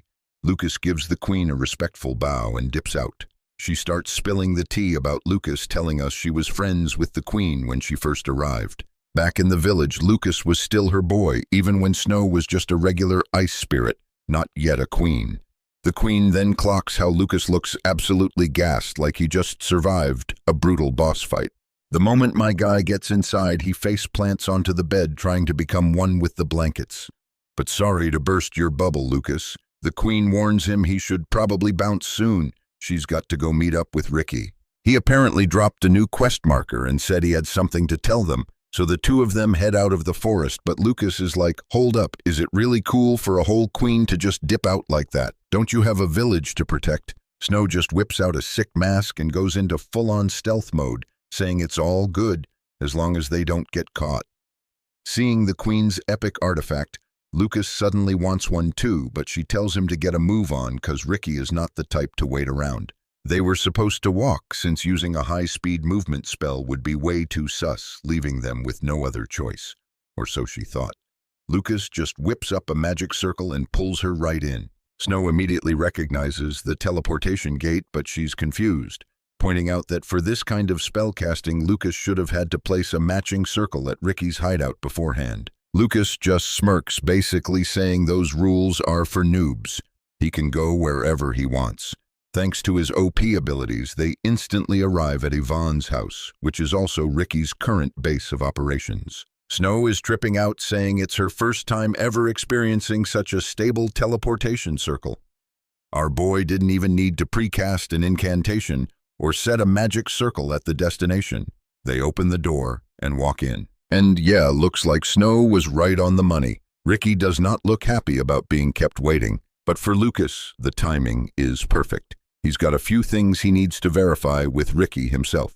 The two of them step in to meet the demigod Ricky, wielder of legendary sword power. Tea was already served, and Lucas just drops the report Eden was not an apostle of Nidhogg. Lucas then asks if Ricky has anything to say about that little detail. Ricky acts all surprised, claiming he had no idea such a deception was even possible. That's when Lucas kicks his feet up on the tea table, and Snow is absolutely shook by his attitude. I mean, 'cause of Ricky's trash intel, the three of them almost got permanently deleted. Ricky's face twists as he asks, "Are you looking for an apology, Lucas?" And our boy is like, "Isn't that obvious?" Snow is freaking out internally, wondering why Lucas is trying to aggro a demigod. This dude is one of the 5 most powerful beings on the server. He could easily wipe their party with a single snap. But then, plot twist, Ricky totally gets it. He bows his head and apologizes, promising to grind for more intel before dropping quests on them from now on. Lucas lets out a small laugh and finally sits down, leaving Snow completely stunned. So that was it. This was the check Lucas wanted to run on Ricky. He was testing him to see if he was secretly a traitor. If Ricky had been lying, there's no way his pride would have let him handle that level of disrespect. But damn if he really had been their enemy, what was Lucas even planning to do? Anyway, Ricky called them over to give them some loot. It's a crystal he collected after he finished off the demigod intra. The purity of this thing is on a whole different level compared to the apostle crystal Lucas chugged earlier. This is a legendary elixir extracted from a demigod, not some low-tier apostle. With this much energy, Lucas could instantly achieve a breakthrough to the 8-star rank and inherit Intra's power. But there's a catch. If he obtains divine power, he'll lose his mana, completely bricking his abilities as a mage. In other words, if he drinks it, he'll basically be no different than an apostle. Lucas sets the elixir down and asks Ricky what his game is. Ricky tells him to drink it and join him at the Demigod Summit, which is scheduled to happen in 3 months. It's a super exclusive event where only demigods and their apostles are allowed. Ricky is basically asking Lucas to become his apostle. Snow is flabbergasted, having no clue what he's talking about. Even if Lucas gets a divine aura from the demigod's elixir, there's no way he can just become Ricky's apostle. L is also going to be there, so what if he gets exposed? But Ricky argues that demigods aren't all-knowing beings. Just like how Ricky himself couldn't see that Eden was just bait. Even L must have some weaknesses. So Ricky wants Lucas to chug this thing and cosplay as his apostle to infiltrate the meeting. Lucas hits him with a hard no. When Ricky asks why, he says it's because he's a mage. Gaining divine power by sacrificing his mana goes against his core principles. It's about the pride of a mage and, honestly, the practical reality of needing his unique magic to actually defeat a demigod. But Ricky hits back with, what if you could have both the divine power and your mana? Lucas thinks what he's saying is straight up illogical, that it makes no sense. But Ricky insists it's possible, and more specifically that only Lucas can do it, because the blood of the Bach family flows through his veins. Lucas is confused, wondering why he's suddenly bringing up his family. Ricky stands up, revealing that he's known about Lucas's existence for a very long time. He knows everything. He knows that even though Lucas was the third son of a noble family, he was seen as a hopeless F-rank because he couldn't use magic, forcing him to enroll in the Magic Academy just to escape. In fact, the first time Ricky heard his name, he got chills. Who would ever believe that the reject cast out by the Blake family would grow up and aim to take down the gods themselves? Lucas is stunned, demanding to know how a demigod knows so much about his family. A human, 'cause literally every demigod knows about his clan's whole deal. The Blake family, to put it bluntly, is basically one giant research facility that's been grinding for ages, trying to figure out how to perfectly fuse mana and divine power. And get this, the lead researcher on that whole project was a demigod oracle, none other than Jin. We're talking tens of thousands of failed experiments, a non-stop grinding session. This cultivation project has been running for hundreds of years, and that's how the Blake clan was born. Lucas is still trying to process this lore drop, like, hold up, so the entire Blake noble family was created by a demigod. Ricky's like, 100% my dude. The Blake Empire is one of the nations with the heaviest demigod influence, and suddenly it's all clicking in Lucas's head. Frey's family was literally engineered by demigod research. If that's true, then Frey's very existence is a huge anomaly. He's not just some underdog. Thinking back, all the weird plot points are starting to make a terrifying amount of sense. The Blake clan has a broken racial trait. They don't lose their mana, even if they become an apostle. So Ricky gives him the quest prompt, become my apostle and let's roll up to the demigod council meeting together. But wait, Lucas is still stuck on a major plot hole. Why did I respawn in Frey's body? Was all of this just random RNG? Lucas knows this isn't a decision he can make on the fly. This is a main story quest decision. He pockets the legendary potion and says he needs time to think. Ricky hits him with a warning, don't leave me on red for too long, fam. I'm not a patient guy. Meanwhile, over at the Sway Mountain dungeon, a legion of rakes are bowing to their new boss, the Phoenix. She's keeping her promise to Lucas, taking over as the area's raid boss and protecting his friend. That dungeon is the home base of Lucas's bestie. She swoops inside and immediately runs into a mysterious woman decked out in all black gear. The Phoenix gets hit with a massive headache as her own forgotten memories start to flood back. Who the heck is this chick, she wonders, tailing the mystery woman deeper into the dungeon. The girl drops some cryptic lore. The final room is finally open, and he has returned. The Phoenix doesn't get it at all and demands to know who she is, but when she tries to grab her, her hand phases right through. And just like that, the woman glitches out of existence. Who even was she? Cut back to our boy and the queen chilling at the roots of the world tree. Jan has been AFK for days, deep in his cultivation. Lucas asks Snow if he can borrow this spot. If I chug this demigod elixir, it's gonna take at least a week to fully absorb its power. Snow is totally chill about it. Yeah, whatever, do what you want. Feel free to chow down on the food and water I left for Ivan. Lucas glances around confused. The only thing he sees is a pile of weeds. You call that food? For real, I thought these were just random plants that sprouted from Ivan's sweat. Snow bursts out laughing. LMAO, Lucas, you're savage, feeding a person plant to a dude who was definitely born a carnivore. Now, isn't that a fun little experiment? Snow dips, but not before wishing him good luck on his level up trial. Lucas strips off his shirt, getting ready for the main event. A body that can integrate both mana and divine power. He wonders, can a normal human build even handle a stat allocation like that? What if drinking this potion means he stops being human and becomes a whole other entity? After a moment of thought, Lucas commits. To get his revenge on the demigods, he's willing to sacrifice his own humanity. The second he absorbs the potion, his entire body feels like it's gonna explode with power. Outside, Snow watches the light show coming from the World Tree where Lucas is going through his insane breakthrough. A single body that can harmonize both mana and holy power. She can't even begin to imagine what the final result of this character development will look like. The thought of a human, a creature that lives for less than 100 years, pulling off something this legendary, it's got Snow totally hyped. Just then, Jan's eyes slowly flutter open. He staggers to his feet, barely able to control the insane amount of mana flooding his system. It hurts like hell, but he has to admit, damn, Snow wasn't capping about this power-up. It's the real deal. Seeing Ivan finally awake, Lucas starts up a convo. Ivan spots him chewing on the weeds and assumes they must be good. "Nah, fam," he says. "I'd literally rather starve than eat that stuff." Ivan had been in his training montage for a full week and 2 days. What's wild is that he can't sense Lucas's mana at all anymore. He feels like a total F-rank noob, and yet this feeling of absolute calm reminds him of the serene aura his old master used to have. Ivan has to ask, "Did you get stronger or something?" Lucas just deadpans. "Yeah, I hit the 8-star rank." Ivan's eyes go wide, demanding he repeat that. He snaps at Lucas again, asking how old he is to be talking so informally to him. Lucas just shrugs. "I don't know, 20, maybe 21. Ivan is shook. "I never thought a prodigy more talented than me existed in this world." With that, he decides their co-op party is over. "I guess I'll get back to my own quest now." And that quest is to find all of Kajin's artifacts.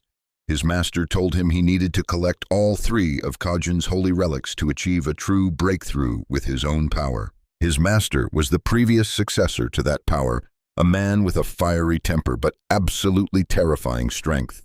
A true S-rank legend. And that pretty much explains everything. Seeing Ian's whole vibe has changed. Ivan asks Lucas about his next quest, since Ricky literally just invited him to become his apostle and roll with him to a demigod meet and greet. Ivan is absolutely shook by this unexpected plot twist, and even after Lucas drops the explanation, my guy is still running on dial-up trying to process it. But the simple version, Lucas is a hybrid character class, able to tap into both holy power and raw mana, which honestly isn't a bad way to put it. Total meta build. Ivan feels for Lucas's backstory, man. It's just a series of unfortunate events. The day they part ways, Lucas tells CX to look after that big dummy Ivan. She's gonna be his guide through the forest. So there's this massive guild conference happening in 1.5 years, and only the highest-ranking members from each guild get an invite to this VIP-only meeting. And Lucas, he's planning to crash the party and absolutely wreck it. Just like Yvonne said, the current guilds are basically pigsties full of clueless noobs. Just a bunch of players who only care about lining their pockets. So Lucas has decided he's going to purge the servers and delete them from the root. Yvonne is still not getting the full picture, though. Like, isn't he going to get bored just grinding for that long? Lucas is like, "Nah, I'll make an exception and let you join the raid for the lulz." And with that, they both burst out laughing, sealing a brand new pact.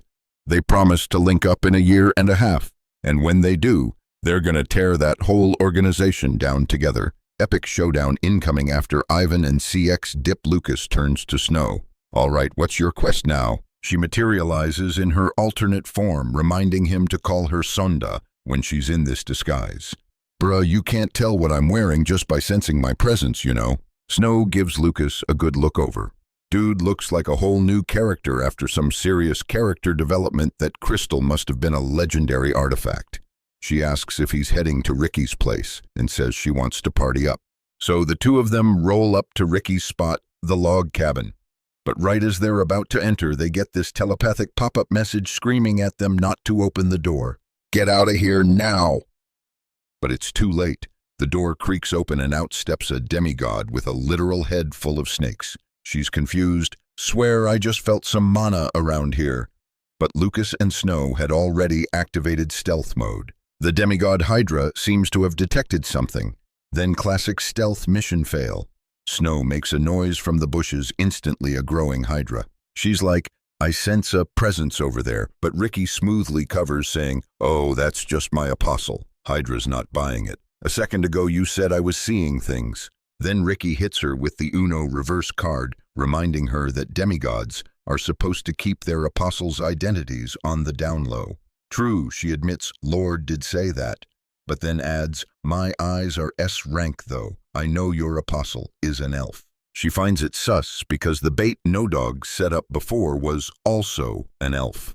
The moment she says that Ricky's sword is out and he swiftly tries to log her out of life permanently, she just cackles, realizing Ricky is the traitor. Her snake heads detach and scatter, trying to escape to snitch on him to the other demigods and get some achievement points. But Ricky goes full blender mode, dicing her snakes into 100 pieces. Her blood hits the ground and sizzles like acid. That stuff is clearly a lethal poison dough tea effect. I mean, Ricky is a legit demigod, so Lucas's eyes can't even track his movements. This is the legendary power of a demigod's swordplay, one of the 5 apocalypses for sure. An absolute S-rank prodigy. Ricky admits he missed 2 of the snakeheads. One booked it south, the other is still close. Lucas immediately calls dibs on the nearby one. I'll handle that target. This is a true test of endurance. Hydra's strong points are her insane regeneration and that poison aura. Ricky warns them. Be careful with that green blood. If it even touches your skin, it's an instant game over. Her main weakness is elemental magic, specifically fire. Even split into 9 pieces, she's still a demigod, so he tells them not to even try for the kill. Ricky says, just focus on crowd control and keep her from escaping. I'll join you after I deal with this other one. The escaping snake is zooming, hyped about discovering the traitor. Lucas and Snow are in hot pursuit with zero plan. They're just gonna throw everything they've got to stop her from completing her quest objective. Lucas activates some combat magic, making the ground erupt with lava to incinerate her body, but her health bar just shoots right back up. She regrows a hand, and Snow immediately lops her head off again, but Hydra spits a glob of poison right at Snow. There was no opening, no chance to dodge. Just as Snow thought she was about to get hit with the full debuff, a magic shield pops up and blocks it. It was Lucas's clutch support spell. The Hydra NPC just keeps regenerating and sprinting to report back. Snow knows she has to do everything possible to stall for time and gives chase. Like, what is with this boss's OP abilities? She's still insanely powerful even after being split into 9 parts. Hydra actually compliments Snow. Not bad, I can see why you're Ricky's apostle. Then she opens her mouth and unleashes a swarm of snakes, a literal rain of poison, each one diving down like it wants to swallow Snow whole. One wrong move, one missed swing, and she knew it would be a critical hit for the other team. Bro, even a single one of these snakes weighs a ton. Snow's at her limit. She knows she can't tank this boss fight for much longer. Her knees buckle, tears streaming down as she apologizes to Lucas, feeling like she failed her side quest to buy him more time. Her sword clatters to the ground. The snake swarm lunges for the PK, but bam!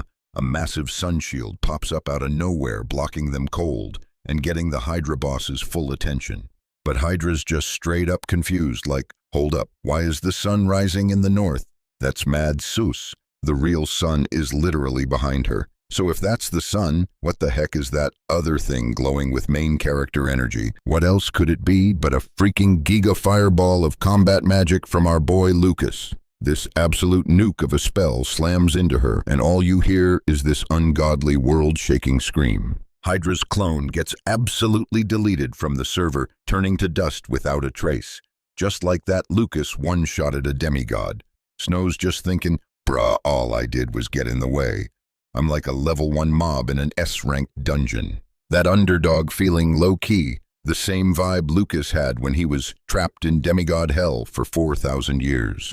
For all that time, the only thing he could do in that dark abyss was think. So for 4,000 years, he was just grinding his mental stats endlessly, theory-crafting spellcasting, and complex incantations just to pass the time. That insane cultivation session turned him into a supercomputer for magic calculation and spellcasting. He couldn't tap into that OP ability before because this body's mana pool was garbage, but now that he's hit the 8-star breakthrough, He can finally unleash his legendary power for the first time. No cap, my dude is on a whole different tier now compared to the 8-star rankers from 4,000 years ago. He's leveled up to the point where he can actually win an epic showdown against a demigod. Lucas scoops Snow up into his arms, and she's just looking at him dazed, thinking, how did a human just drop a spell like that and not even break a sweat? So this is Lucas's hidden talent, his true power level. Just then, Ricky pops out of a spatial rift, his face screaming WTF when he realizes Lucas just soloed the Hydra boss. Ricky's just like, your awakening is actually insane. He tells them the quest is over for now and it's time to port back to their home base. So it's back to the cozy little cabin deep in the forest. But listen, they can't exactly hide the fact they just deleted a demigod for long. A dude named Ananta is gonna find out real soon. And this guy, he's a demigod specializing in poison-type elemental magic. So that creepy old dude is Ananta the poison demigod. Yikes. Ricky lays it out. We're running out of time. You gotta make a choice. Looks like our boy already made his move. He's already used that artifact, the crystal Ricky gave him. But here's the kicker. He hasn't even tried using divine power yet. Ricky is shook. You're telling me you can already use a demigod's power this well without even tapping into your divine aura? Lucas just shrugs. Hey, it wasn't that hard to figure out. They only have 3 months until the big demigod meeting, and Ricky gives him a new quest. Don't use any magic, and you have to master your divine power before that day. The training arc begins. The reason? Because the final boss, this guy named Tui Lot, might not be all-seeing, but his senses are absolutely cracked. He's super sharp. You need to completely mask your mana signature with divine power when you get there. Ricky demands, we're starting your training, right now. He warns him, though, this next grind is gonna be brutal. I don't even know if you can take it. Lucas is just like, bro, stop with the dramatic speeches, we're on a timer here. And with that, the two stand up ready to head to the training grounds. But wait, Snow runs up and gives him a big hug. She heard this is how humans say goodbye to people they care about. Lucas just cracks a smile, thinking it's a real shame. 'Cause if this were Ivan, he'd be foaming at the mouth and passed out on the floor right now. Lucas reassures her they're just parting for a bit, but he'll miss her too. Meanwhile, Ricky's just standing there thinking, so humans say goodbye by rubbing their bodies together. This species is incomprehensible. Snow doesn't care about the weird alien logic. She just wants her boy to come back in one piece. He asks her to pass a message to Liam and Camille, saying sorry for dipping without a proper goodbye. And then the cultivation begins. Lucas starts grinding his divine power with Ricky. Lucas is throwing everything he's got at him, full power attacks, the works. But Ricky just stands there, tanking it all without a scratch. It's only after taking a massive fire elemental blast head-on that Ricky finally decides to draw his sword. Ricky's like, see, this is the only way to get you to go all out. And so the training montage continues, and get this, our prodigy Lucas masters divine power in just 2 measly months. Ricky's mind is blown. Out of every being he's ever known, he thought Snow was the definition of a prodigy, a real genius. But compared to Lucas's character development and growth speed, she's not even in the same league. This kid's potential is S rank, no cap. Looks like their little secret is safe for now. The other demigods still haven't sniffed out their connection to Hydra's death. Ricky sheathes his sword. All right, training's over. We're going to the demigod meeting right now. Lucas is like, whoa, hold up right now. Ricky asks if he has any side quests left to finish. Nah, I'm good. The destination is the Luinob Kingdom, and they're taking a teleportation gate to get there. Lucas is kinda surprised. Wait, even demigods use teleportation stones. Ricky explains that for a demigod like him, traveling the old-fashioned way is no big deal. But for a squishy human like you, it's a whole different story. Unless you know you want to arrive there as a pile of ground meat. I'm cool with that too. Lucas's face just says it all. Big yikes. All right, bet. Guess the guy's got good intentions low-key. So the duo hits the road for their new quest. Lucas is still processing the fact he's teamed up with a literal demigod when, you guessed it, they get stopped by some roadside mobs. This road is ours. We built it. You want to pass, you gotta pay the toll. The lad bandit yells, doing his best impression of a boss fight intro. You scrubs got unlucky today running into the Red Demon Gang. My boys are broke, so hand over the cash. No cash. Drop your gear and maybe we'll let you live. Lucas is just thinking, bruh, these NPCs are so annoying. Ricky hears them say they'll let him live, and the cringe is real. He's like, who are they even talking to? These guys must have a death wish. The bandit's attention then locks onto Ricky's long hair and intense aura. Dude looks like a walking skeleton, but peep that sword. That artifact looks sick. Oh, so they're trying to PK them for their loot. It clicks for Ricky, these must be the same bandits Snow warned him about. The bandits are done with the dialogue. Pay up or get wiped, they shout. Man, the audacity on these F-rank mobs is insane. This is legit the first time Ricky's ever been in a shakedown like this. Ricky's about to unleash his legendary power, but Lucas holds him back. Our boy just snaps his fingers, a flick of mana, and the whole Red Demon Gang just collapses. Ricky's confused, though. Why didn't Lucas just delete them from the server? Was it mercy? Nah, not even close.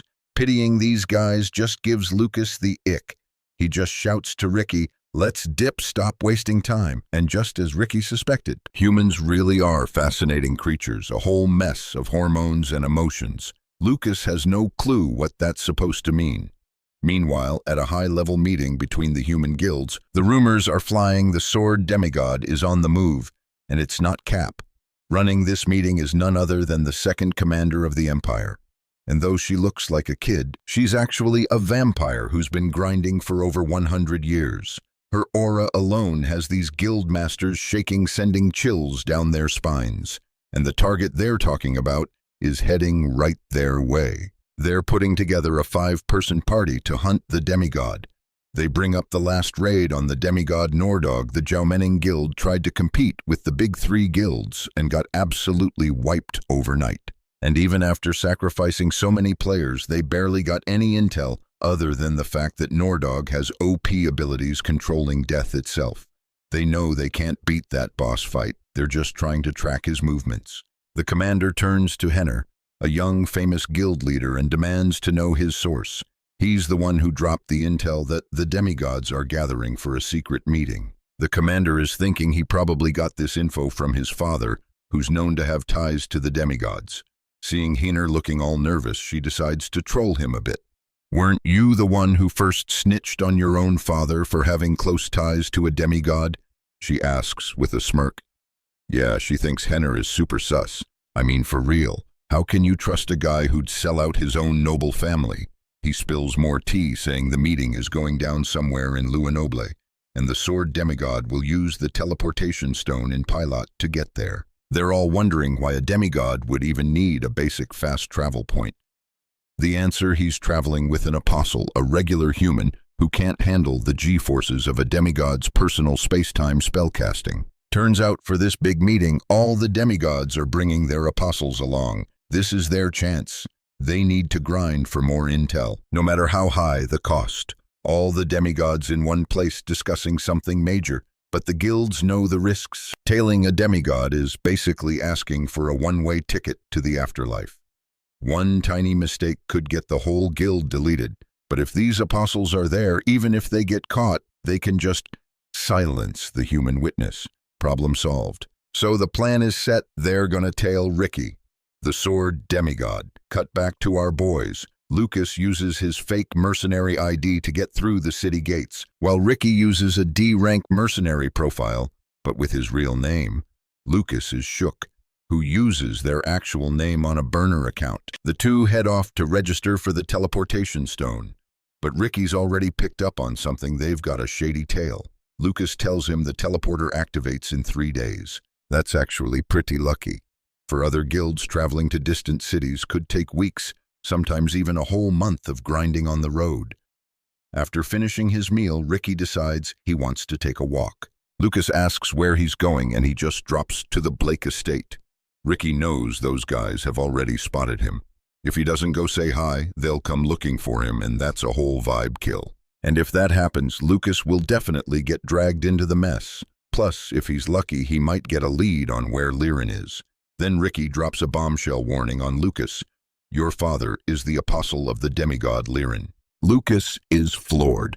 That is some seriously heavy lore to process. The guilds knew the Blake noble family had ties to a demigod, but they had no idea the head of the house was an actual apostle. The reason it was such a well-kept secret, his dad could still use magic.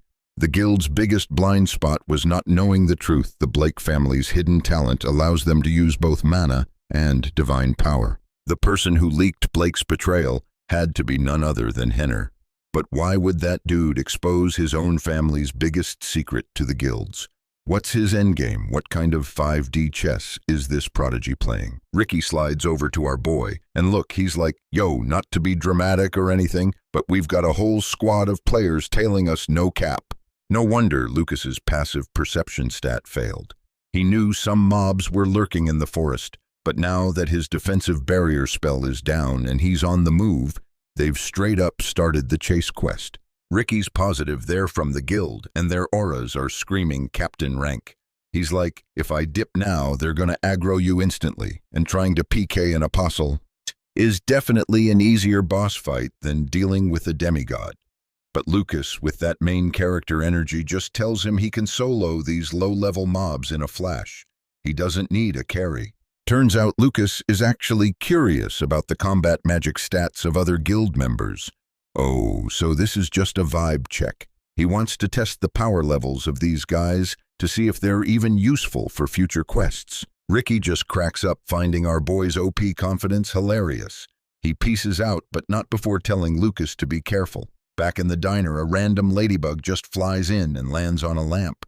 We cut to Lucas leaving the city, and two figures are on lookout. It's Guildmaster June and some bald dude, and they're totally confused why he's beelining it for the mansion. Bake and Henner immediately volunteer for the follow quest. The commander-in-chief, who's a vampire with maxed-out stealth and tracking skills, already knows about the dude who was rolling with the demigod. She IDs Ricky as a merc who took a quest with a mage and then went completely off the grid.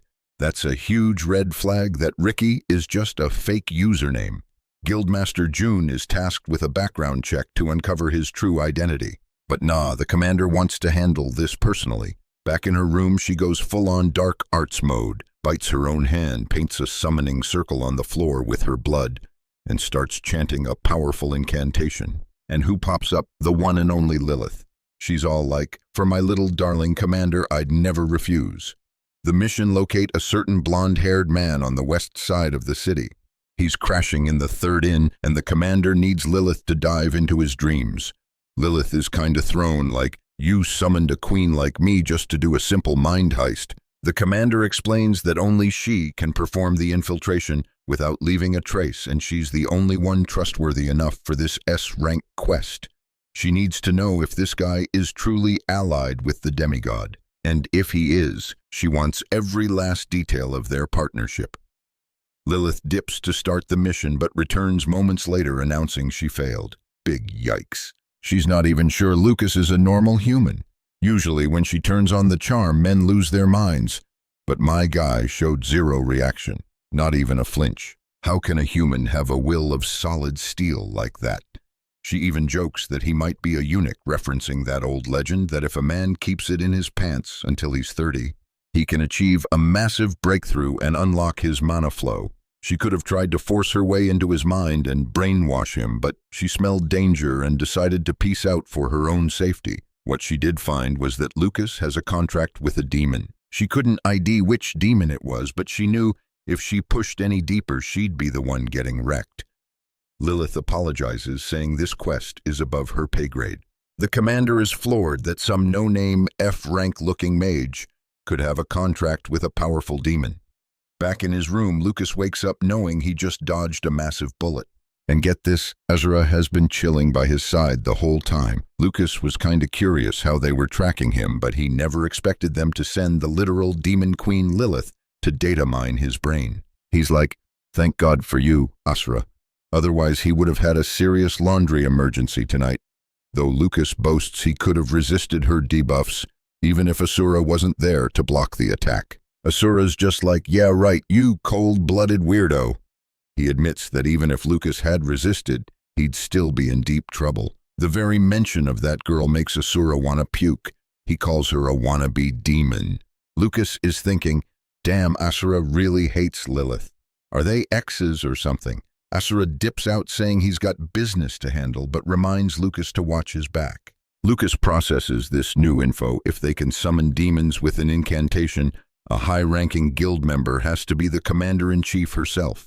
He'd already predicted the guild masters would eventually make a move personally. He's also heard the rumors about a vampire who looks tiny, but that's just her avatar. In reality, she's over 100 years old. He figures they could be useful allies down the line. So he can't really blame them for being sus, but that doesn't mean they'll just believe everything he says. Man, this is awkward. Just then, Ricky returns reporting that his info-gathering quest was a total bust. Apparently, Lynn and Black Lucas's own dad weren't even at the mansion. So why'd he take so long? Because Henner was there. That dude gave him a grand tour. Ricky was about to bounce, but Henner popped up at the exact perfect moment to stall him. It's so obvious they sent guild members to shadow him. The moment Ricky headed for the mansion, they were on him. Lucas decides it's probably best not to spill the tea about Henner being a guild member to Ricky. After all, the one thing making him hesitate to fully trust the guy is the fact that he's a freaking demigod. As for Henner and Bake, Lucas is 100% certain they're guild members. He just doesn't know if this is some kind of official cooperation between the guild or not. Ricky's perception stat is maxed out. He knows something went down with Lucas. The guild is playing it safe, grinding their stealth skills while tracking him, but Ricky's certain they'll pop up like a raid party when it's go time. The two of them teleport to Luan, the biggest city on the map. Lucas is like, so this is the secret meeting spot for the demigods. Ricky just hits him with a nah. Lucas is completely lost. Then what's the quest objective here, fam? Ricky smirks, saying he's got some personal lore tied to this place. Meanwhile, they're being followed, and it's so obvious, it's almost a funny moment. Are these guys F-rank trackers? Do they not realize a demigod's aura detection is basically a cheat code for spotting tails? Ricky's not about to PK them, though. Lucas said they might be future allies after all. So Ricky decides to just troll them a bit, for the content. See how these elite students react. Lucas gets the signal immediately. With a wicked grin, Ricky bolts, turning this into a high-stakes game of tag. Yo, this is what happens when you live forever. You revert back to peak teen humor. The guild members immediately go full sprint, trying to chase down our two OP protagonists. But our boys are just too fast, leaving their pursuers in the dust. They straight up vanished. The commander orders them to split up and search, but it's useless. They've been completely outplayed. Ricky is loving it, totally satisfied after that little prank. It's a classic move that never gets old. He then leads Lucas to a hidden door, telling him it's time to get a new cosmetic item, a mask. Inside, there's a dude rocking a top hat. The mask he offers is a legit artifact capable of perfectly concealing one's divine power. If you want to join this exclusive meeting, you gotta go incognito, hiding all your personal stats. Lucas asks why Ricky isn't coming in, and Ricky drops some lore. The mask seller is an apostle of El. If they both walk in, it's basically announcing to the world that Lucas is Ricky's apostle. Total rookie move. Lucas steps through the door and heads down a staircase that feels like it's glitching into infinity. Never would have guessed a secret dungeon like this existed right under the biggest city. At the bottom, he finds a door leading to an item shop. A voice chimes, "Welcome," and a girl appears out of thin air asking what he's looking for. Lucas didn't sense her presence at all, not even a blip. He instantly clocks her true nature. "You're a golem." Impressed, she calls him a customer with a sharp eye for detail. His character development is paying off. Just then, a man in a top hat steps out, wanting to handle this special guest himself. He introduces the shop and himself as the owner, Hector. Yeah, the dude with the top hat.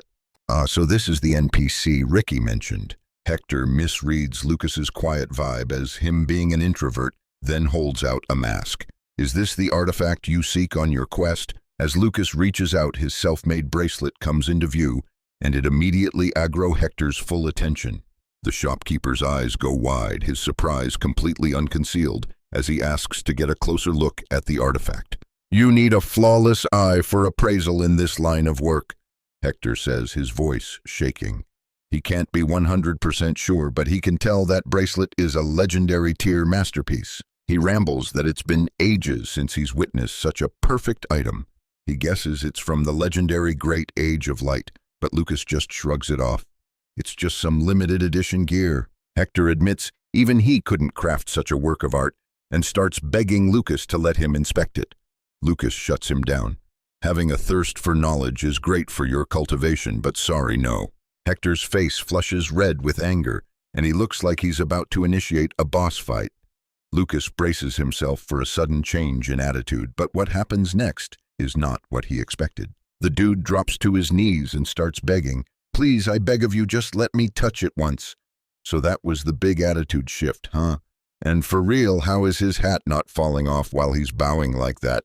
Is it glued on? He's practically crying, saying he'd die a happy man if he could just touch the bracelet. Lucas is like, "Bro, stop, get up. You're gonna give people the wrong idea." For an apostle to ditch his pride like this is wild. Seeing an opening, Lucas hits him with a question. "Can you create a golem with a core of 1 million mana?" Hector is absolutely stunned. "Don't tell me you actually have something like that." Lucas just plays it cool. "I'm just asking." Hector says that's an incredibly difficult task, so Lucas decides to poke the bear. "Yeah, the best alchemist I know said it was impossible." Hector scoffs. "The best? Do you know who you're talking to? I am the greatest alchemist on this continent, no cap." He then lists the 3 most legendary alchemists. The first is the master of the 11th tower. Lucas is confused. "Hold up, I thought there were only 10 towers. When did they add a new one?" Hector explains the 11th tower's master is a guardian of the Empire's secrets. Low-key, he sounds like he's trying to recruit Lucas into a cult. The second alchemist, he continues, lives in the snowy mountains far to the north. That guy is known more as a legendary spellcaster than an alchemist, but his knowledge is infinite. No surprise, since he's been grinding and leveling up for over 1,000 years. He is, however, a complete jerk, Hector adds. So is that guy the best? Probably, but good luck getting an audience. The dude's a recluse who locked himself away in the mountains to focus on his magic cultivation. Just trying to find him is a high-risk quest. You could easily get yourself unalived on the way. Lucas's interest is officially piqued.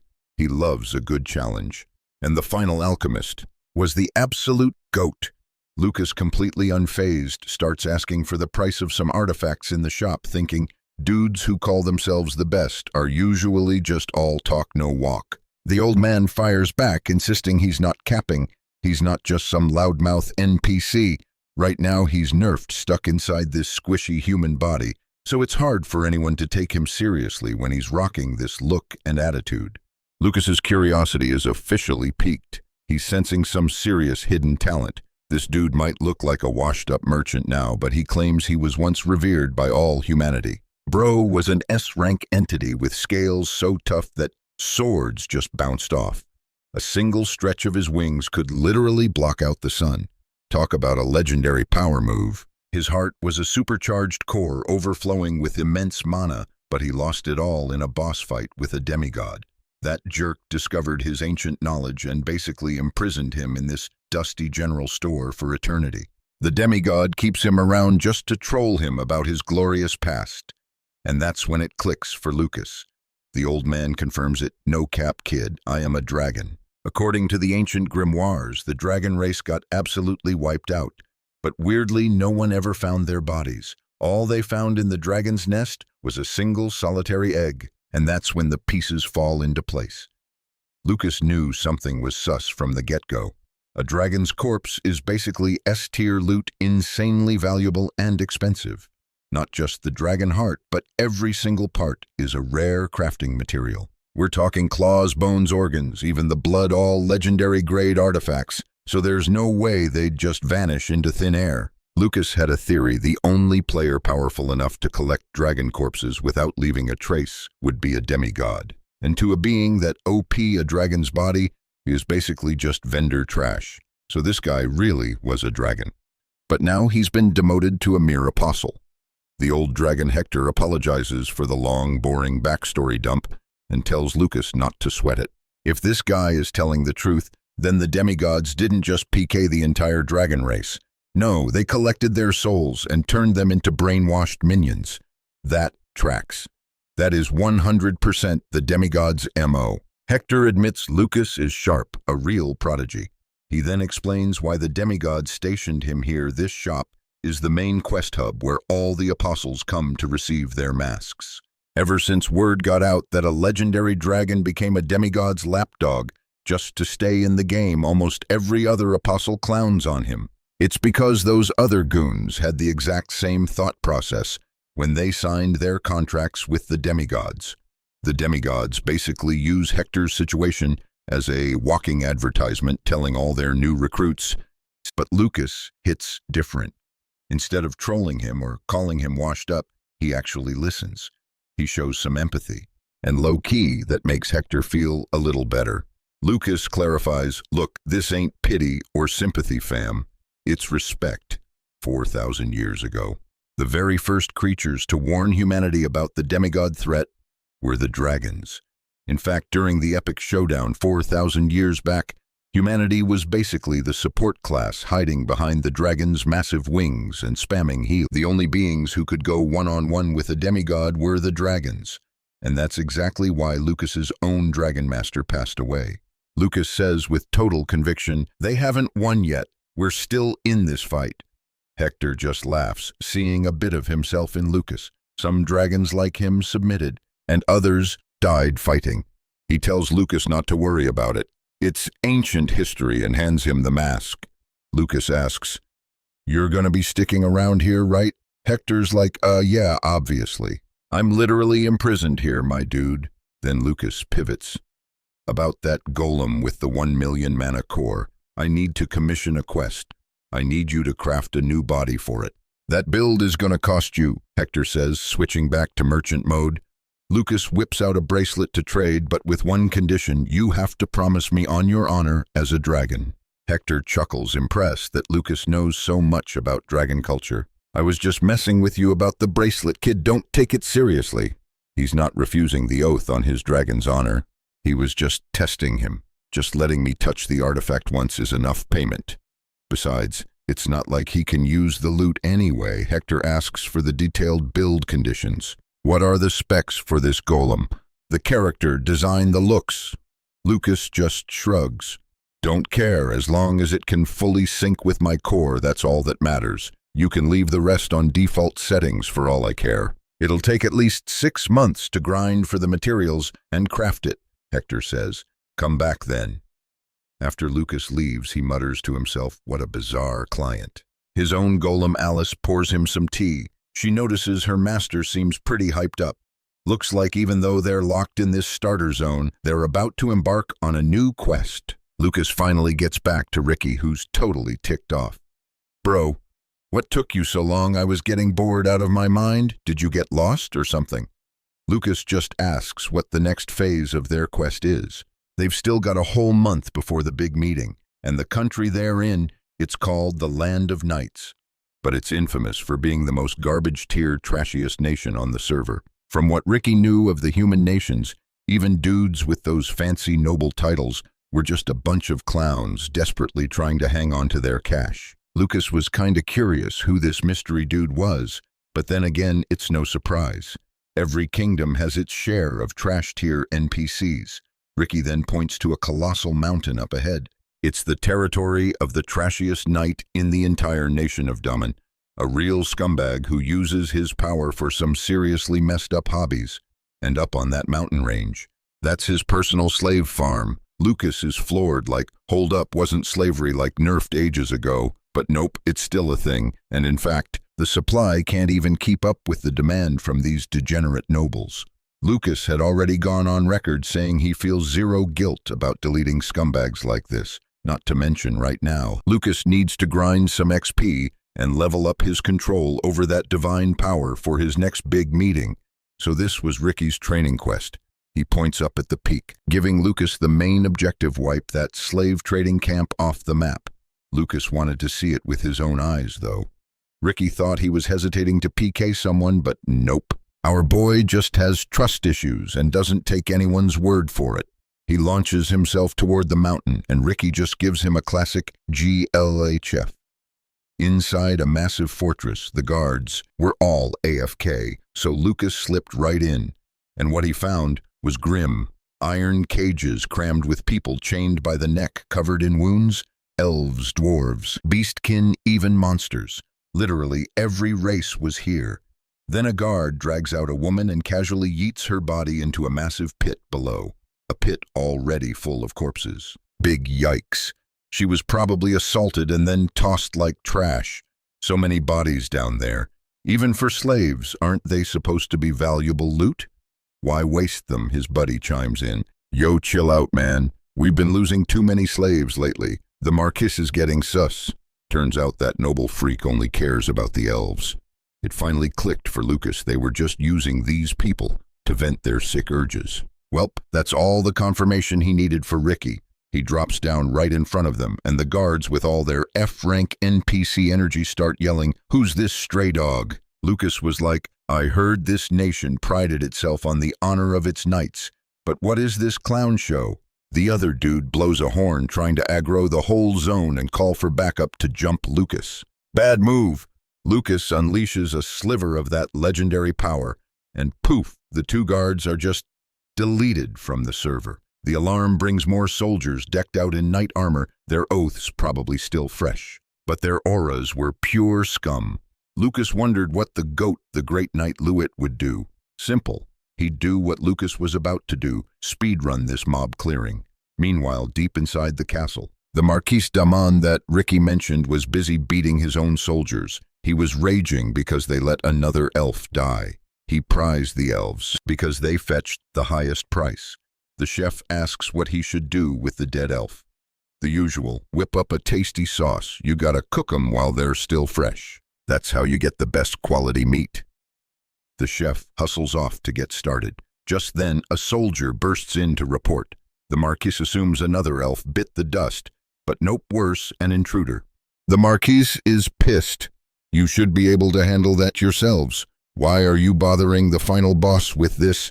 The guards reply, because all the knights have been player killed. As he's sitting there on his throne, the entire wall behind him just explodes. Lucas strolls in, hits him with a look of pure disgust, and roasts him. Bro, you're built like a pig. Ever heard of losing weight? The Marquis panics and screams at his chef to kill Lucas. The chef pulls a knife and charges, but before he can even land a hit, Lucas's divine aura makes him vanish into thin air. Seeing this, the remaining soldiers immediately try to dip. But where you gonna run, fam? Lucas logs them all off in one go, leaving only the Marquis, who's so scared he's probably leaking. He desperately asks if Lucas wants money. Lucas just stomps on his face. You know I'm a little pissed off right now, so this is gonna take a while, and it's gonna hurt. Where should I start? The tongue, the eyes. The Marquis's pained screams echoed through the entire massive castle. After he's finished his work, Lucas just stands there processing. Ricky appears behind him. The quest isn't over yet. We still have the captured slaves. Ricky just gently draws his sword, and in less than a second, shing, every single one of the thousands of iron cages shatters into dust. He'd freed them, back to freedom. But for many of them, freedom was a foreign stat. They'd never had it. Their families, their clans, all gone.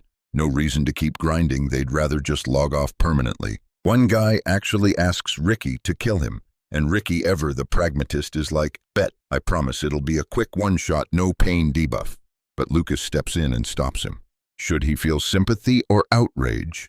Tough call, but Lucas tells them straight up, sorry, I can't give you the peace you want, but don't get it twisted. I didn't save you because I felt sorry for you, and I'm definitely not going to kill you. His part of the quest, the service he could provide, ended right there. Whatever came next, whatever breakthrough they needed to achieve, was entirely up to them, totally dependent on them. But he promises that within the next month he's gonna PK every single person who put them in this mess, since there are still tons of places holding slaves captive. And yeah, these guys are desperate, he gets it. But not everyone wants to just roll over and die. They've got a will to live a fire. He clarifies he has zero interest in leading them. His personal quest is just to wipe out all the greedy pigs, who do nothing but stuff their own pockets. And what is freedom? Why are they asking him? They need to use their own eyes and figure that out for themselves, for real. Ricky is vibing confusedly. Lucas is literally trying to get them to live, but he's coming off like the main villain. Lucas just wants them to accept reality raw, no chaser. Giving someone hope they've never had is just a setup for an even bigger heartbreak. Suddenly dropping freedom on someone who doesn't even know the concept is basically a death sentence. What they need isn't freedom. It's time for some serious self-reflection. Ricky probably doesn't get that feeling. But if they start saving others in the same boat, they'll finally understand the true meaning of freedom. Ricky just stares deep into the night sky, pondering. What is the real meaning of freedom, anyway? Later, Lucas ends up leading the slaves in a massive uprising, launching raids on soldiers holding other slaves in camps all across the empire. Just like that, the entire network of slave camps, once a major asset, is completely wiped off the map. A whole month of grinding later, the slave liberation quest is officially complete. He looks back at the massive crowd they've become and their freedom. That's a choice each one of them has to make. Beken, a beastman who's been riding with him on this quest, admits that feeding and providing for all these freed slaves is gonna be a tough grind. But they're gonna push through because now they're not alone anymore. Just like Lucas said, they needed to have a breakthrough and realize what freedom meant for themselves. They totally get it now, so moved, they're literally crying. Lucas asks Beacon what his next move is.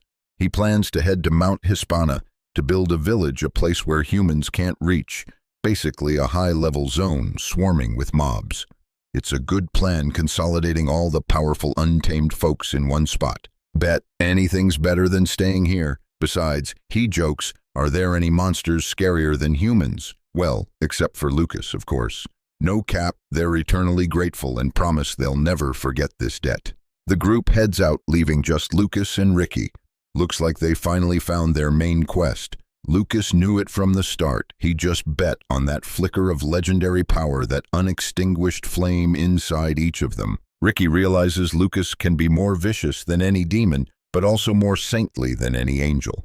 Humans really are fascinating creatures. He figures it's probably time for them to get moving.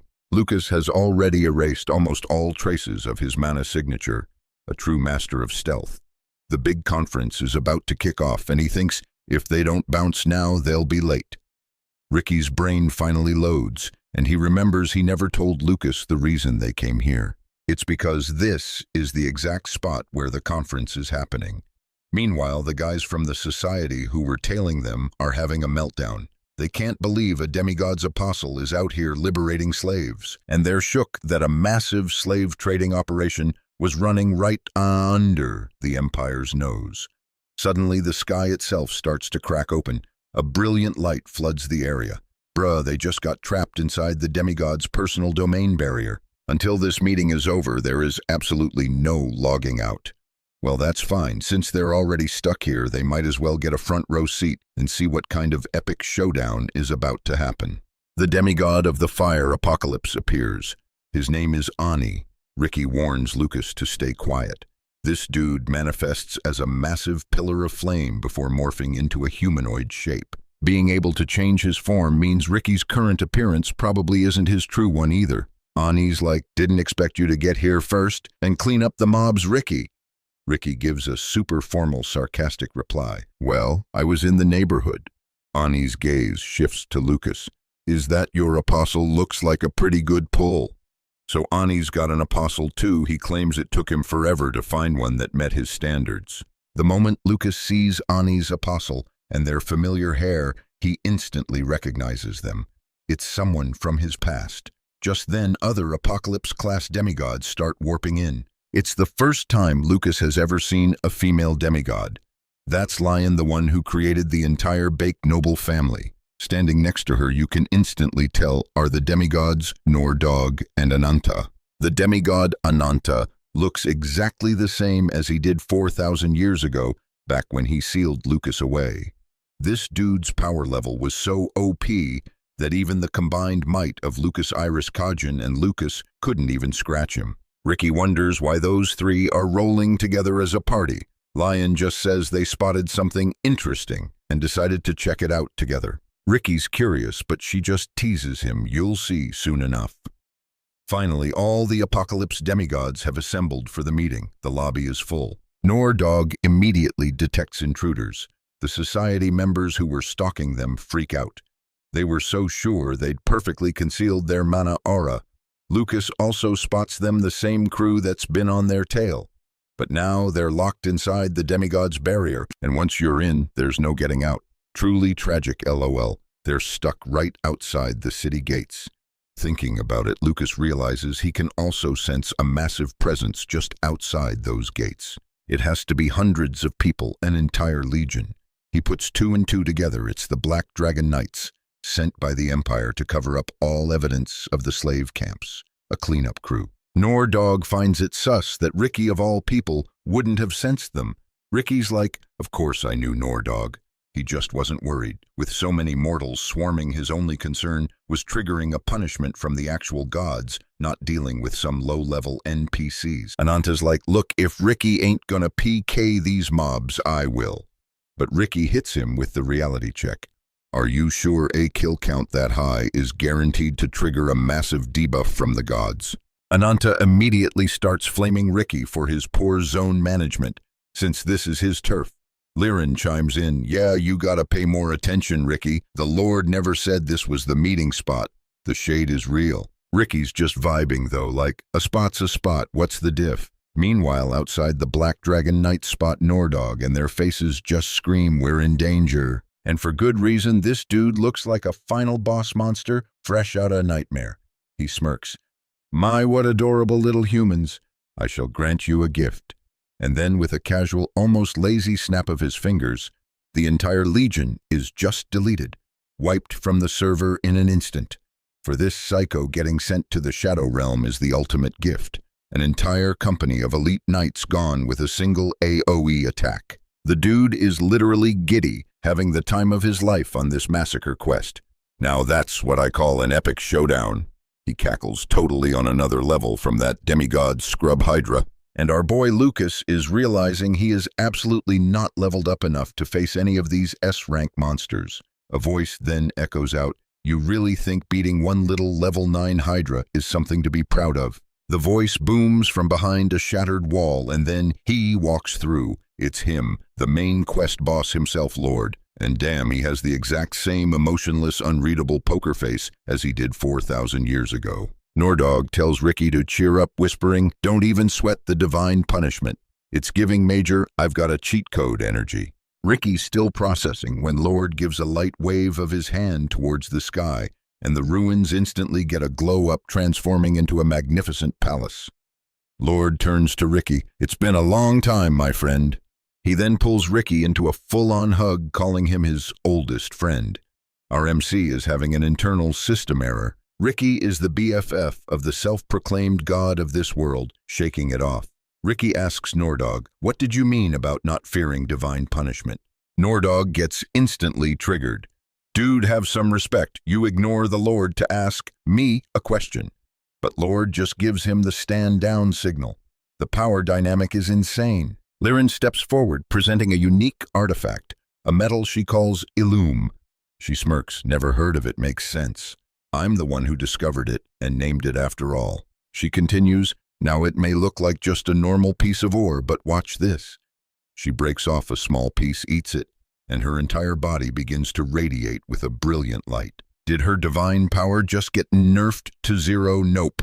Her mana signature is still off the charts. That's the OP ability of this little metal. Turns out her original quest was to create a material that could temporarily hide her divine power because she was tired of all the fanboys and followers constantly trying to track her down. The experiment was a success, just not in the way she expected. Instead of a cloaking device, Liren accidentally created a substance that lets her completely manipulate her divine aura, leaving 0 trace. If you eat it, you can basically ghost the laws of the gods, which means you can go on an absolute PK rampage and not get hit with any divine retribution. No consequences, but she adds, it's still in the beta phase, so her supply is super limited. Apparently, grinding for the raw materials is a total nightmare. She plans to turn it into a liquid potion for easier use later, but for now, crafting even a tiny amount is a boss-level challenge. She casually tosses a chunk to Ricky, saying, "Just break it into pieces and eat it. Easy." Then she drops the bombshell that she plans to sell it commercially soon.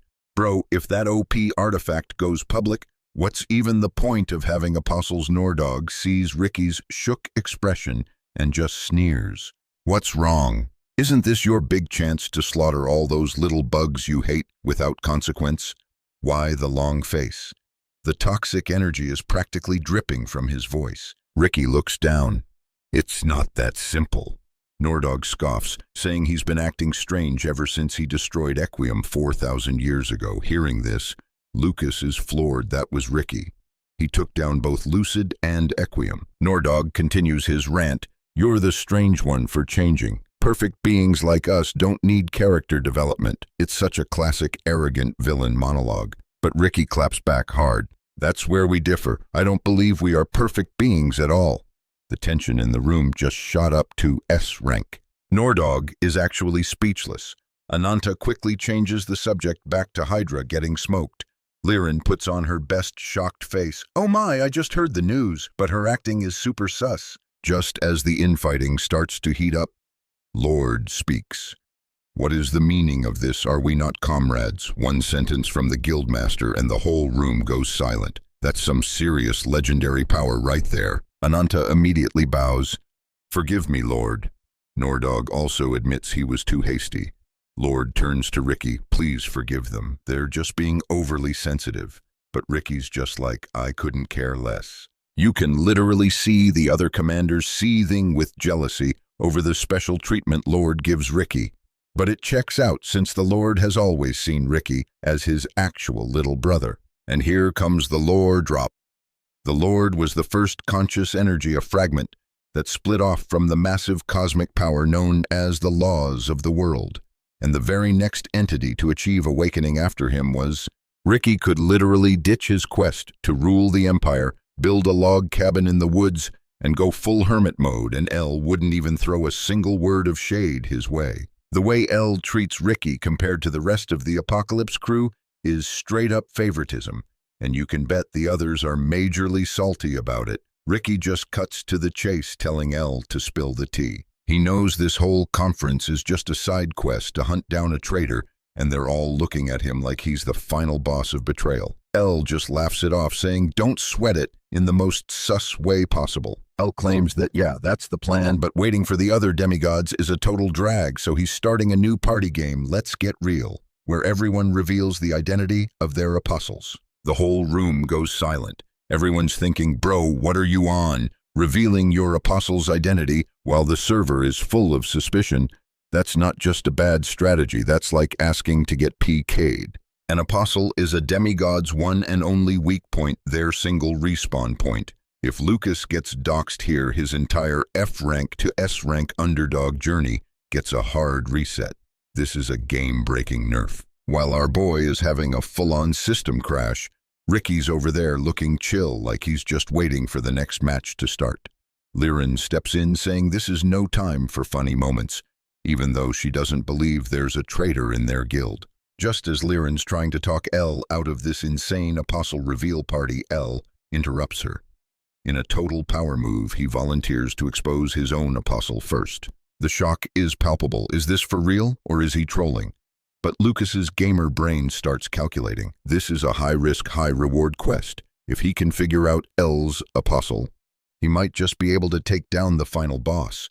But Agni, with her S-rank perception, yells for L to stop. "Don't you dare. You are the core of the demigods. If there's a real traitor here, their main objective is painfully obvious. To find L's apostle. Damn, Agni's got some sharp observation skills." L just feigns disappointment with a sigh. "I'm the one who suggested the game, and now I can't even play." Ananta backs Agni up, and soon it's a unanimous vote. Turns out L knew this would happen all along. What a cunning 5D chess-playing mastermind. He faked putting himself on the line, but the whole play was designed to put the spotlight right on Ricky. The tension is getting thick. What's Ricky gonna do? The epic showdown is brewing. Finally, Ricky speaks up. "I'm down for it. But then he drops the bomb. However, if L doesn't go public, neither do I. Nor Dog absolutely loses his mind. Are you crazy? You think you're on the same level as L? Ricky just claps back, dead serious. You're the one who's mistaken. All demigods are on an equal footing. L is only called L because he was the first one to have his awakening, that's it. Nor Dog's rage meter maxes out. He grabs Ricky's collar, his aura flaring. Every word out of Ricky's mouth is just another critical hit to his ego. Only L can handle L's role, he snarls. And Ricky, cool as ever, responds, correct. And the roles L can't handle. That's what we're here for. Nor Dog is stunned into silence, totally owned in this verbal boss fight. Bruh, if you can't win the argument, maybe just don't start it. L finally tells them to chill out. But Nor Dog is still seething. Ricky is the most suspicious one here. It's not like just anyone could have taken down Hra. If we don't find the truth this time, it's game over. L warns him, until the truth is clear, you will not suspect one of your own. Defeated Nor Dog lets go of Ricky's collar. The dude is fuming, and the thing that's making him rage the hardest is that even in this high-stakes situation, Ricky isn't even trying to act innocent. He literally couldn't care less if they suspect him or not. Ricky's unbothered attitude is dealing massive psychological damage. L says he understands and reassures everyone. Before this meeting ends, we will clarify whether Ricky is the traitor or not, and until then, whether it takes a month or a year, this barrier will not be released. Agni just laughs and says he'll reveal his apostle first. And just as Lucas predicted, his apostle is the phoenix from that mountain range. What a wild way to meet again. Lucas is dying to know the story here. How did she become an apostle? Was this some voluntary side quest, or was she forced into it by someone else? Her human form is just a glamour spell. Her true form is a legendary phoenix. Agni found her near the Hispana Mountains, but her mana levels were tens of times more powerful than any other phoenix. A true prodigy. Next up is Ananta, who reveals his apostle is the assassin Genta. Then it's Nor Dog's turn. His is a literal demon in its true form. Everyone's wondering what kind of grimoire or incantation he used to summon that thing. He brags that he had a powerful assistant, and boom, Lucas connects the dots. Nor Dog is connected to Iris. Now it's Lyran's turn, and her apostle has to be someone from the noble Blake family. Henner is already hunting Lucas down, so it has to be her mom or dad. Looking at the silhouette, Lucas thinks it's too slender to be her father. So who is it? And the plot twist drops like an S-rank artifact. It's none other than Leah Blake, his mother. The mother of the original owner of his body. L just smiles. You all brought such interesting friends to the party, and I thank you for not minding the danger and revealing this secret. And now all eyes are on Ricky. L turns to him and says, as the first one to arrive, I assume you are well aware of the composition of... Inside this epic fortress, the Lord drops a new quest on Ricky. Take the apostles to a designated safe zone and wait. They're basically on standby mode while Ricky gets summoned for a private chat with the big boss himself. The Lord then creates a whole private instance just for the two of them, plops down and goes, "Aight, Ricky, chill. Don't overthink it. Low-key, a lot of people are watching us right now." Ricky, cool as ever, just hits him with the "I don't care." So the Lord starts this whole lore drop monologue talking about the joy of their first meeting like it was yesterday, the day Ricky had his awakening, bursting forth from the world's will and gaining consciousness. See, the thing that tormented the Lord back then was straight-up loneliness. Every living thing felt like a low-level NPC. He had legendary power enough to conquer anything, but he had zero motivation, no spark at all. Even with OP abilities without a main quest, it's all meaningless. But then a breakthrough. The world's will spawned another conscious spark of pure mana, and that, my friends, was Ricky. The moment he found Ricky, the Lord was shook, realizing he wasn't grinding solo anymore. He finally had a purpose. It all started with Ricky. After that, other demigods started spawning, and one after another. They became the reason for the Lord's S-rank power to exist. His overwhelming aura was meant to protect his kin and create a world for them. Ricky's just standing there, probably confused, like, bro, why are you dropping this character development backstory on me now? Meanwhile, Norsdug and Ananta are salty because the Lord totally plays favorites. They're all demigods, but the power scaling and treatment ain't fair. And Ricky, he was the golden boy, the Lord's #1, the main reason for his whole existence. That's why he'd just look the other way no matter what crazy stuff Ricky pulled. Living like a hermit, ghosting his duties, flexing a rebellious aura, ignoring every single one of his invites, and even player-killing their own kind. The Lord's voice suddenly gets rock solid, the vibe completely changes. He leans in his tone, dropping for the epic showdown question, "Why did you betray us, Ricky?"